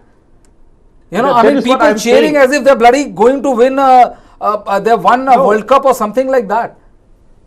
No, that is what I'm saying. That's what I'm saying. In the state society like in Manipur, the women organization and other forces, state forces, even there was one cases that the rapist was actually arrested and jailed for around 7 years. But after 2 days of release of the person rapist, he was killed by someone. I'm not actually provoking violence, but I'm saying that whoever is involved, or group or people, they should be punished. They should be boycotted from the society, from the community, and this should be the last kind of crime that should happen. That's what I'm saying. With a responsibility. And even in the Delhi community, also like the Delhi Meitei Forum, many of the groups are discussing from last one night that all of us are collectively saying that we should condemn this, and this is beyond the community, and this is the human being, and they are women, they are our sister, they are one of our daughter. So we should condemn it. And again, when you are saying in one context that the women are forced the army to release the militant. Yes. But unfortunately, in that incident, when I actually get in touch with the community and other, on that incident, women did not force the army to release. There are some deliberate attempt by the security forces to delegitimize the meitei movement in Manipur. This is very unfortunate. Very unfortunate. I'm categorically saying. I mean, Dr. Rajesh, we always allow you. See, Dr. Rajesh, we never interrupt our guests. You have been part of this panel so many times to know this very well. You know, it cannot be that there has to be one-sided narrative. You know, you can't have like Assam rifles are not working. They are siding with one community. The Indian army is trying to put Mira Paibis or portray them in negative light. I mean, why would any Indian army or why would anybody do this is beyond my comprehension. Why would Indian army do this? Because they are not party to any ethnic conflict which is going on in the state of Manipur. Mr. Dongal, I'll come to you, but first I'll go to you, Ashok. One quick word I just want to add. You raised a very. I will come to you, Rajesh. Dr. Rajesh, I will come to you. It's not that we always allow our guests to have enough time to respond to that. I will come to you because other guests also need to speak on this. Yes, Ashok. I just want to respond to your query about these incidents that you spoke about, how women in Manipur have been egging the menfolk to resort to acts of violence. Now, you have to remember one thing, Brijesh, that traditionally Manipur is a patrilineal society, but women in that society have a lot of say in any political or social discourse in that state. Now, I just want to tell you that women in Manipur have also been in the forefront of leading campaigns, political or be it social. The last time such an incident took place, or when Manipur caught people's imagination, was in the incident of 2004, where 4 or 5 Manipuri women stripped their clothes and stood outside an army camp in Kangla Fort saying, "Rape us." Basically, they were protesting against the Armed Forces Special Powers Act and also making a statement that, look, when men cannot come to the forefront, we will be the one who will take the banner. So it's not very unusual that women at times, more often than not, in the northeastern states have taken the lead on political issues, on social issues, or issues which have concerned the society as a whole. So probably that explains those videos that we have been getting where women have been seen to be egging on the menfolk to resort to violence. Mr. Dongal, you wanted to respond to Dr. Rajesh? Yes, certainly. We have seen how Ashok Ji has also mentioned about women folk protesting in 2004 against the removal of AFSPA. and that was because Manorama was raped, and sadly she was raped by the Assam Rifles at that time, and eventually the women folk, the Meira Paibis, were stripped themselves in front of Kangla Gate, and that's how the state and the center came heavily on the Assam Rifles, and that led to the removal of the Assam Rifles in the state of, in Kangla. And now Kangla is now occupied by the people of Manipur. Now I believe that the 2004 incident wherein the Meira Paibis stripped themselves off and realized that that can be a great weapon for them to have their way, seems to be emanating even at this stage of violence. You see how 12 terrorists, meitei terrorists, were protected and guarded by the Meira Paibis, and were standing as a shield against the Indian army, and that's how they got released. And we have also seen at several instances wherein these Meira Paibis have acted as a speed breaker, or otherwise as a shield in several areas, and have warned the Indian armies that they will strip themselves off. Hum kapre utarega. That's how they have warned the Assam Rifles, or be it the Indian Army, who are trying their best to bring peace and normalcy in the state, and in conducting the combing operations.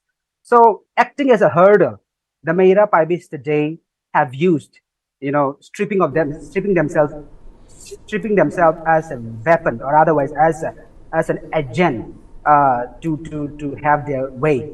Now it is very sad how, as I mentioned earlier also, how these Meira Paibis, whom we have a lot of faith, whom we have a lot of regard earlier, that they are the torchbearer of truth and justice in the state, have today become propagator of, so to say, violence, or otherwise at least allowing the men folk from the valley to commit atrocities freely, they being acting as a scene.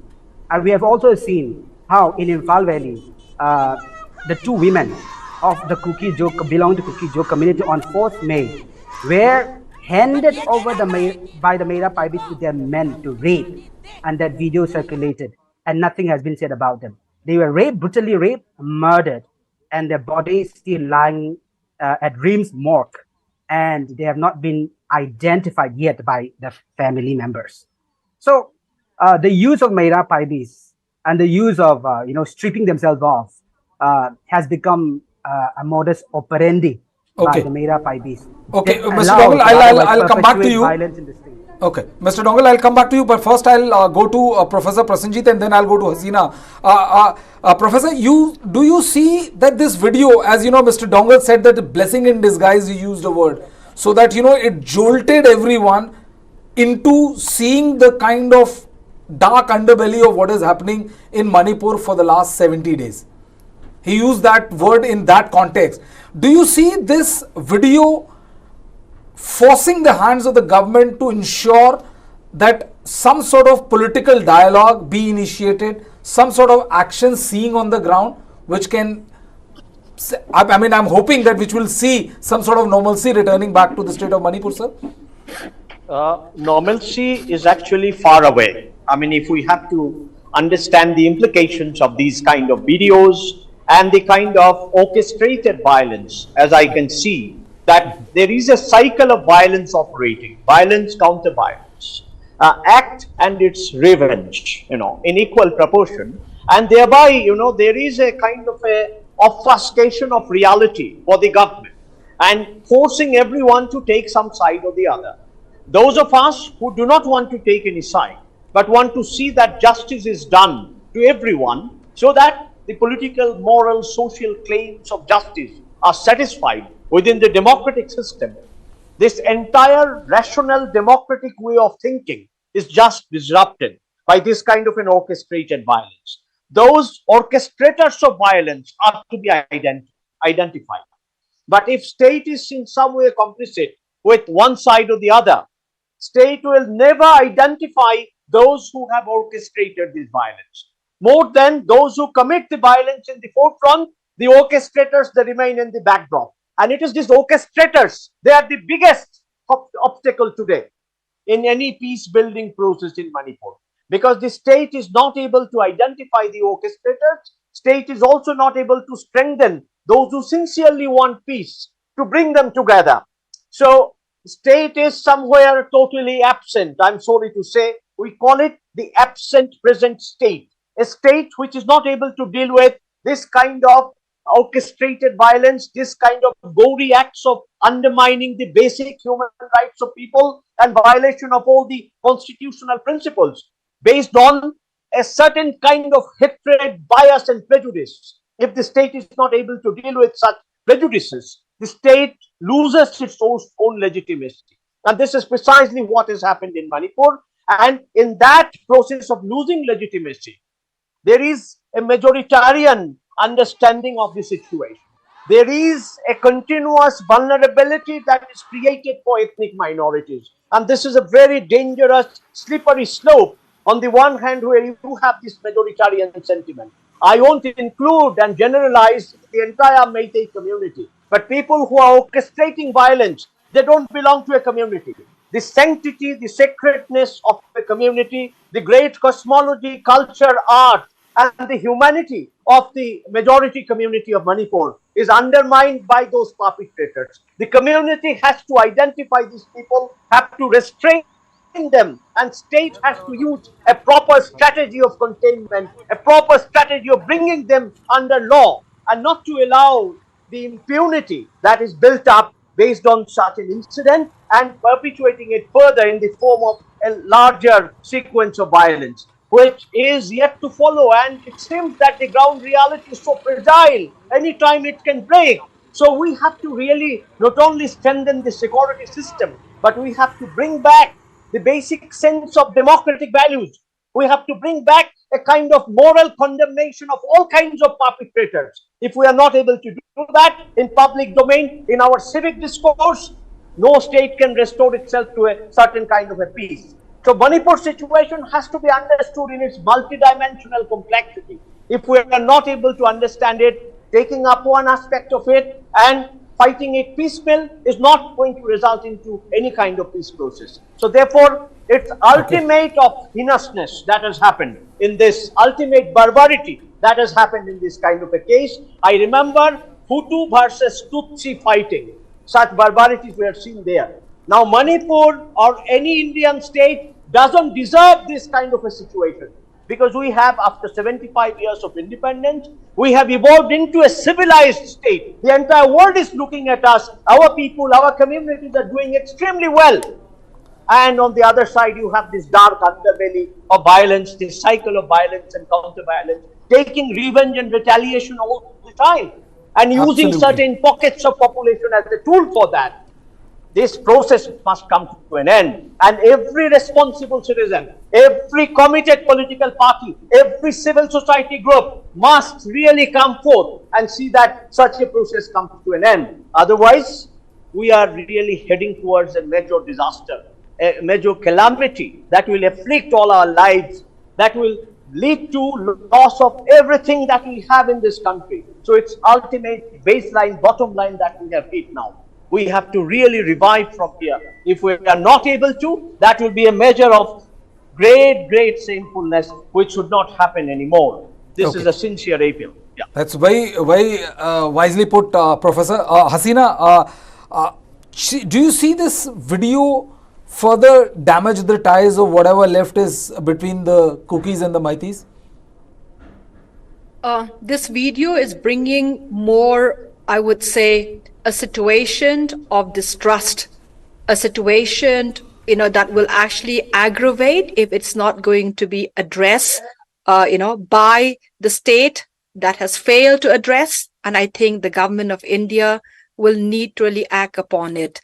I mean, India is a democracy. India is a country which is civilized, that has moved forward, that has developed, that has anchored many, many new processes in the world. So why is it that a country like India is failing to ensure, being the largest democracy, that the constitutional law is taking, so long to give justice or to act or to give any kind of response and failed to give law and order support to a state in Manipur for the last 70 days. This is the biggest question. How can we, who believe on human rights, who actually stand by human rights, who believe in the Constitution of India, today we are standing, waiting for that action that should send strong messages so that this kind of law and order situation does not create more sexual violence or does not create more disparities amongst people and distrust where the conflict is going to rise further. I think this is the biggest question as a country we need to ask. Each one of us are condemning. Police today has acted by arresting the people, understood. But then do they going to send a strong message of what kind of action is going to be given to them? Are they going to send this message that any crime like this, which is more like a hate crime among communities, that there will be strong law that will be acted on them? I don't think that message has gone. The Chief Minister should give one message, that all the law enforcement in the state of Manipur will have to really get back to the ground and find out if there are more violences like this, to act upon it, to send a strong message so that this kind of violence does not increase every day. And at least people need to report on this. They need to be given that support system. Absolutely. To report the situation. Yes, I completely agree with you, Hasina. Dr. Rajesh, I'll just come to you in a bit. Let's we listen to what Dr. Shashi Tharoor and Information and Broadcasting Minister Anurag Thakur have to say on this ghastly video which has surfaced 24 hours before and has shaken the conscience as well as the inertia of the political class as well. Deeply concerned about the fact that the Prime Minister was silent for so long, none of us could understand it. But I will say to you that we are very glad that he broke his silence. Now we'd like him to approach the issue in Parliament to discuss it. This is the appropriate forum. Discuss it with the people. Share his anguish with all of us, because all of us feel the great anguish for the last 2-3 months. Tell us what the government is doing, why it has not worked so far, and what steps should be taken in the future. All of this needs to be done without any further delay. Now Prime Minister made a statement inside the Parliament. Is opposition is ready to discuss? No, we want to discuss it when he speaks inside the Parliament, yes, because he has spoken outside the Parliament to the media. I'm very glad he has at least raised his voice. Now let him bring the voice to the Parliament itself. मेरा सवाल विपक्ष के सभी नेताओं से है, क्या केवल एक राज्य की महिलाओं के लिए और अन्य राज्य की महिलाओं के बारे में वो चिंता करनी छोड़ देंगे? क्या कांग्रेस शासित राज्यों में महिलाओं के खिलाफ, दलितों के खिलाफ और दलित महिलाओं के खिलाफ होते अत्याचार जो बढ़ रहा है, क्या उस पर पूरा विपक्ष मूक दर्शक बनकर बैठा रहेगा? महिला में आप भेदभाव क्यों करते हो? और अगर राजस्थान की ही विधायक दिव्या मदरेना जी की मैं बात करूं तो उनके बयान में ही उनका दुख, दर्द और लाचारी नजर आती है कि वो भी अपने आप को सुरक्षित महसूस नहीं करती हैं। तो सवाल कांग्रेस समेत सभी विपक्षी दलों से है कि आप महिलाओं के खिलाफ अत्याचार और दुष्कर्म की घटनाओं में भेदभाव कैसे कर सकते हैं? क्या आप महिलाओं को केवल एक राजनीति का टूल समझकर यही करना चाहते हो? तो क्यों नहीं चर्चा करते? हमने कहा है मणिपुर पर चर्चा कीजिए, विपक्ष चर्चा से क्यों भाग रहा है? पहली बार ऐसा हुआ है कि देश के गृह मंत्री जी 4 दिन स्वयं मणिपुर में रहकर वहां की स्थिति का जायजा लिया, उचित कदम उठाए गए। लेकिन कुछ लोग भड़काने का काम करते हैं, दुष्प्रचार करते हैं। हमारा केवल इतना निवेदन है, चर्चा हो, खुली चर्चा हो, और सोनिया जी, राहुल जी, आपको तो जवाब देना पड़ेगा राजस्थान पर भी। बहुत देर कर दी प्रधानमंत्री आते आते। 2 महीने में पूरा जेनोसाइड हो गया कुकी ट्राइब्स का, और 2 महीने में वहाँ पर कई महिलाओं का रेप हुआ। अगर ये गंदा वीडियो नहीं निकलता जिसमें महिलाओं को नंगा परेड करवाया जा रहा है उनका रेप करने के बाद, तो प्रधानमंत्री एक्ट ही नहीं करते। प्रधानमंत्री को मजबूर होना पड़ा, वीडियो निकल गया। वहाँ पर 6000 हथियार लूटे गए, 60,000 गोलियाँ लूटी गई हैं, 130 लोगों की हत्या हुई है, 50,000 लोग डिस्प्लेस हो चुके हैं। प्रधानमंत्री 2 महीने के बाद अपनी ज़बान से मणिपुर कहते हैं, और क्या वो उनकी सरकार इंसाफ करेगी उन महिलाओं से जिनका रेप हुआ है?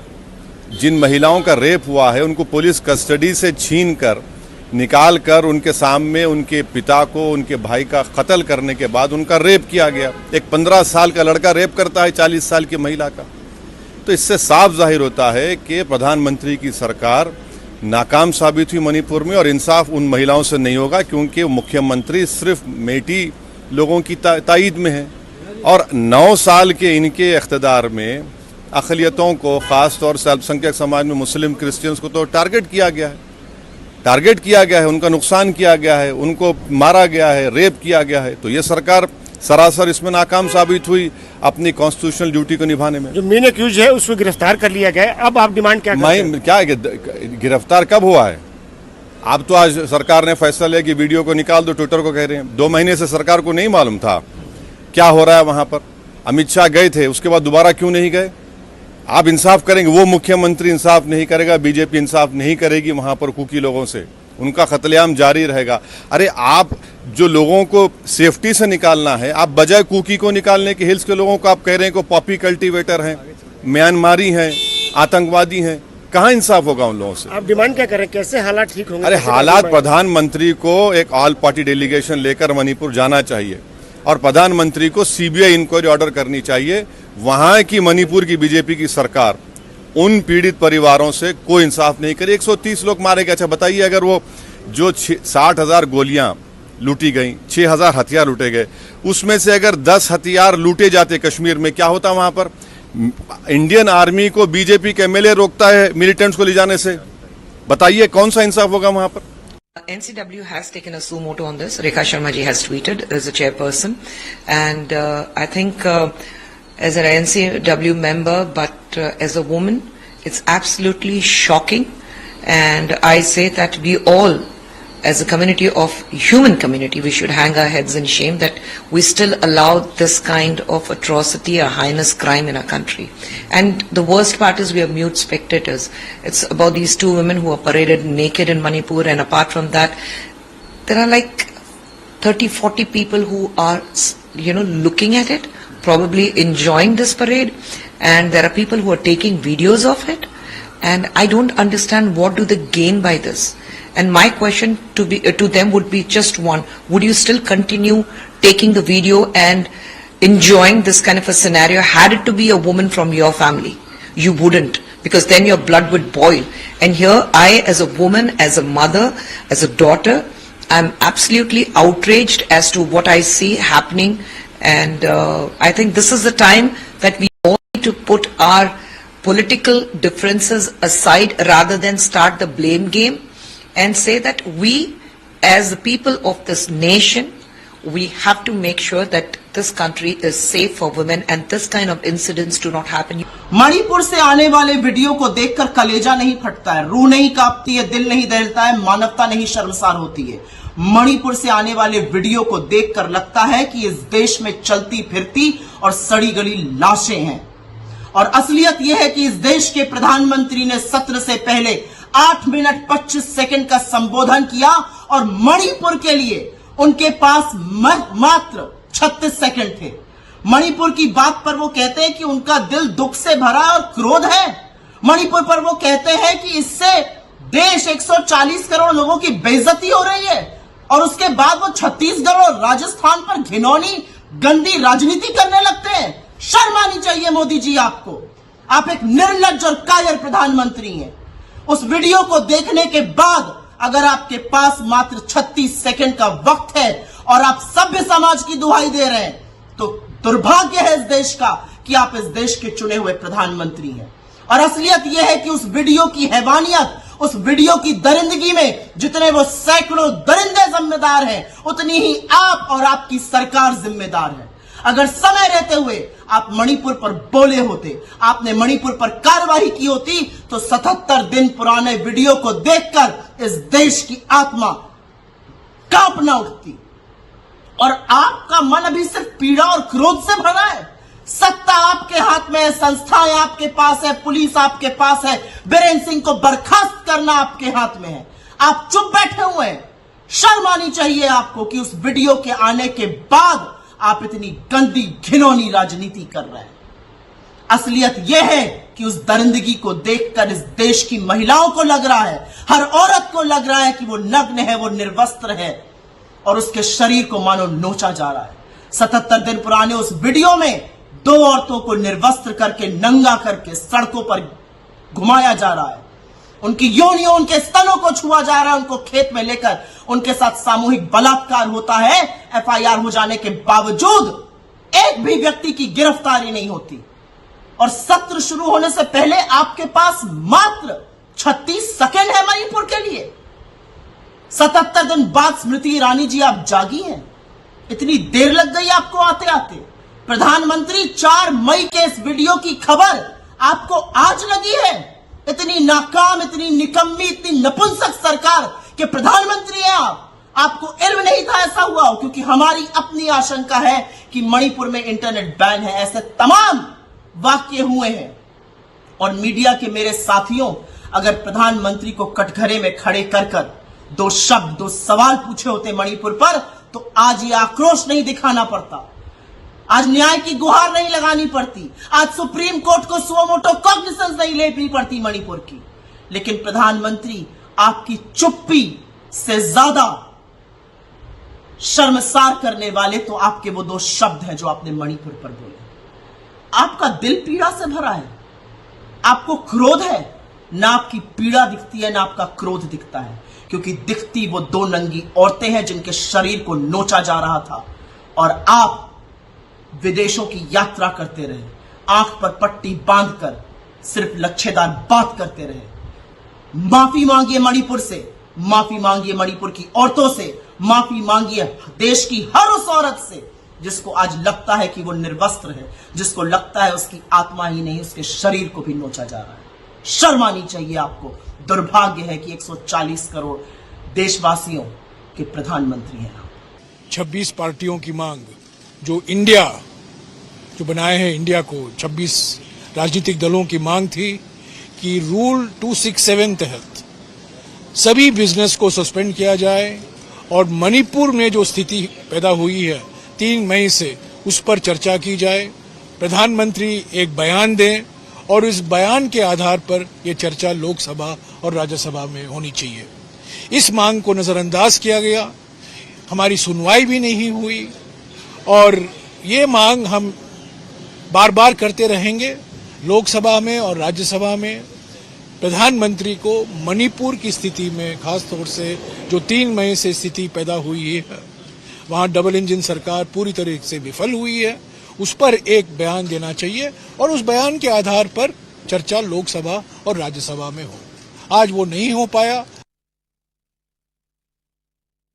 Houses of Parliament which have been adjourned over the video which has come out of Manipur. The incident is of 4th of May and the Congress is demanding that all businesses should be set aside and should be discussed, and this has led to couple of adjournments in the Rajya Sabha, the upper house, and finally it has been adjourned till 2 p.m. I think both houses will be the session will start in another 3 to 4 minutes. However, what will happen is kind of a foregone conclusion going by the tone and tenor of the opposition party. Dr. Brijesh, you're making a point. I just wanted to understand from you, Dr. Brijesh, do you think that this video will further exacerbate the situation on the ground? Will it make reaching, or the reach out rather, will it make the reach out all the more difficult?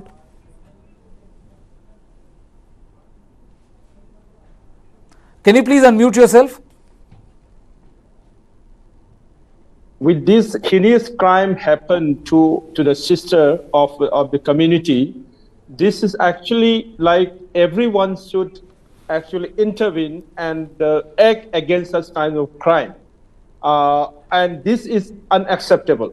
But I'm saying as a meitei and across the community, we actually condemn all such kind of thing. Even this should not happen in the war, because of course there is a civil war happening in Manipur.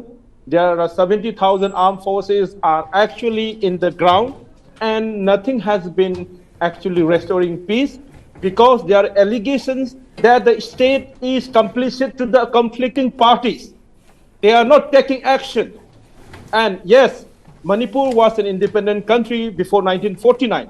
when Manipur is taken over by the government of India, the restoration of peace and the protecting of the life and the property of both the Kukis and Meiteis and all the Nagas is with the government of India. They should stop divide and rule. There is a perception of the community that the government of India is trying to divide Manipur into ethnic line. That is why this violence is allowed to continue so long. They are not taking any political action against whoever is involving in this crime, be it Meitei or be it Kuki. So this is why this conflict is happening. Whether Kuki is dying, Meitei is dying, there is no matter for the government of India. It is for them, for the geopolitics. They have to control, to use certain forces for geopolitics. In Manipur, across the political parties, the BJP and other women's organizations are demanding for the withdrawal of Assam Rifle because there are enough evidence that people are saying in the media that Assam Rifle are also complicit to the conflicting parties. If the security forces who are supposed to be protecting the community, if this is happening, I'm saying if, I'm not saying they are doing. If these allegations are actually happening on the ground, who will control the situation? That is why this issue is allowed. If you and me are saying that the four largest military power in the world are not able to control this kind of violence which is happening in Manipur, then we cannot say that. The rule of law has to ensure. Okay. So my simple point, my rule. Sriram, just a minute. I'll give you'll have all the opportunity.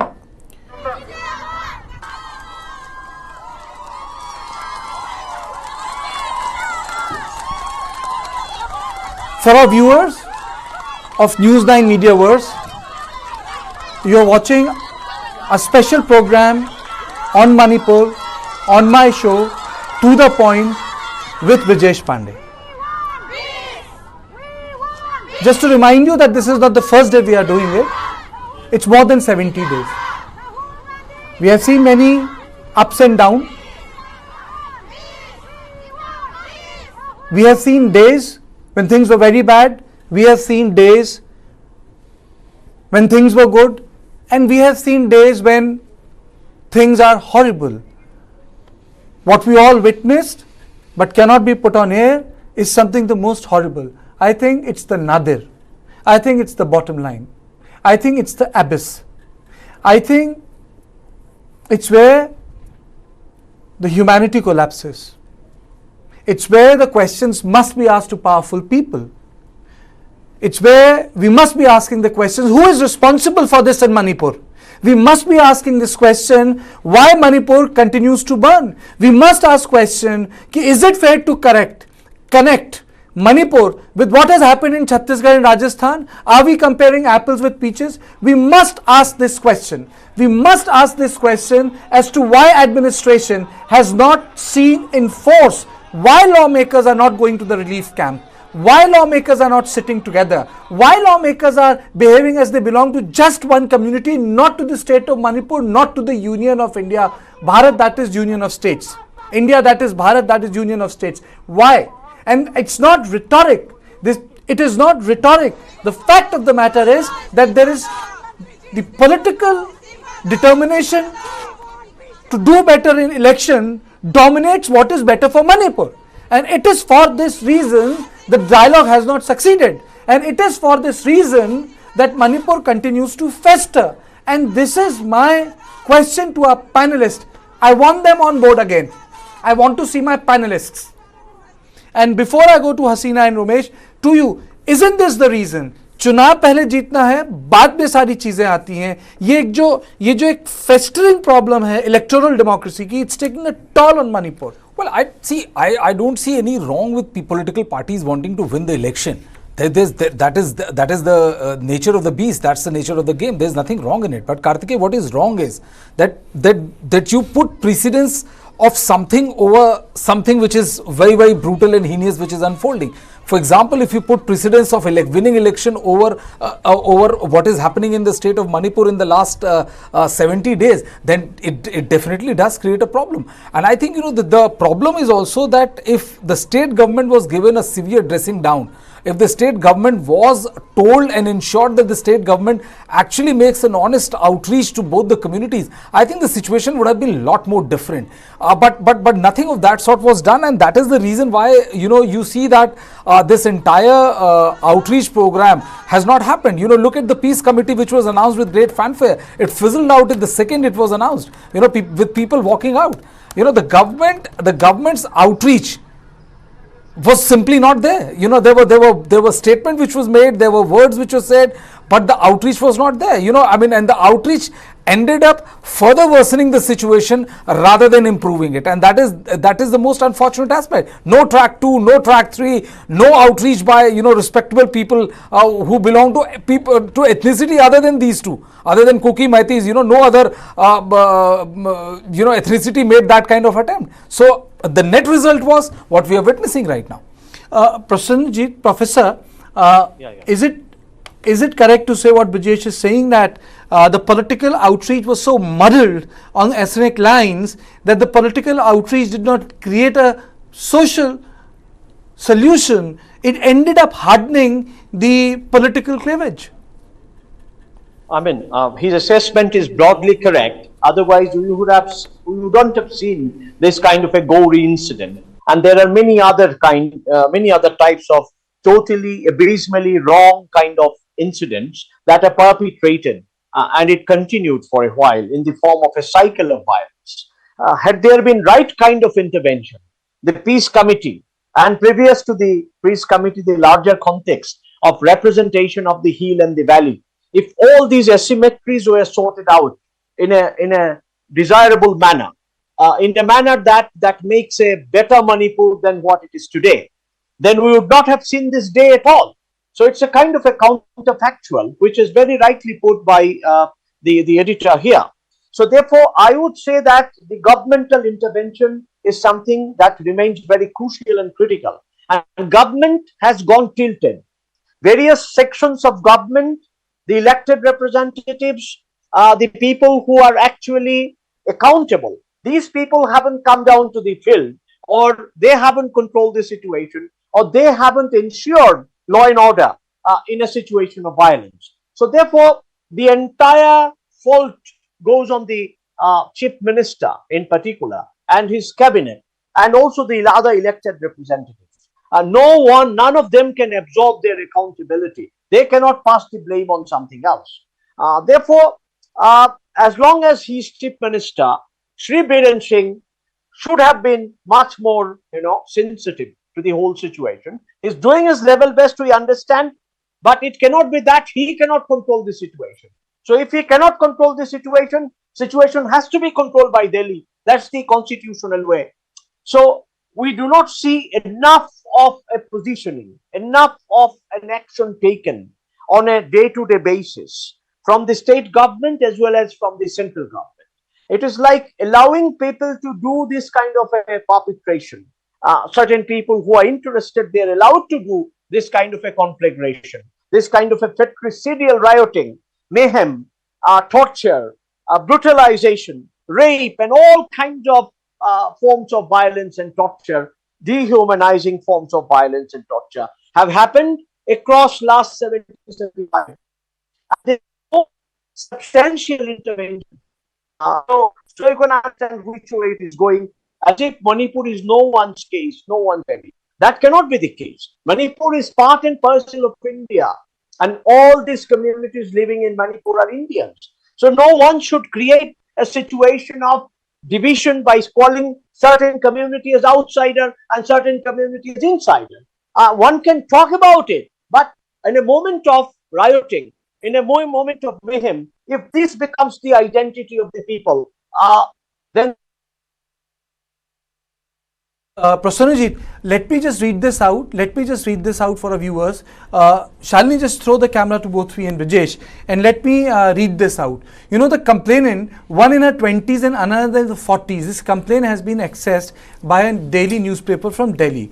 Now, in the complainant, one of the complainant has said that who were forced to walk naked down a road towards the field by a mob of men. She says that they had fled to forest for shelter after the village in Kangpoki district was attacked by a mob, and that they were later rescued by Thubal police and were taken to the police station, but was stopped on the way by a mob and seized from police custody around 2 kilometers away from the police station. Basically, the police was not able to do its job. The mob was huge. Woman in a complaint is saying. And it also says, and the complainant also says that there were too many men in the mob and she is unable to recognize everyone, which is very obvious in understanding the trauma of the situation. And the worst part is, some of them were known to her brother. So, you know, Brijesh, this is the reality of partition. This is the reality of violence. Your neighbor next door can commit the heinous of crime just because the othering has happened. The othering has happened, and also, Kartikeya, the fact is, you know, one of the strange paradox in India is that, you know, we either put our women to such high pedestal that, you know, that like she's goddess, she is the most important person and all, as like, you know, a symbol of male honor. And that is the reason why when the reverse spin happens, you know, they are used in war of crime as like, you know, as somebody who's assaulting your honor rather than treating her like a normal human being, which I would say would work more wonders for her than being treated to another level. The fact is that when this kind of situation happened, and you know, it's very important to understand the context behind this incident, Kartikeya, that a video was circulated, and I completely agree with Mr. Dongal, who is here sitting on the panel, that a video was circulated by someone saying that a meitei woman has been raped by kuki people, and that video was circulated, which led to a lot of fanning of sentiment. And I think the first person that needs to be arrested and brought to book and handed out the harshest of punishment possible is the person who circulated that video.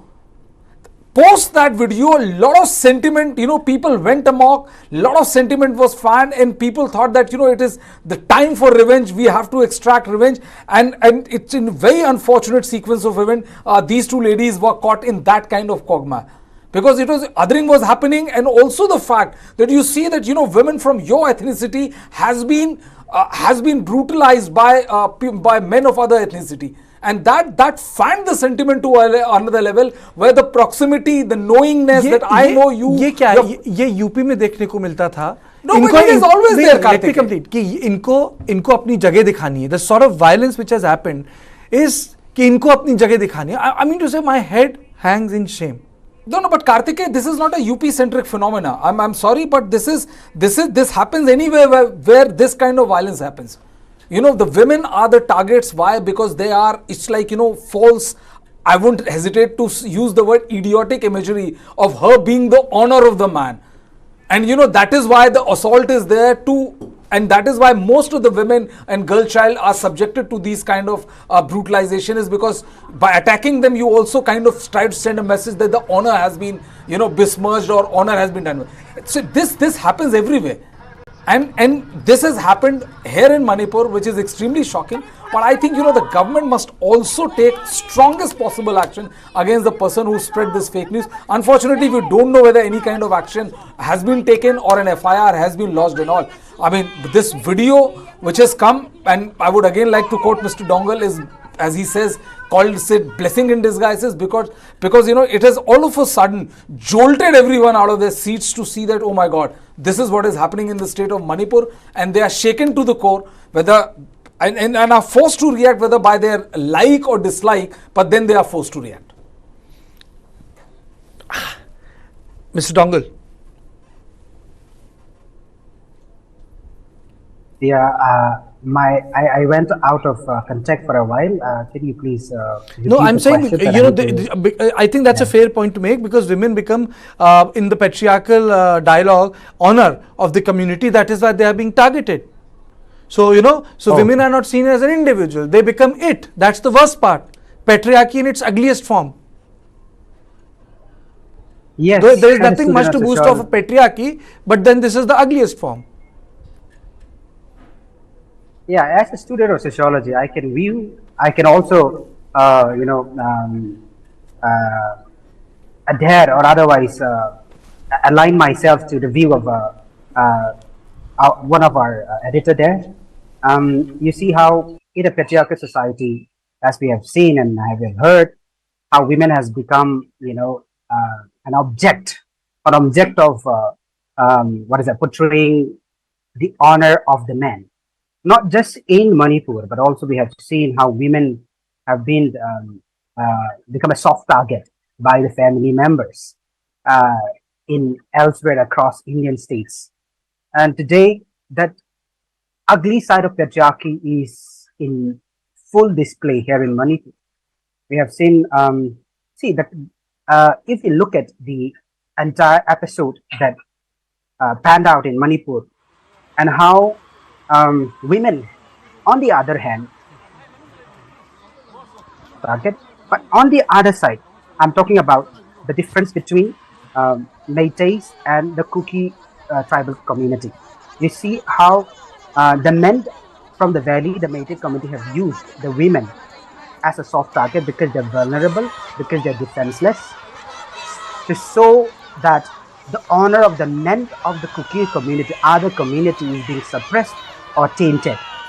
Whereas on the other side, you also see the meitei women, the mothers, the Mera Paidis, let me reiterate it again, using their nakedness as a weapon, as a lethal weapon. Okay, let me call it lethal weapon, to be able to safeguard the honor of their men who is committing atrocities or crimes here in this case. So there is, if you look at it, there is a dichotomy, or otherwise there is a difference in between how honor is being viewed and how honor is being targeted. Whereas on the side, we have the cookies on the other hand. Although there was false news propagated, spread across, the cookies have never, until today, has never acted against the meitei women, despite the violence, panning out this way. Once the video became viral, I was in several WhatsApp groups, and many people from the Kuki Joe community were furious. There's outpouring of anger in the WhatsApp group. But on the other hand, we also see how the student leaders and the civil society leaders begging the community, the civilians, not to spread the video, or otherwise not to react on what we have. I think there's a bit of a voice. Yes, Mr. Dongal. Yes, Mr. Dongal. Yes. Tell me. Complete yourself. I cannot imagine if the same video of a meitei woman being raped this way and being paraded. I really don't want to get into that part of the conversation. I really don't want to get into that part of the conversation, but I can definitely say that it has a lot of things have happened, in this context. And when I say that a lot of things have happened in this context, I would say that women have been, women must have been equally attacked by both communities. I think it's not about stereotyping a community. I think that's not the situation. These are old visuals, Hasina, and at that point of time it was so evident. People had marked, I'm playing these visuals again. People were forced to write it. It's like revisiting the memories. If you don't revisit the memories, you don't know what has happened. That is why I've saved all of it, and I'm running it again on the channel. If you do this, this is what happens in the end, Hasina. This happened on May 11th, and this is the reason why what happened in Manipur is why the othering started like this. Ghar ke samne naam likhne pade.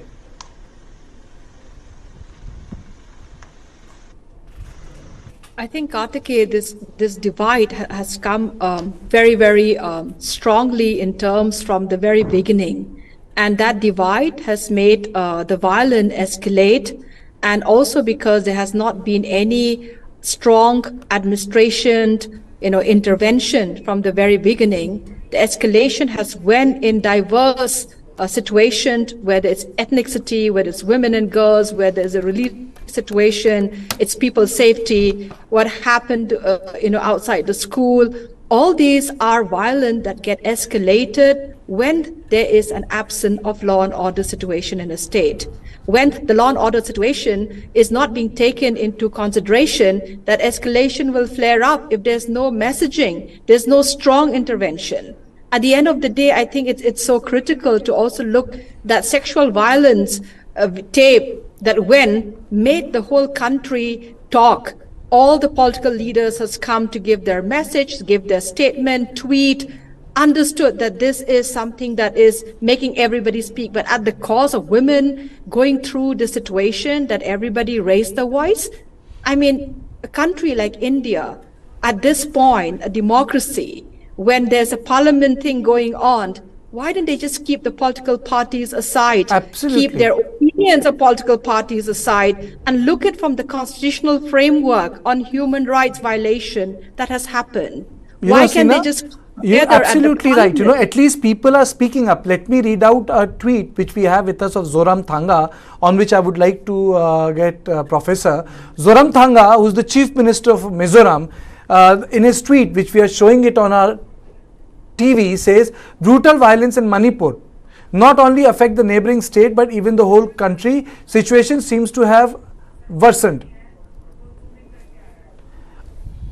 I was shocked and shaken to see the video that goes viral. The shocking video of the sexual assault of two YP women in Manipur is brutal, merciless, heinous and despicable and complete inhuman. The whole region needs a permanent solution for the great problem Manipur is having, which can really be solved only by central government. Requote, many lives have been lost, bloodshed all over, physical torture, and the victims are looking for refuge whenever possible.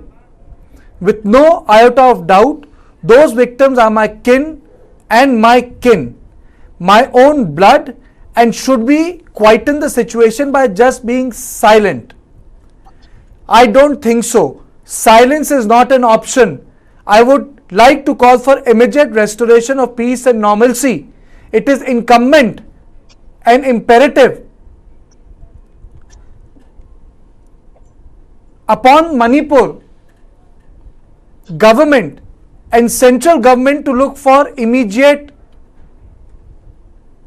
ways to restore peace. Therefore, I urge Manipur Chief Minister Biren Singh, Honorable Prime Minister of India Narendra Modi ji, to take immediate action to bring perpetrators to justice. Silence is not your option. This is Zoramthanga Prasanjit ji, which means that this is having an impact outside Manipur. Yes, he is very, very right, Kartikeya ji. Yes, if you can hear me. Yes, I can hear you. Yeah. So Pu Zoramthanga, as we call him, is a veteran politician of Mizoram, and he knows Northeast most of us would know, or maybe more than us because of his experience. So what he has stated is absolutely prophetic, that this actually engulfs all of us, the other northeastern states. If such a thing can happen in one of the states, the dark clouds that emanate in a corner of our mind is that, it can just flare up, it can repeat itself if it is not permanently erased and effaced by a corrective action, which is possible legally by bringing people who are responsible as perpetrators to book. Now, such an action hasn't been visible except a statement, Action has to be more visible, so that visibly we are all convinced that the government is taking action and government is effectively containing the situation. That kind of an effect, which is a positive effect, hasn't happened.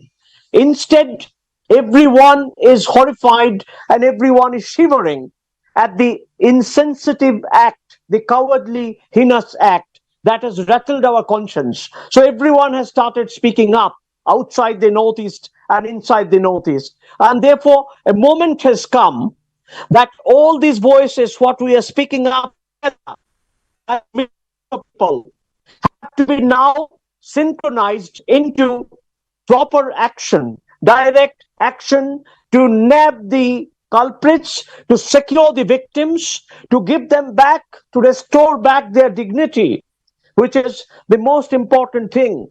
If the victims can be restored, the lost humanity, the lost sense of dignity, by way of healing, by way of giving them reparation, by way of resettlement, rehabilitation, and all kinds of support that they require at this point of time, I'm not very sure that that is happening. Therefore, the humanitarian crisis is deepening all around, and it is probably flowing into certain other territories in an invisible manner. So the kind of scar, the kind of injury, the sense of being humiliated that is going on at this point of time actually triggers a different kind of a process, a kind of a retaliation, revenge.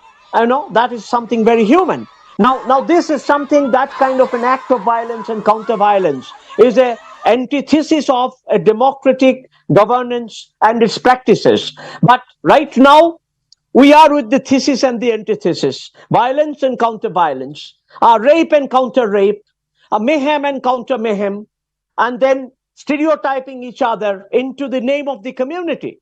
Now, such a thing is constitutionally unimaginable in a parliamentary, mature democracy like ours, that people have to mark the name of the community. You have been showing Aimol, Meitei, and certain other communities' name inscribed on their houses.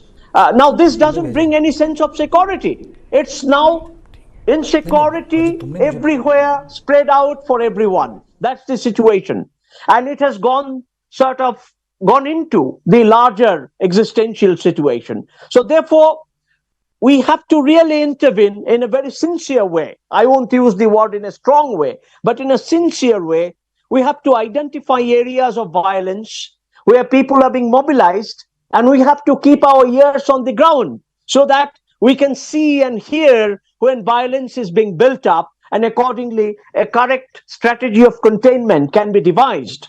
But that kind of an intelligence, that kind of a surveillance has not been built up. And therefore, it is possible for vigilantes to keep on creating some kind of attention, spread rumors, and mobilize people. And people are getting triggered to commit the acts of violence that they are committing. So the situation requires a radical change. And to do so, probably now time has come that the center has to intervene.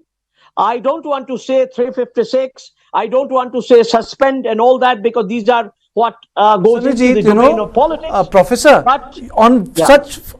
in this country, on so many frivolous issues, president rule has been imposed. I am no one to vouch for a president rule, but इस देश में बड़े frivolous चीजें जिस पे president rule लगा है, and I don't think Manipur is a frivolous issue. I am 100% sure that it qualifies for the rule of the president to be imposed, not because of any other thing, but for the fact people don't have confidence in the present local dispensation. Nothing else. Absolutely. People will have still more faith in Amit Shah dealing Manipur from Delhi than they had the faith in the present cabinet there. Absolutely. People don't have faith. वो चाहेंगे कि वहां से ज्यादा हो जाए. वो तो मतलब it is so evident. I mean to say, you have neighboring chief ministers and states now shouting the quagmire has assumed a northeastern turnaround.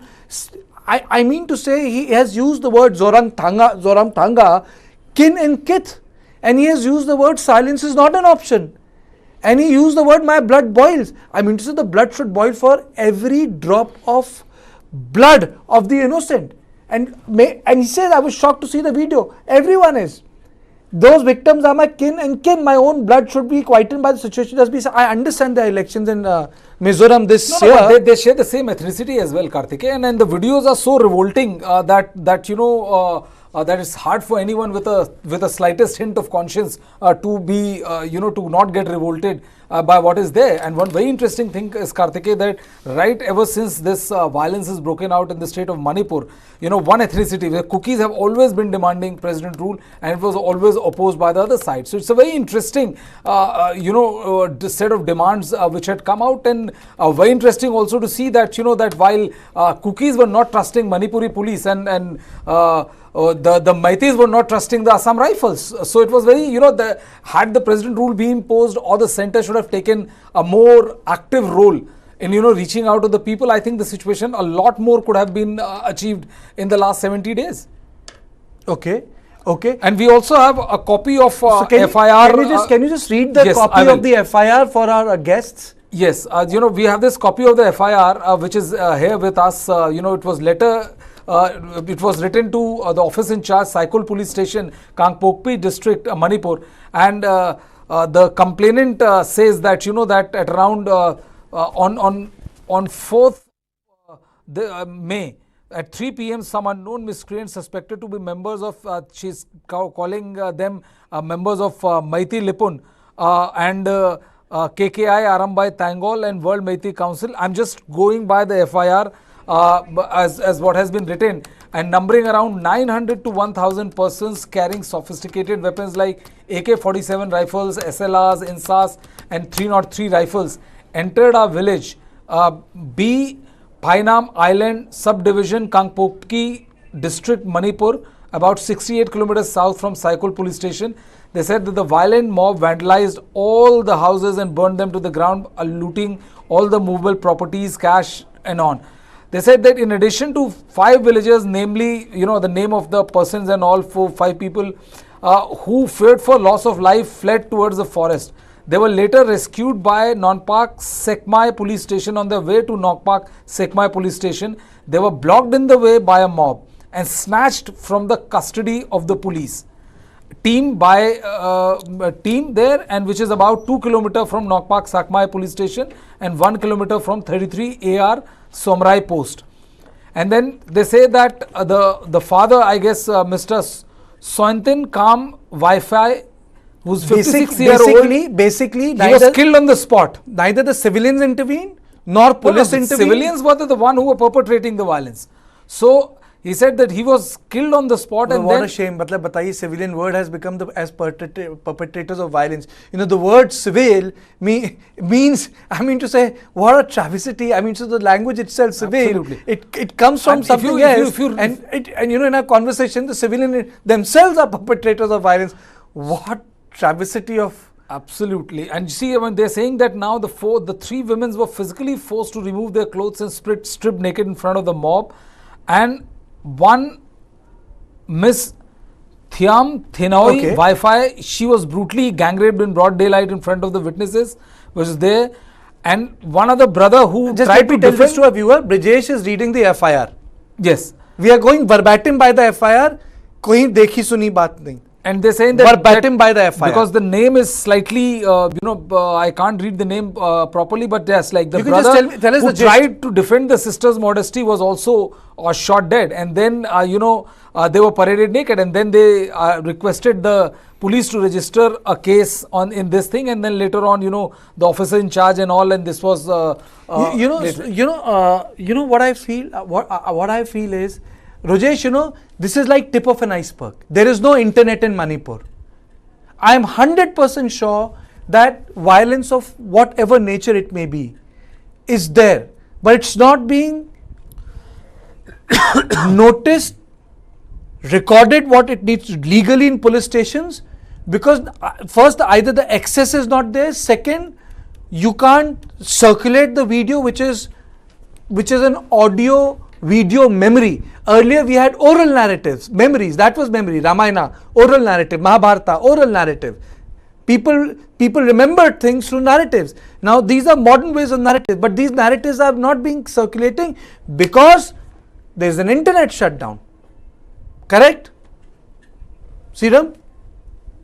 Yeah, so this is one of the most heinous crime that have ever witnessed by all of us.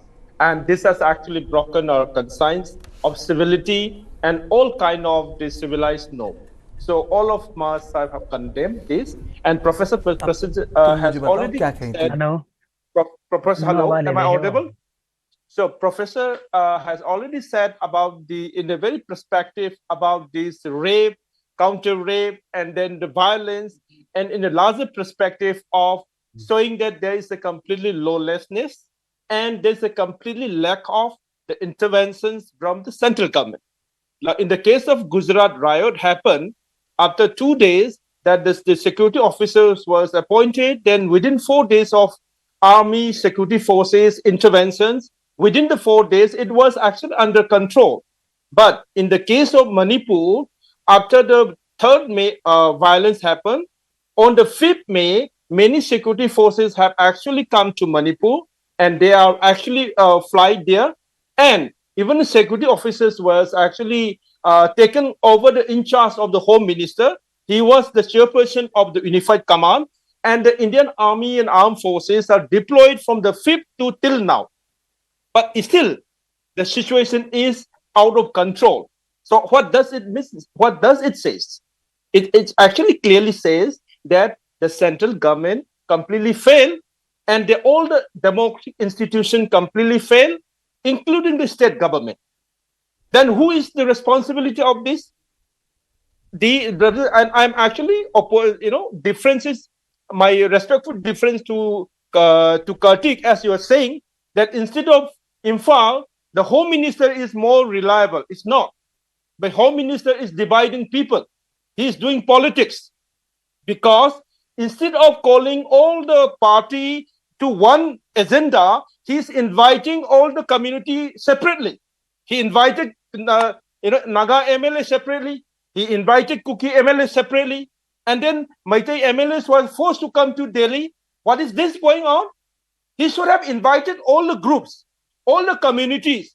Even the meeting is not possible in Imphal, he could have invited in Delhi, because the Kuki leaders are there in Delhi, mothers are in Delhi, Meitei leaders are in Delhi, Meitei women are coming to Delhi to meet in Delhi, but they have not convened any such kind of meeting.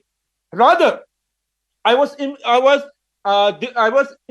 reported that the Naga MLAs was told that since the government of India may give something to the Kuki and will also give something to Naga, and they are trying to bring up some kind of autonomous territory with this forced violence, and people are thinking that the government is not trying to bridge the confidence, rather they are trying to politics within the communities.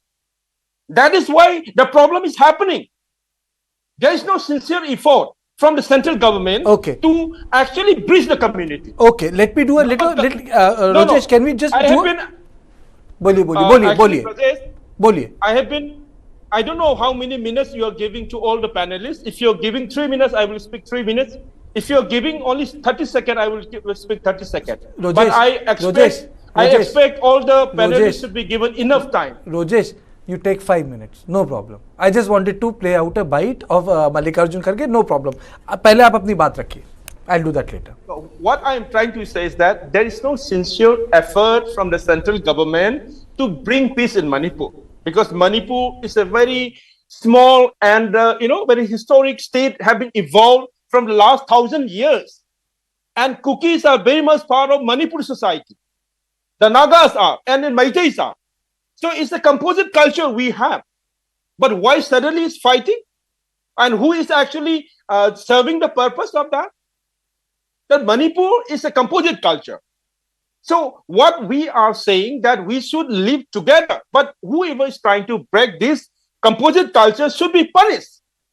But there are certain forces, like as you are citing, the Chief Minister of Mizoram, he is also one of the part of the problem, because he is the first person who openly saying that the Greater Mizoram should be done. Because this violence is actually perpetrated to create some kind of a larger political goal. And this violence is orchestrated. Okay. Violence is not something happening out of the blue. Okay. It is a larger game plan. That is why all are helplessness. And again, Many other agencies or communities are now openly demanding the Armed Forces Special Power Act to be deployed in Manipur. And again, many of the groups are actually delegitimizing the women's movement of the Mara Paina Paibi and other only because they are stopping the Assam Rifle when they are transporting the area. The why they are stopping? Because in the report and many other reports from the newspaper, from the testimonies, there are enough evidence that the security forces are also indirectly watching when their homes are being attacked. So the security forces which are supposed to be protecting the communities, they are just like a silent spectator. Okay. Like I am not accusing the person, but I am saying that they have not done their duty. They are like deploying as a foreign army to a peacekeeping force to other country. But in Manipur is part of India. Indian security forces have some responsibility. If they are not doing the responsibility, who will do that? So that is why the conflict is continuing. The conflict is continuing, and if this is okay, I think you have continue for a long time. If this violence continue for a long time, then what happened?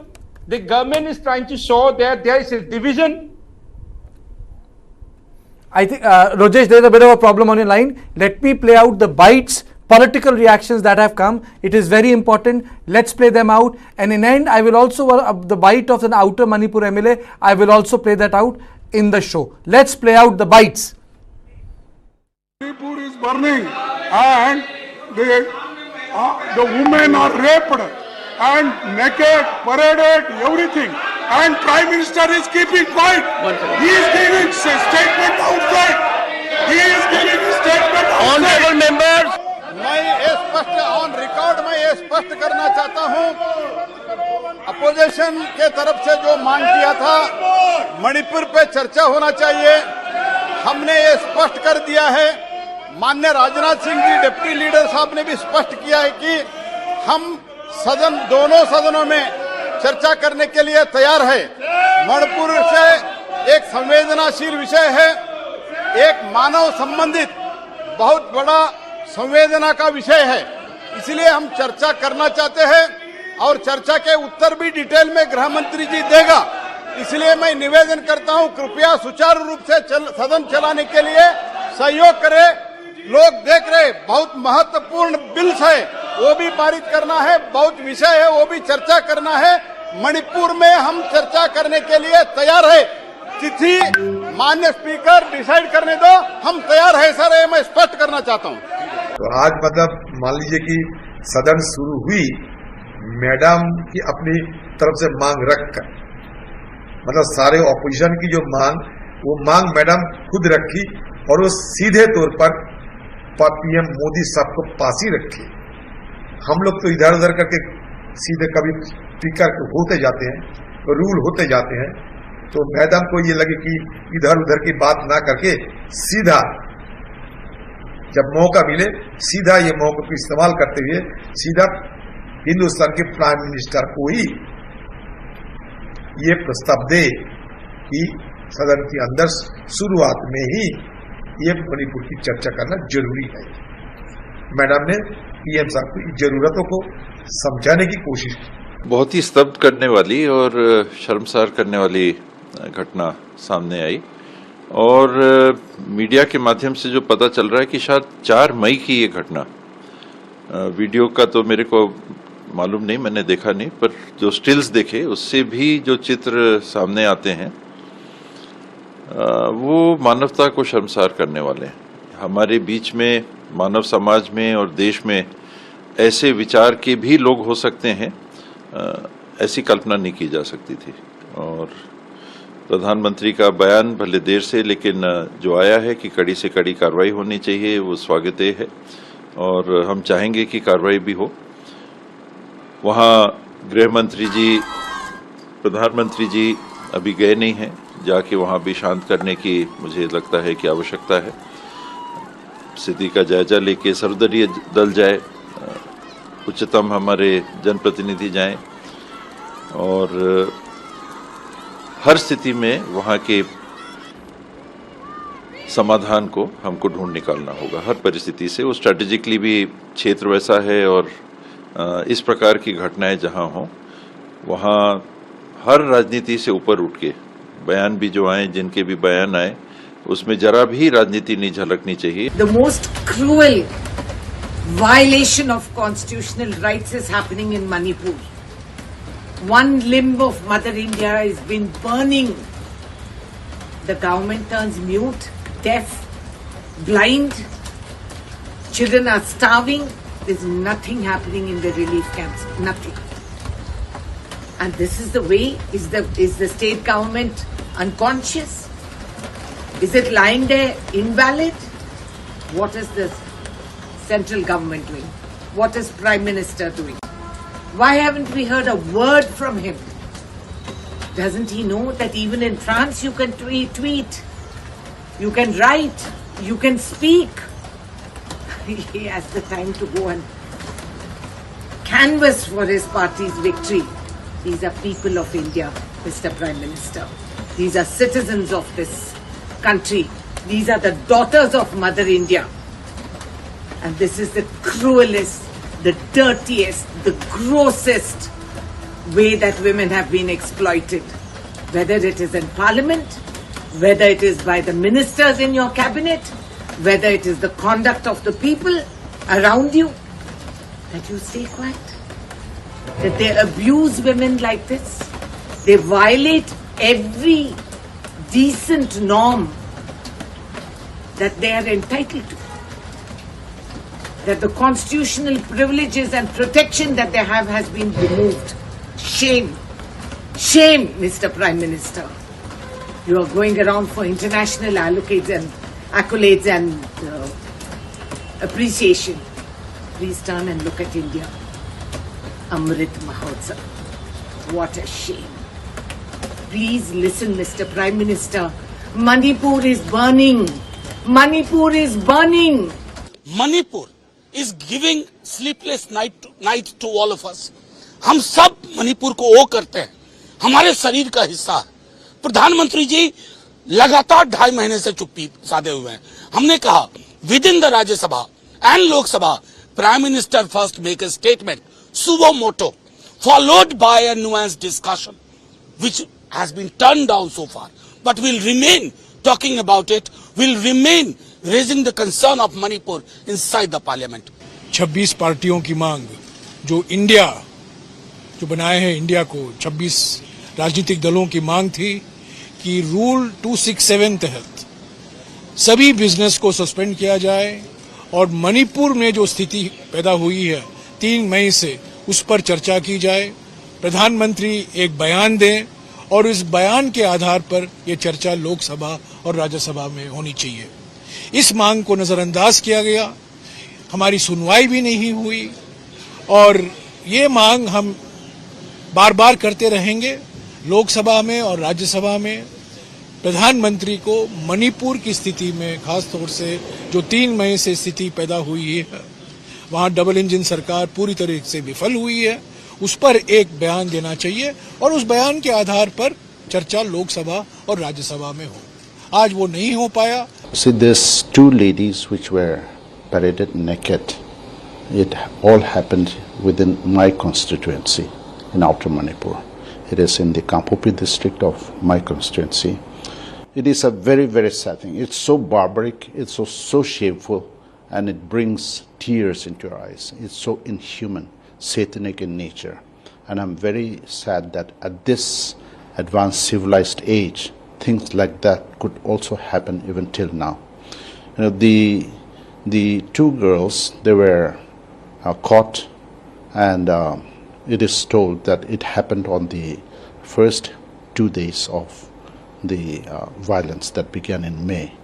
It happened in the evening around 5 p.m. They were taken, they were made to strip their clothes, otherwise with the threat that they would be killed. Sir Manipur में 2 videos देखे हैं, जो 2 woman के videos आए हैं, वो उसके culprit तो पकड़ा चुका और क्रिमिनल को पकड़ा है और फाइल कर रहा है। I am glad that the Supreme Court has finally woken up from their sleep, that we have been mentioning the gravity of the violence that is perpetrated, and we're just happy that the Supreme Court has taken suo motu, because this is the grossest violence. Our hearts are crying. Everyone is crying. Every woman is crying literally, because last night we couldn't sleep when the video surfaced. We knew about this, that it happened, but we never had the evidence that we need that. And yesterday it came. Our tears has not dried up since the incident, and the video that has circulated has escalated our emotions to the core. So yeah, we're so happy that the Supreme Court has taken suo motu and that something will be done. So my question to you, Professor, is despite everything, you know, in Parliament special gesture was not shown. You know, today they could have discussed it. You know, any matter can be taken up in Parliament. I have come at this august institution for more than 20 years. It's only during the pandemic I stopped going to Parliament, and I started going to Parliament from 2003, and I continued to cover it till 2020. Uske baad se I have been a completely irregular. I could say that I am a lapsed Parliament journalist, bona fide journalist, but a lapsed Parliament one. Spent good 17 years of my life, you know, going to every part of that Parliament. They didn't do it today, and I'm sure it will not happen tomorrow. And today, the politics was, you know, my hate versus your hate, you know, typical social media of United States of America. So on one hand, you have the Manipur issue, and on the other hand, you have people talking about, let's talk about Chhattisgarh and Rajasthan. So you just don't want to look into the gravity of the situation of Manipur. So you make it about the all, it's disappointing is the word, Professor, today. Yes, it is much more than disappointing. It is total shelving of the responsibility, shirking of the responsibility by a responsible elected central government. Though Honorable Prime Minister has said guilty will not be spared, but it's not a question of finding the guilty. It's now a kind of a process that has engulfed Manipur, a process of violence and counter-violence. And this has become so gory, this has become so dehumanizing, and this has become a kind of an invitation to commit all kinds of indescribable violence and crime on the other side. It cannot be forgiven for a long time. It will remain as a permanent scar in our body, in our mind, in our hearts, and this scar is so deep rooted that it scars the very foundations of India's democracy. If the Honorable House of Parliament doesn't really take it up at the right earnest, the scar cannot be healed. And therefore, avoidance of a discussion, when there is a clamor for discussion by the people in general, 140 million people's heads are in shame today, and then Parliament is not able to discuss this by suspending all other matters and giving it the supreme importance that it deserves. Then it's a sad day for our democracy. And we are facing sadness all around, not just on the ground, but also at the level of the Parliament, when people are mourning, when just now Dr. Lorho says that this is so dehumanizing. The MP from that place, my very, very dear friend, Dr. Lorho, also expressed his regrets. But then there is no discussion. Dr. Lorho is a lone voice representing a small corner of Manipur. Now, this is also something very, very visible at this moment, that even such goriest of events in India's northeast doesn't matter for the whole country. And then you talk about, including Northeast, you talk about giving due place to the marginalized tribes. You try to perform your constitutional responsibility, and then you don't respond to a Manipur situation after such long days of overwhelming violence. So this is very contradictory in spirit. And I wish and hope that central government at the right earnest, by this evening, both the houses of Parliament really discuss the matter in threadbare and accept its responsibility and try to correct the ground reality in Manipur. Central intervention is absolutely necessary right now. That will be the most important intervention, because state government is not able to manage the conflict situation. There is polarization in the society. Even central forces are not trusted upon. So in such a total breakdown of trust, we need to evolve some extraordinary mechanism of intervention. And probably Constitution allows us to do that. It is in the wisdom of the Parliament, the respected honorable members of Parliament, that they, I'm sure, will be voicing their concerns and they will find ways and means to intervene. And we just look forward to that kind of intervention that can mitigate Manipur's situation today. It's not merely a question of punishment, crime and punishment. Certainly not. It's not a question of law and order, but it's a question of how the social fabric has been torn apart, how one side is perpetrating violence on the other side. The violator and the victim. Now violence has gone to that level that you cannot distinguish between violator and the victimized. But nevertheless, the cry of the victim is all around.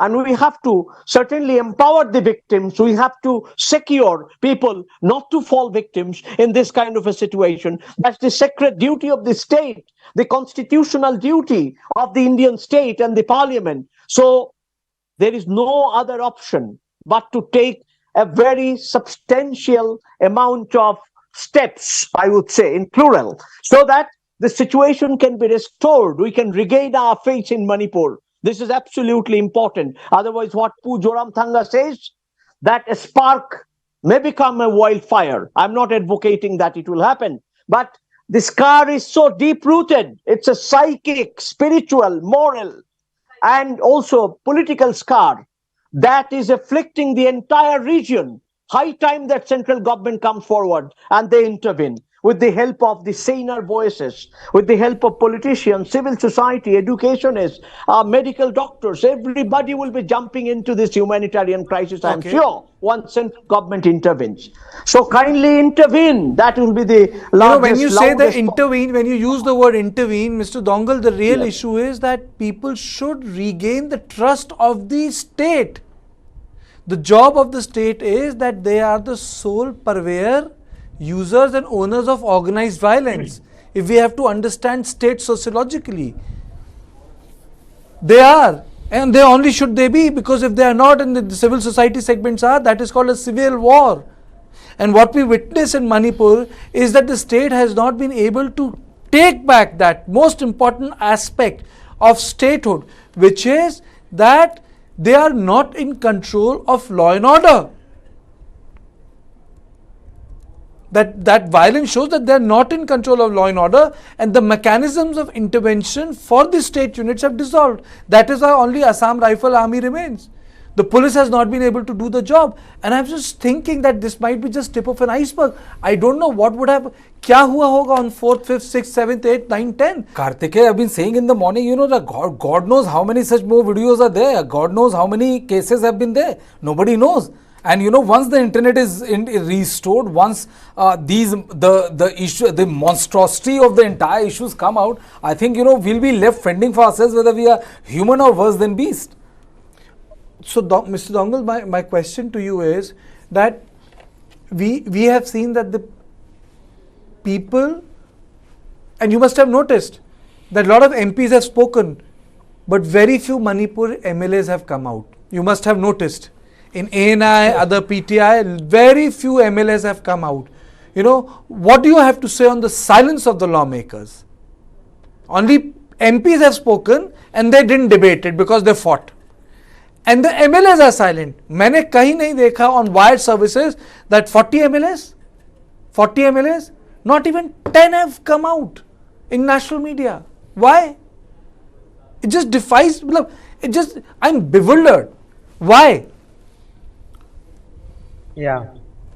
Before coming to answering your question, let me also bring in more disturbing events that had occurred 2-3 days ago. We have seen on 18, if I'm not mistaken, on 18, Amar community, a person belonging to Mar community, Kuki community, who was traveling from Guwahati to Kerala to find a job, a married man, was dragged down somewhere in Kerala, and when spoken to his wife, she said that my husband painstakingly narrated about the ordeal that he had to undergo, and that he was being surrounded by some meitei miscreants in Kerala, and then the next day we see his lifeless body lying on the trek somewhere in Kerala. This happened. I don't know if you're aware of this, and this has been circulated across the media. Secondly, we have also seen the mistrust that is already so deep. Now, before coming to the lawmakers, I want to point out one incident that really disturbed me, because there's a person by the name Asang Kasar. He's a Naga. He belongs to the Naga community. He was contesting election even in 2022 election, the general election in Manipur. Now he is a social activist propagating for peace in the state. Day before yesterday, he was giving a press statement in the Press Club of India in New Delhi, along with some of the panelists. He says very sternly, clearly, in front of the press, that only two communities are indigenous to Manipur, and you know who are they? Meiteis and the Nagas. And there was an uproar and thunderous applause. I have always said this in a show, more than 70 days, this othering, outsiders, bahar se aaye. I have said this publicly, that it does nothing. You marginalize a community, you say that they're outsiders, you put them outside the social mainstream, and we were the first people to say that again and again, कि बार-बार कहना that they are outside. If they are outsiders, then it should be the job of the government. It is not the job of the kuki community, that they should be sending border guards. Absolutely. So I'll come to you. Before that, just let me play out three important components: Prime Minister's bite, Biren Singh's bite, and Supriya Srinath's bite. Major bite, important things of the day. Let's play them out. The most cruel violation of constitutional rights is happening in Manipur. One limb of Mother India has been burning. The government turns mute, deaf, blind. Children are starving. There's nothing happening in the relief camps. Nothing. And this is the way, is the state government unconscious? साथियों, आज जब मैं आपके बीच आया हूं, इस लोकतंत्र के मंदिर के पास खड़ा हूं, तब मेरा हृदय पीड़ा से भरा हुआ है, क्रोध से भरा हुआ है। मणिपुर की जो घटना सामने आई है, किसी भी सभ्य समाज के लिए ये शर्मसार करने वाली घटना है। पाप करने वाले, गुनाह करने वाले कितने हैं, कौन है, वो अपनी जगह पे है, लेकिन बेइज्जती पूरे देश की हो रही है। 140 करोड़ देशवासियों को शर्मसार होना पड़ रहा है। मैं सभी मुख्यमंत्रियों से आग्रह करता हूं कि वे अपने राज्य में कानून व्यवस्था को और मजबूत करें, खास करके हमारी माताओं बहनों की रक्षा के लिए कठोर से कठोर कदम उठाएं। घटना चाहे राजस्थान की हो, घटना चाहे छत्तीसगढ़ की हो, घटना चाहे मणिपुर की हो, इस देश में, हिंदुस्तान के किसी भी कोने में, किसी भी की राज्य सरकार में राजनीतिक वाद विवाद से ऊपर उठ करके कानून व्यवस्था का महात्म्य, नारी का सम्मान, और मैं देशवासियों को विश्वास दिलाना चाहता हूं, किसी भी गुनहगार को बख्शा नहीं जाएगा। कानून अपनी पूरी शक्ति से, पूरी सख्ती से एक के बाद एक कदम उठाएगा। मणिपुर की इन बेटियों के साथ जो हुआ है, इसको कभी माफ नहीं किया जा सकता है। हमने इमीडिएटली वो वीडियो को देखा, तो वो वीडियो देखने के बाद में मेरे को इतना बुरा लगा, इतना खराब। ये तो ह्यूमैनिटी नहीं है इसमें, ये तो ह्यूमैनिटी है। ये आदमी का वो मतलब कोई ऐसा ही आदमी वालों ने करने वाला काम ही नहीं है। तो इसीलिए हम इसको स्ट्रॉन्गेस्ट टर्म में कंडेम किया और इमीडिएटली पुलिस लोगों को बोला कि जो भी है, जो वीडियो को ऑथेंटिकेट करो रियलिटी और फैक्ट, उसके बाद में तुम जहाँ में सस्पिशियस एरिया है उसमें ऑपरेशन करके जो भी है उसको पकड़ना है। और स्टेट गवर्नमेंट इतना भी ट्राई करेंगे कि एफर्ट देंगे कि जो भी एविडेंस वगैरह करके वो जैसे वाला कल्प्रिट को, जैसे वाला क्राइम जो कर रहा है ऐसे वाला को सजा, जैसे मौत का सजा दे, उसको हम एफर्ट करेंगे। प्राइम मिनिस्टर नरेंद्र मोदी ने 78 डेज के बाद आज काफ़ी मतलब स्ट्रिंजेंट इम्पोर्ट एक्शन के बारे में बात किया है। इसमें आपका जिस तरह का रेस्पॉन्स प्राइम मिनिस्टर की तरफ से आने वाला और CJI के चीफ जस्टिस ऑफ इंडिया का जो कंडेम्शन जो हुआ था, इसके बारे में आप क्या कहना चाहेंगे? नहीं, ये हर एक जो आदमी मतलब जो दुनिया में है, हम लोग ह्यूमनिटी, ह्यूमन बीइंग्स, इसको कंडेम करेंगे। कंडेम करना ही है, इसको कंडेम करना है। ठीक है। Maximum punishment like capital punishment. ये बता दीजिए कि आपको एक्शन क्या लेगा तो वो मतलब 2 औरतें को इस तरह का मतलब अत्याचार जो किया था। देखो कल the recent incident that took place where you see the viral video come off of 2 ladies who has been abducted and been paraded, stripped their dresses and has been molested in the front of the public, where a mob was involved in that. How is your reaction to that? I'm really very shocked when I saw the video yesterday, and after seeing the video, I immediately inquired about the incident. This incident, as per report available to me, was happened on May 4th.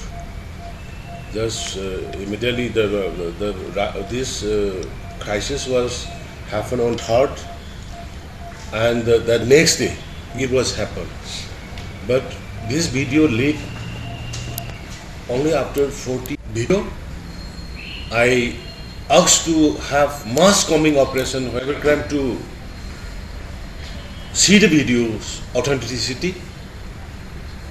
and yesterday night itself in around 1:30 a.m. we have arrested one man culprit who are involved in this heinous crime. Manipur से आने वाले video को देखकर कलेजा नहीं फटता है, रूह नहीं कांपती है, दिल नहीं दहलता है, मानवता नहीं शर्मसार होती है। मणिपुर से आने वाले वीडियो को देखकर लगता है कि इस देश में चलती फिरती और सड़ी गली लाशें हैं। और असलियत यह है कि इस देश के प्रधानमंत्री ने सत्र से पहले 8 मिनट 25 सेकंड का संबोधन किया और मणिपुर के लिए उनके पास मात्र 36 सेकंड थे। मणिपुर की बात पर वो कहते हैं कि उनका दिल दुख से भरा और क्रोध है। मणिपुर पर वो कहते हैं कि इससे देश 140 करोड़ लोगों की बेइज्जती हो रही है, और उसके बाद वो छत्तीसगढ़ और राजस्थान पर घिनौनी गंदी राजनीति करने लगते हैं। शर्म आनी चाहिए मोदी जी आपको। आप एक निर्लज्ज और कायर प्रधानमंत्री हैं। उस वीडियो को देखने के बाद अगर आपके पास मात्र 36 सेकंड का वक्त है और आप सभ्य समाज की दुहाई दे रहे हैं, तो दुर्भाग्य है इस देश का कि आप इस देश के चुने हुए प्रधानमंत्री हैं। और असलियत यह है कि उस वीडियो की हैवानियत, उस वीडियो की दरिंदगी में जितने वो सैकड़ों दरिंदे जिम्मेदार हैं, उतनी ही आप और आपकी सरकार जिम्मेदार है। अगर समय रहते हुए आप मणिपुर पर बोले होते, आपने मणिपुर पर कार्रवाई की होती, तो 77 दिन पुराने वीडियो को देखकर इस देश की आत्मा कांप न उठती। और आपका मन अभी सिर्फ पीड़ा और क्रोध से भरा है। सत्ता आपके हाथ में है, संस्थाएं आपके पास है, पुलिस आपके पास है, बीरेन्द्र सिंह को बर्खास्त करना आपके हाथ में है। आप चुप बैठे हुए हैं। शर्म आनी चाहिए आपको कि उस वीडियो के आने के बाद आप इतनी गंदी घिनौनी राजनीति कर रहे हैं। असलियत यह है कि उस दरिंदगी को देखकर इस देश की महिलाओं को लग रहा है, हर औरत को लग रहा है कि वो नग्न है, वो निर्वस्त्र है और उसके शरीर को मानो नोचा जा रहा है। 77 दिन पुराने उस वीडियो में 2 औरतों को निर्वस्त्र करके, नंगा करके सड़कों पर घुमाया जा रहा है, उनकी योनियों, उनके स्तनों को छुआ जा रहा है, उनको खेत में लेकर उनके साथ सामूहिक बलात्कार होता है। एफआईआर हो जाने के बावजूद एक भी व्यक्ति की गिरफ्तारी नहीं होती। और सत्र शुरू होने से पहले आपके पास मात्र 36 सेकंड है मणिपुर के लिए। 77 दिन बाद स्मृति ईरानी जी आप जागी हैं, इतनी देर लग गई आपको आते आते। प्रधानमंत्री 4 मई के इस वीडियो की खबर आपको आज लगी है।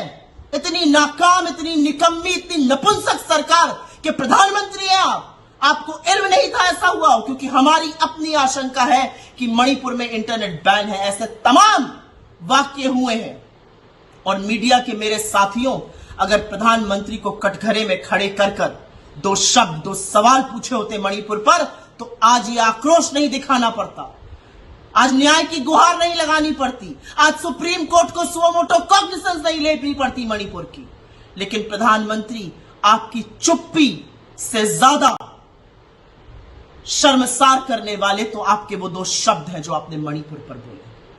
आपका दिल पीड़ा से भरा है, आपको क्रोध है, ना आपकी पीड़ा दिखती है ना आपका क्रोध दिखता है, क्योंकि दिखती वो 2 नंगी औरतें हैं जिनके शरीर को नोचा जा रहा था। और आप विदेशों की यात्रा करते रहे, आंख पर पट्टी बांधकर सिर्फ लच्छेदार बात करते रहे। माफी मांगिए मणिपुर से, माफी मांगिए मणिपुर की औरतों से, माफी मांगिए देश की हर उस औरत से जिसको आज लगता है कि वो निर्वस्त्र है, जिसको लगता है उसकी आत्मा ही नहीं उसके शरीर को भी नोचा जा रहा है। शर्म आनी चाहिए आपको।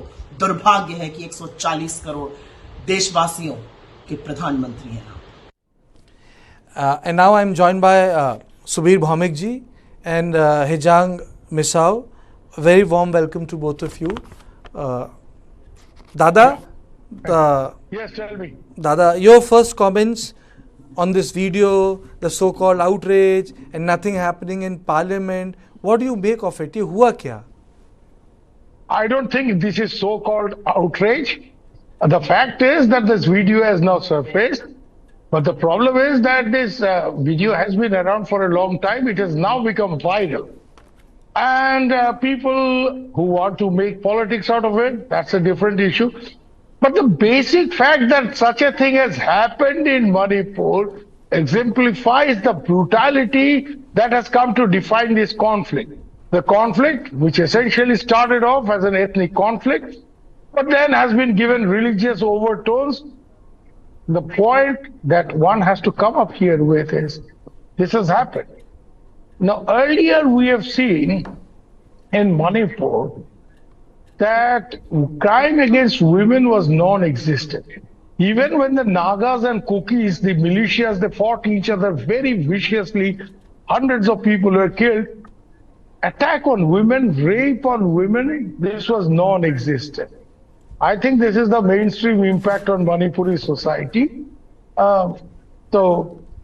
which has actually brought things to this pass, because earlier there were murders, there were killings, there were massacres, but not crime against women. In fact, when there was this famous case of the so-called rape of Tangjam Manorama by Assam Rifle troopers, see, elderly Manipuri women under the leadership of some of the famous women organizations, they get out the Assam Rifles headquarters, they took their clothes off, and they put up posters saying Indian Army come and rape us, which is something of a huge embarrassment for the Assam Rifles. But what I'm trying to say is that such incidents were not happening within the local conflict, which means when Nagas were attacking Kuki villages, Naga militias and Kukis militias were attacking, they were killing people, they're not raping women, they're not.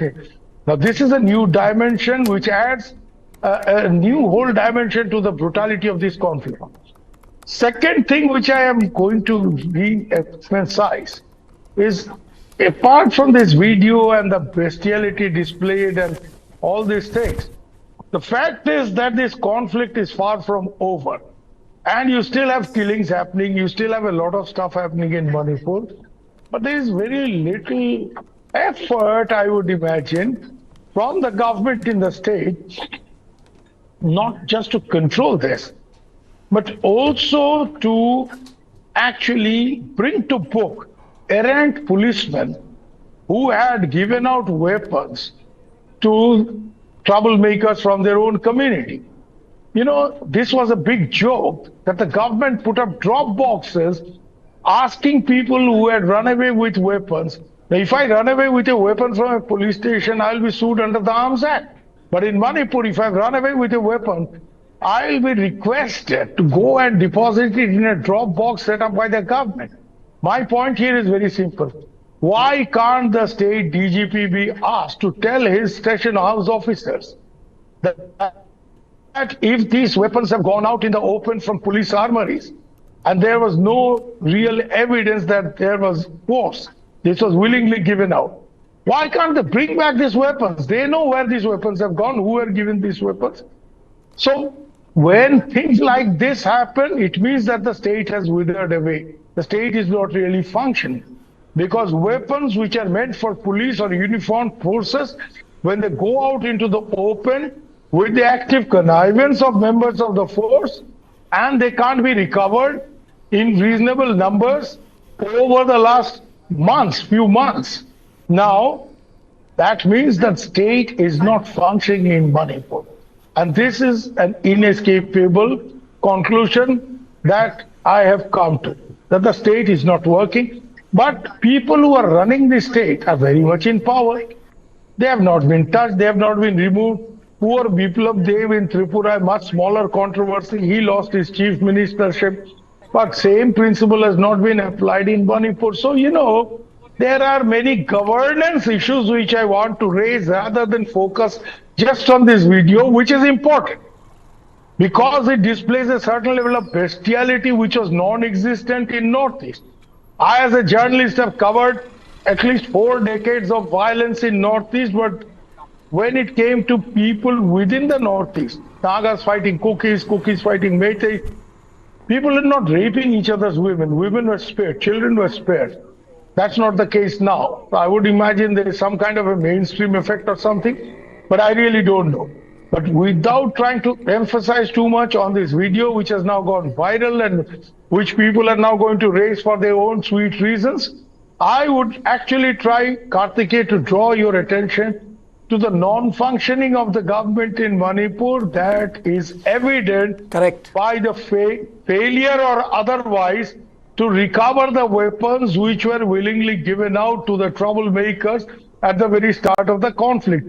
Nearly 3 months have passed and these rifles are still in the open. And when rifles are in the hands of troublemakers, you can't control violence, because these troublemakers, even hardline insurgents, have an agenda.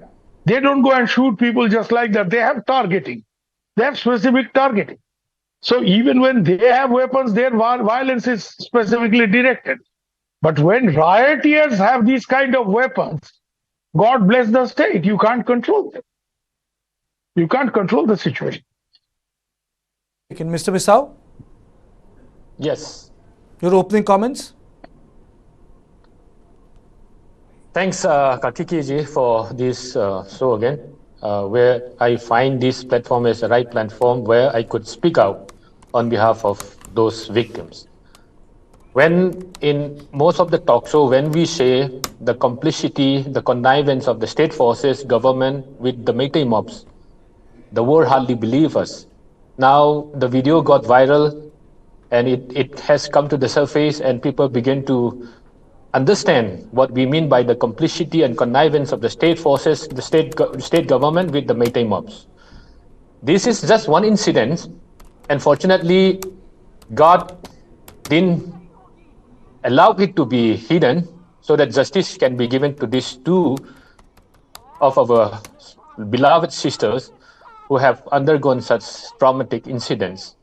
Now, what about the 2 kuki women from his Kupibu who were working at a car wash in Far, who were raped and murdered in Konung Mama? The second, what about the mother of a kuki mother and 2 of her daughters in their Uripok residence? Uripok is in Infal. And the other one is the kidnapping of kuki woman from Chekun, raped twice in Langor, and Ngarian Hill, who had a narrow escape. What about the lynching of 2 nursing students in Purampat who were left to die on the street but had miraculously escaped. Their video needs to be surfaced so that the world understand how much our girls, our beloved girls, are suffering. Now, when we said the beastly attitude, the devilish attitude of these people, the world didn't understand. Now, fortunately, when this video went viral, the world began to understand. Now, there are lots of unreported incidents where rapes, killings are taking place. One widow from Peitangjing village was shot, amputated, and burned alive. I have the videos, I have the photos. Now, my heart, I have no words what to talk about, because these women, these girls whom I talk about, the videos that went viral, the 2 ladies who work in the car wash in Infal, and the other girls, the widows who was amputated, killed, and burned alive, they all belong to the place where I live. It's just within the jurisdiction of this cycle police station. I belong to that police station, that jurisdiction, and it is very painful for me to talk about all these things. Now, fortunately, after this video went viral, the Prime Minister began to talk. What are they doing when more than 150 people's lives were lost? Now, that's only reported lives. There are hundreds of people who die already because of this violence. What is the government doing? Now, I would come out clearly when the cookies are demanding separate administration. I think the world will understand now, why would our girls experience all this rape, all this molestation, all this hardship to live under this same administration? There are two things. There are 2 things. One is separate administration, another is complete collapse of what you had called state of Manipur, which Bhaumikji talked about, which is the weapons not there. I don't think separate administration in this context will ever materialize. What can happen is more autonomy. But what has happened is that the complete collapse of administration and lack of accountability. I mean, so despite all this, I have been saying, for frivolous reasons, states have been dismissed, and you have Manipur where no central intervention has taken place. Dada. Yeah, what I fully agree with your line of argument. The point is, I don't want, that's why I told you at the very beginning that I don't want to harp on this video, because here girls of a particular community, women of a particular community have been put through this bestial torture. But similar things might have happened to women of the other community as well, because these kind of situations, somebody does something here, it has an automatic reaction. There's a bit like, every action having equal and opposite reaction. But the point is, here, when you bring up this separate administration state and autonomy, now I have from the very beginning insisted that the answer to this problem is extension of tribal autonomy and empowering the autonomous body in a meaningful way so that the cookies feel that they have a stake in an integrated Manipur, but they also have control over their own acre of green grass, which means their own area. Now, there is a feeling among some people in Manipur and in Delhi that if we give tribal autonomy, tomorrow they'll ask for a separate state. No. We in Tripura extended tribal autonomy to the tribals. 30% of the population got control over 70% of land. Has Tripura broken up? Has somebody... There were demands of a separate Tripura land by this royal skier, King Pradut Kishore. But no tribals really paid any heed to it. The elections came and went. And today the prince himself is saying he will go out of politics. That is the fate of the separate state demand, because the tribals feel they have nothing really more to gain by a separate state. They have enough autonomy, they're happy with it. Why can't the same thing happen in Manipur? Why people think that if we give autonomy to Kukis and Nagas, they'll break away from Manipur? My argument is no. You will turn them from disgruntled elements into stakeholders in the future state of Manipur. And by saying future state of Manipur, I want to insist that when I talk of a future state of Manipur, it's with a vision in mind that there will be no ethnic conflict there, that all the three communities and other smaller communities as well will have a stake in the future growth of Manipur. Manipur is the gateway into Southeast Asia, and therefore, without this gateway operationalizing itself, success of Narendra Modi's much touted Act East will never work. So Manipur has to be peaceful, Myanmar has to be peaceful before India's Look East policy actually gets any traction. And unless you are using it as a cliche for the sake of it, you have to get these things right. There can't be connectivity, international trade and commerce over an area which is so disturbed. So getting the political resolution of these conflicts, and these conflicts are primarily ethnic and political, that an ethnic community feels disgruntled because they don't have autonomy, you address this issue. Address this issue with the right intent instead of responding to it with a parochialist kind of an idea that, if I give them autonomy, they're going to make a separate state. No. If the elder brother pacifies the younger brother and takes care of his aspirations, he's not going to break the joint family. He's not going to run away. But if the elder brother is too overbearing, and especially the elder sister-in-law is too overbearing, and we know this happen in Indian families, South Asian families, then the younger brother and his wife will break away and go and take a separate apartment, a separate flat, which is where the separate administration comes in. So, I don't think if you address the issue of tribal autonomy properly, there will be any real traction, any real push for separate administration. But why at the moment this is happening again and again is because there is no apparent display of intent by both the state government and also, the important elements of the majority community, that they will address the genuine tribal aspirations for autonomy with the right bent of mind, with an open mind, should I say. They think, if we give them autonomy, they will ask for more. There will be a separate state. No, sir. But if you don't give them autonomy, this whole thing is going to burn like a slow fire. And finally, this will actually cause irreversible damage to the fabric of the present state of Manipur. I know I have asked this question a number of times, but nothing much happens. Even today, if there is no decision on Biren Singh today, tomorrow, day after tomorrow during Parliament, I think then I don't see any decision happening, Kartikeya. I'll be very surprised if there's a decision on Biren Singh while the Parliament is in session. I exactly know why this is not happening. But I can't say that on your channel because I don't want you guys to land in any kind of legal trouble. Oh, thank you so much. I exactly know why this will not happen. He's a resourceful man. He contributes a lot of resources to a lot of resourceful people. He even contributed funds to the party's election campaign in Karnataka. Okay. But he lines up the right pocket, so he's going to stay. I think I get your point. You are. I know what you're saying. People who are part of the organizational structure will have bigger leeway in context of political decisions. It doesn't work for BJP also, Kartikeya. Right now the Parliament is in session. The government is already on the back foot. But we get the drift. Of course we get it. कहने का मतलब we get the drift. इतनी तो honesty होनी चाहिए. No one wants to get in legal trouble, but इतनी honesty होनी.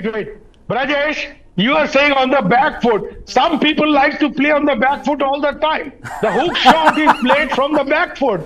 And people think Narendra Modi is very good at playing the hook shot from the back foot like Sachin Tendulkar does. He does not hook from the front foot like Kapil Dev used to do. A good hook shot is played off the back foot. So sometimes these people think they can play good hook shots of the back foot or good pull shots of the back foot using a cricket imagery. But ऐसा है ना, back foot में ज्यादा खेलोगे तो कभी कभी hit wicket होने का भी चांस रहता है भैया. वो मद्देनजर रहे तो बेहतरीन. ठीक है. Okay. Hijang, the conclusion is that Mr. Biren Singh is not going anywhere. After this, he has said, he has said what he said. Curfew has been clamped down. Relaxations have gone. I want to ask you, because you are directly connected with people, are schools functioning normally now, or those or the schools which were open recently, wo bhi band ho gaye kya? Kartikeya, I don't know, how do we expect children to be in school when we are in such style mode, when we are in such intense situation? Because education involves your mind to be calm. Now, when your mind is not calm, how do you expect children to be in school? That's totally absurd. And trying to tell the world that normalcy comes back, they are telling that the schools are reopened. Now, coming to the points of Dada, he was suggesting tribal autonomy. That's good. At the same time, but what I'm trying to say is a reference with Tripura and Manipur may be different, because if you look at the whole incidents, not only during this violence, the whole history of suppression, oppression, subjugation, it's the highest form of oppression, subjugation and suppression. Now, how do you expect this community to live under such kind of enslavement? Now, Bal Gangadhar Tilak rightly said, freedom is my birthright.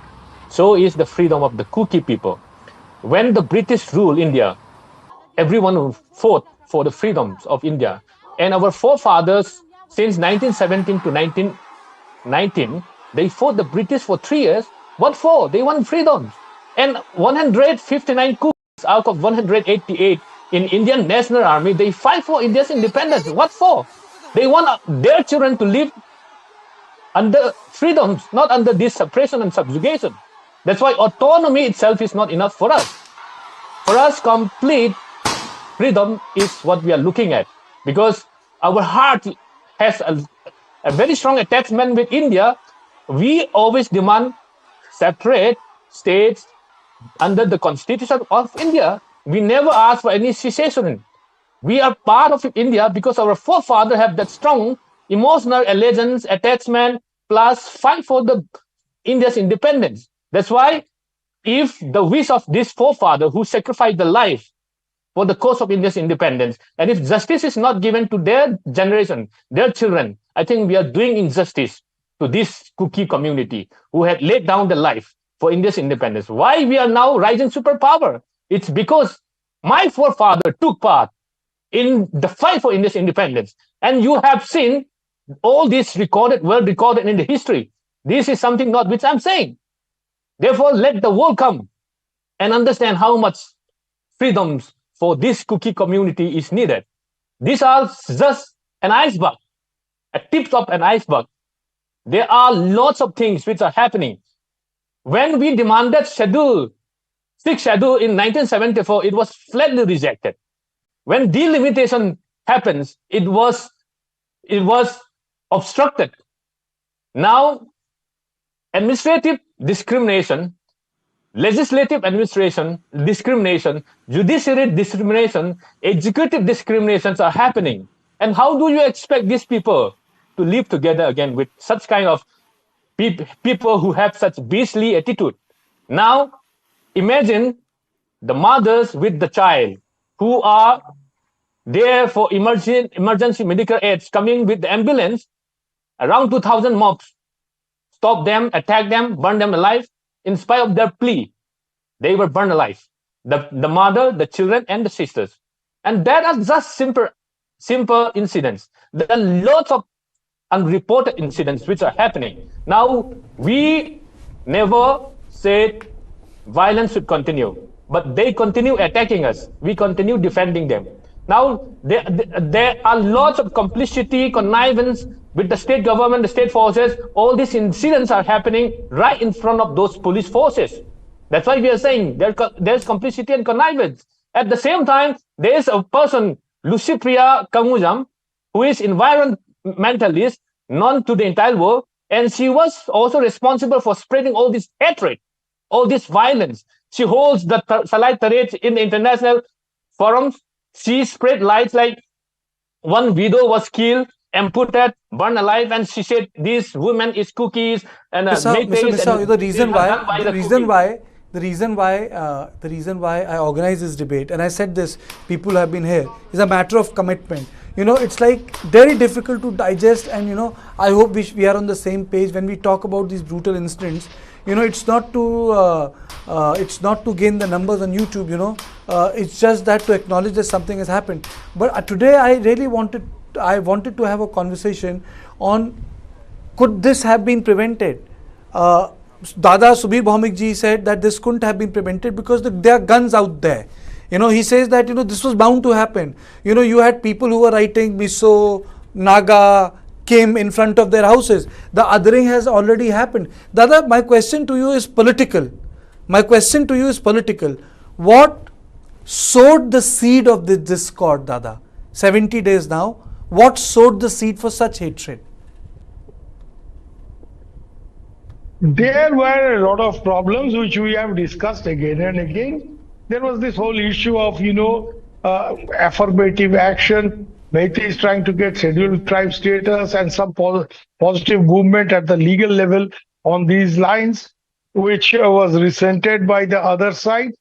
And also, you know, the other side meaning the Kukis and the Nagas also. And of course, this huge campaign to, you know, bring down poppy cultivation in the Kuki areas, because this was being done. There's no problem. Every government should actually put a brake on poppy cultivation, but then you have to give an option to the tribal farmers. And also, I think this did not go down well with the Kukis, that there was an attempt by the government to justify their drive against poppy cultivation. They're trying to project the whole community as poppy cultivators and drug smugglers. Now, that's far from true, because poppy cultivation is only a problem which will become a big problem in days to come. Because when you have a lot of poppy cultivated in Manipur, there will be a tendency on the part of the Burmese drug lords to come and set up processing units here. But what about the processing units existing on the India-Myanmar border, run by drug cartels like Jiang Zemin, Loshin Nien, and Wei brothers, who are already sending tons of Burmese drugs into Manipur, you know, for sending them further up into the big Indian market. Now, in that trade, I know for a fact that all communities, big political leaders, big business leaders of different communities are involved. So it will be very wrong to paint the Kukis as drug smugglers and everybody else as saints. You don't have to go very far. You check with my dear Manipuri sister, Thanajam Brinda, the police officer, why she had to leave the police service, because she had conducted raids on, you know, people holding stocks of these drugs, psychotropic drugs, and then she was under huge political pressure. So, and those were not Kukis that I'm talking about. So, you know, I am definite that there were 3-4 major issues which brought this to the tipping point. The SC status for meiteis, the crackdown on poppy cultivation. But I am also kind of very curious to find a linkage between the timing of this whole eruption when it started. This eruption happened just when, you know, the dissident movement within the BJP was picking up. And there were several BJP lawmakers who had gone to Delhi demanding the ouster of Viren Singh. Now, this has happened with BJP elsewhere in Northeast as well. Yeah, BJP blames the Congress for high command culture, but in Tripura we have seen there was an attempt to remove Biplab Dev. So there were all kinds of, you know, BJP legislators who were going and camping in Delhi, trying to meet senior leaders like Modi, Amit Shah, and all these people. Here also that had begun to start, and some important lawmakers like former Super Cop Radhesh Shamji, they're all camping in Delhi. This is when this eruption happened, and the net result of this eruption is that today Viren Singh has emerged as such a Meitei hero, some kind of a modern Veer Tikendraji, defending the Meitei community, that the center may not be able to risk his removal, because that may create a lot of Meitei backlash. So, there seems to be some kind of interesting coincidence, and I am curious to find out whether this is just a mere coincidence or there is something more to it. So these are the reasons why it happened. Now, point is, Kartikeya, we all know why this happened. We've talked about this. We now need to discuss why these can't be brought under control. And if this can't be brought under control, has the government in the state or the center have a right to say that they are running a government? Or they are running, whatever you can say? Many things come to mind. The point is, if you think that there is a semblance of government which they claim to be running, these things should not happen. People should get things under control after 70 days, 75 days.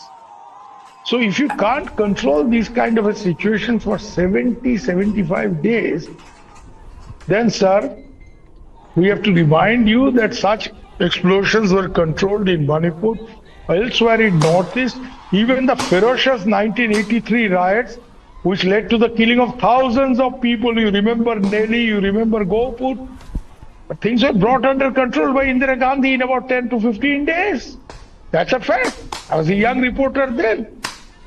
Now, if you think these leaders have to be, they deserve any comparison with Indira Gandhi, well, she brought this under control in 15 days, 70 days, ye chal raha hai. So, these things are self-explanatory. So the main issue here is now why this can't be controlled after 70 days, and if it can't be, what kind of governance we are witnessing, and this involves both the state and the center. The center cannot say हमें नहीं पता यार वो उधर हो रहा है भाई 355 है आपका भी जिम्मेदारी है. Correct. You can't take your hands off it. Correct. So you impose 355. You send your home minister there. He was there for 5 long days. And these guys are supposed to be having magic wands. That's what they would like us to believe. Why can't then this be controlled? So these are questions that have to be answered, and answered with a straight bat, sir. ये hook पुल नहीं, थोड़ा straight bat में खेलिए ना, सीधा जवाब दीजिए. बात सही, बिल्कुल, absolutely spot on, Hijang. I think Bhaumik Saab has summed it up. I think he really summed it up well. The ball also stops with center. There is an Article 355 in operation. Absolutely. दोनों लोग जिम्मेदार हैं. Absolutely spot on, Mr. Bisau. Kartikeya, when I know 351 was posed in Manipur, but when the main perpetrator of this violence was the head of the Unified Command, and that's a big question that we keep always raising. Now, if you really want to bring normalcy, if you really want to bring peace, why can't you do what is needed for peace? When you are always putting in the power who is the main culprit and the perpetrator of this whole drama in Manipur, and what do you expect from that? Now, when you are asking why can't this be controlled? Now, I would come up with lots of evidence. Now, since I have been joining all this show, I don't believe in lie. I speak with all this evidence. Now, when we said this attack on the Kuki community is a well orchestrated and premeditated attack, because before this, there are a group, extremist and radical group called Bystanders, meitei Lipans, which are formed, protected and patronized by the state head. There are also proof of the chief minister taking a picture with all these groups. The second thing is before the incidents of these things, the state government asked the tribal people to submit their gun license along with the arms. Whereas the highest number of gun license is issued to the valley people during this and Biren Singh's tenure. Now, speaking to one of the news channel, former Manipur Police Commissioner Ras Kumar Nimai raised a concern surrounding the data, the figure of 8,000 weapons. Now, the highest number of licensed guns is issued to Manipur. That's 35,117 active gun license. And he was saying how many did you say? How many did you Sorry? say? How many did you say?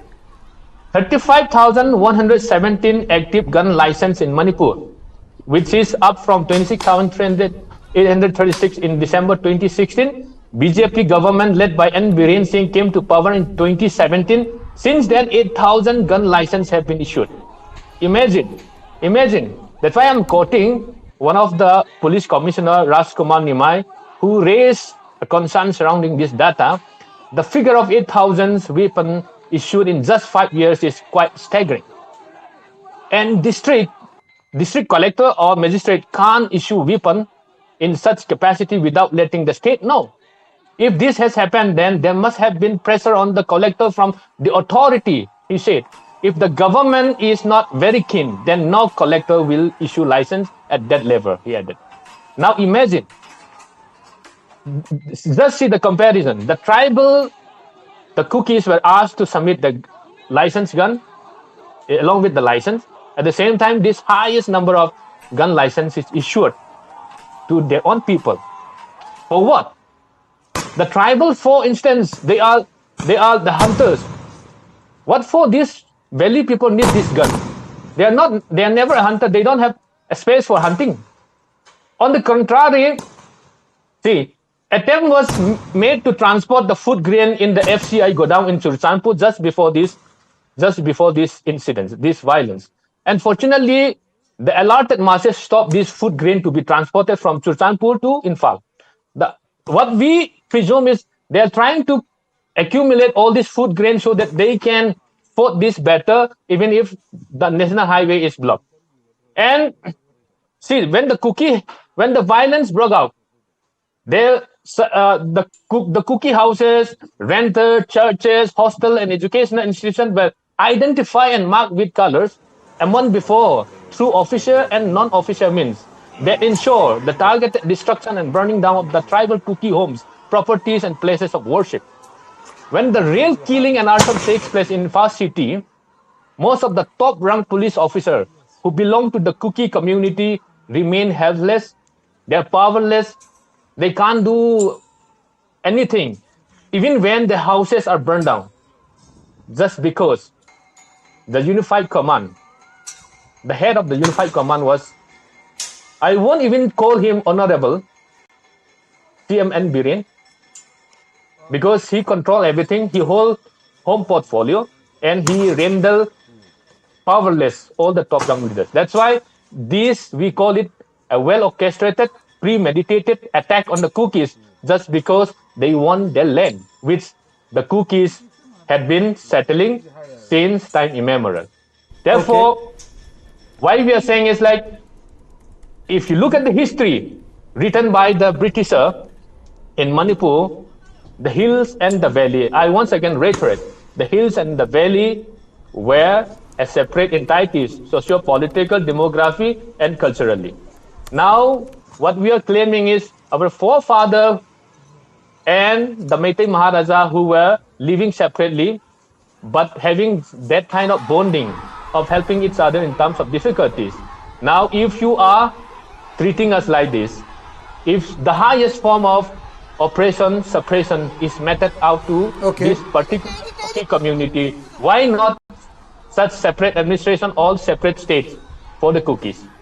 You know, what really comes to my mind is more important than that. Why did it take so many days to get to this individual? One person has been arrested, and when the story came out, the person was immediately arrested within 24 hours. So I think, you know, this part is something which really befuddles me, Brijesh, that 2 mahine se so much of the inquiry was on, and suddenly the arrest takes place. I mean to say, there has to be far more plausible explanation, one. Secondly, there have been so many cases of violence which have been reported over a period of time.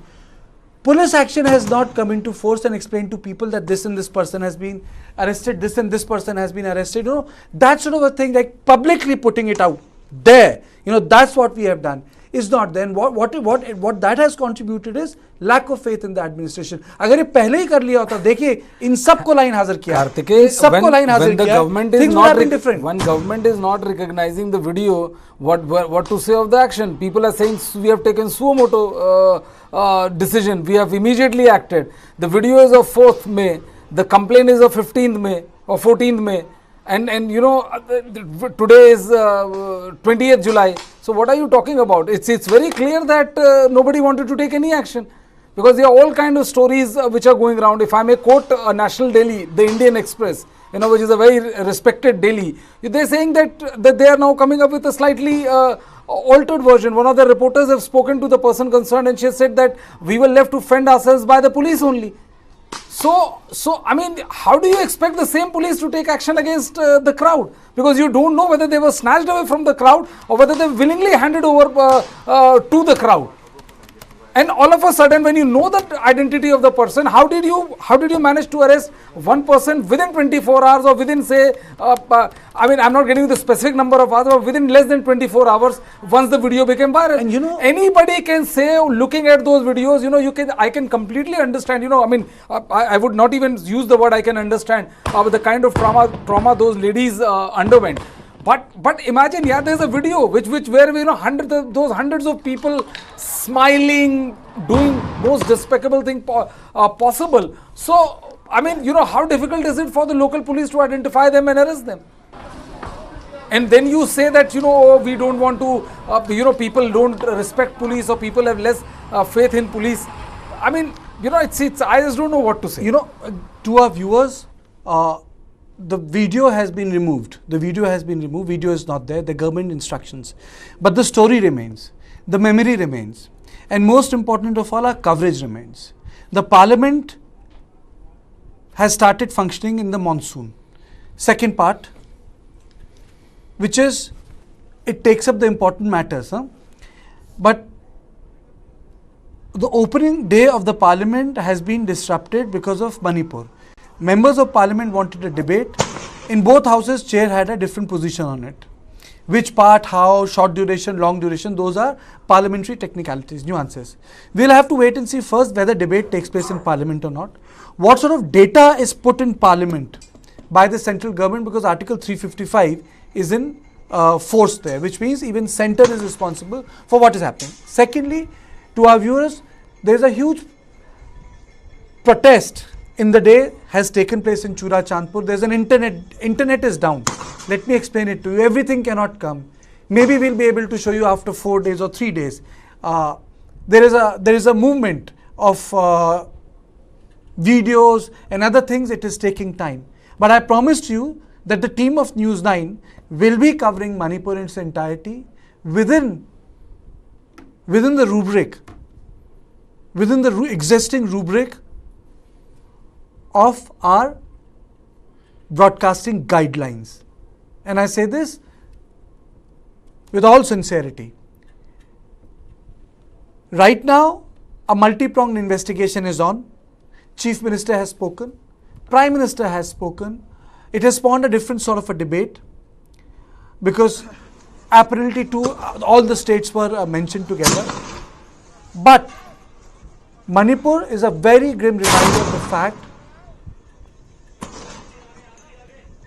that civility, Brijesh, died. And these visuals, Brijesh, they tell us that story. And I would like these visuals to remind people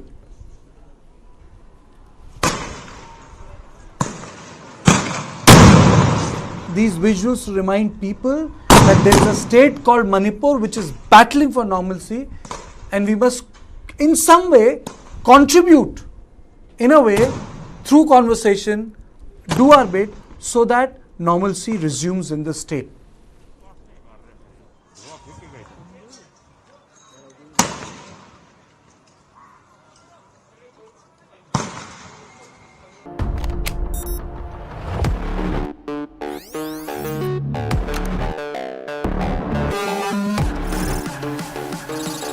ChatGPT. It can generate codes and human-like responses through text, write stories, and do a lot more. I work in a newsroom with anchors, researchers and scriptwriters, graphic artists, producers, video editors, camera crew. But does a newsroom really need them today? All of us have to think about unique and distinctive value addition that cannot be automated or repeated or replaced by a machine. ChatGPT may kill many companies. A human has to be in the loop with an ability to control this. Dark Side of the Boom. Streaming now.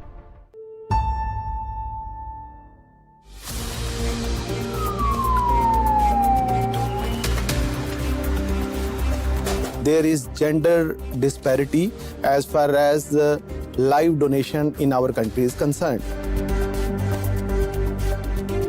The number of donors, live donors, are, I would say, about 65% would be women.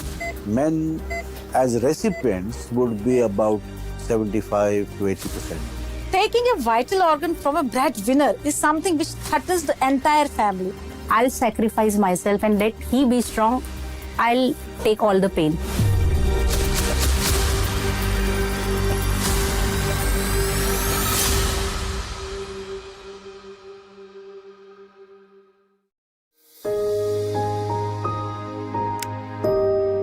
Lalu Prasad, the former Bihar Chief Minister, underwent a kidney transplant in December 2022. The donor was his daughter Rohini Acharya.